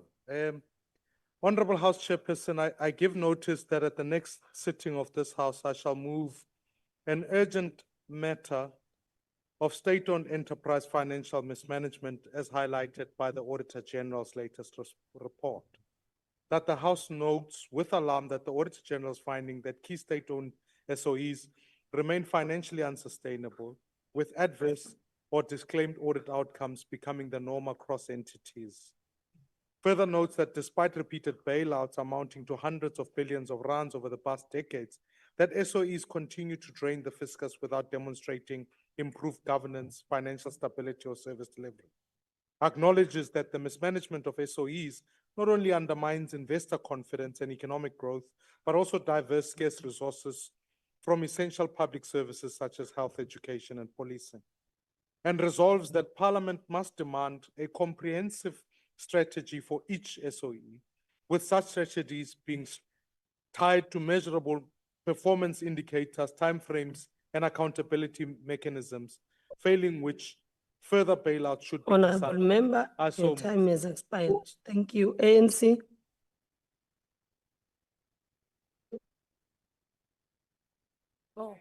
Thank you, House Chair.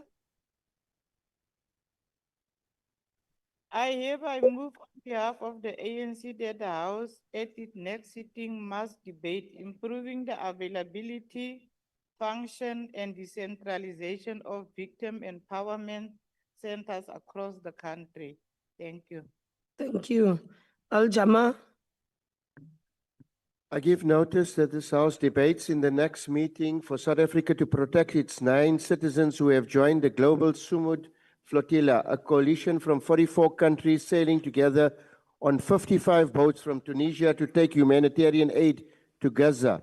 The South African citizens are reinforcing their support of the country's International Court of Justice, the ICJ, case against the Zionist Israeli entity's genocide of Gazans. Thank you. Thank you. The TA. Thank you, Honorable House Chair. I hereby move on behalf of the Democratic Alliance that the next sitting, this House debates the rise of political killings and threats against officials as an inhibitor of professionalizing local governments. I so move. Thank you. NCC. ANC. Thank you, House Chair. I hereby move on behalf of the African National Congress. Honorable Member, can you put your mic? Or it's either you Can I sit sit? down. Yeah. Yes, thank you. Thank you, House Chair. I hereby move on behalf of the African National Congress that the House at its next sitting must debate the development and strengthening of local economies, creation of jobs and promotion of job placements, especially for the youth. So I move. Thank you. PAC. UAT.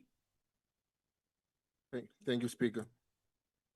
I give notice that next sitting of the House, that this House must debate the issue of taxing trusts in South Africa, with particular reference to the extent in which the trusts are being used to legitimate estate planning versus tax avoidance and illicit financial flows, the implications of trust taxation of wealth distribution, inequality, and fiscal sustainability in South Africa, potential reform to ensure that taxation of trust align with the principle of fairness, transparency, and economic transformation, the adequacy of the current legislative framework governing the taxation of trust.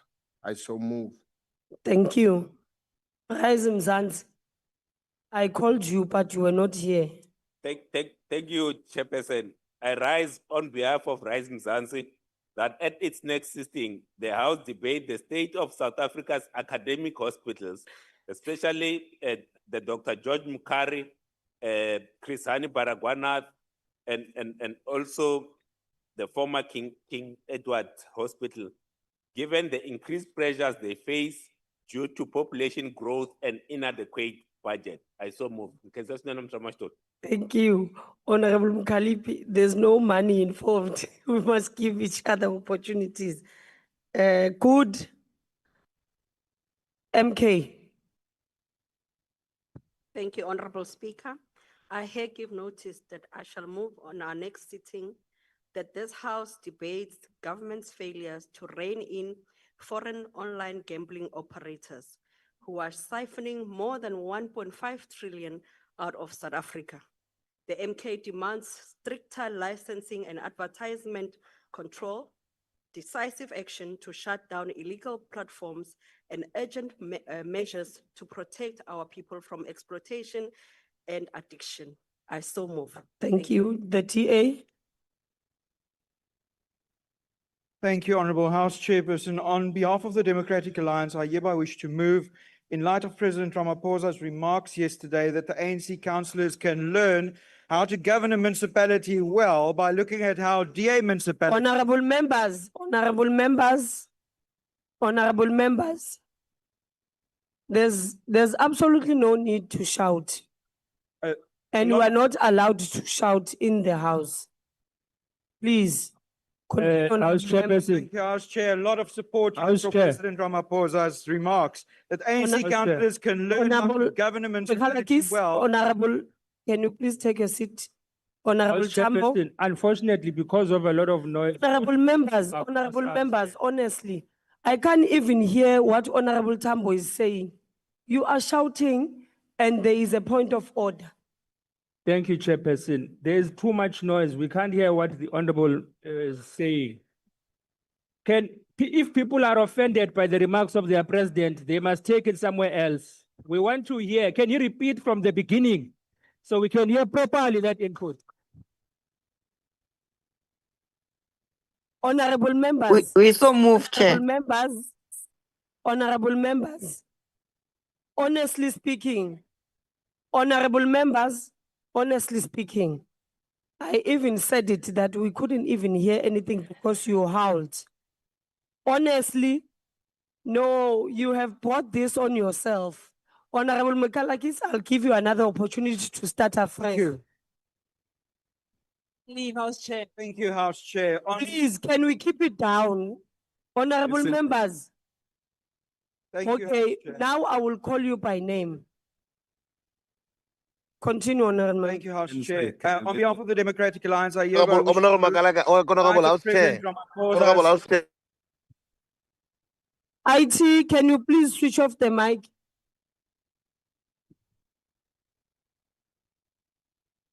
I hereby wish to move, in light of President Ramaphosa's remarks yesterday, No. that the ANC councillors can learn how to govern a municipality well by looking at how DA municipalities like the City of Cape Town and Stellenbosch municipalities are run, that this House debates how parties can follow the President's advice and learn from the DA's excellent track record of governance on local level that creates jobs and improves people's lives. I so move. Thank you. I will now call Honorable Mahlatsi. Honorable Mahlatsi. Thank you, Chairperson. Please accept my apology. Honorable members, can you please keep it down? Thank you, Chairperson. Please accept my apology. It was too noisy. Can he please repeat it?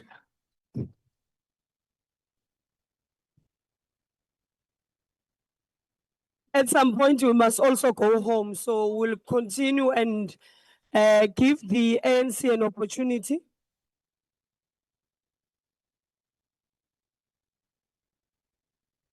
Thank you, Chair. With all due respect, you are ready for that debate. I hereby move on behalf of the ANC that the House at its next sitting must debate the prioritizing of the efforts to resolve South Africa's inner city housing challenges and rooting out acts of criminality in accommodation that goes with it in the inner cities. Thank you.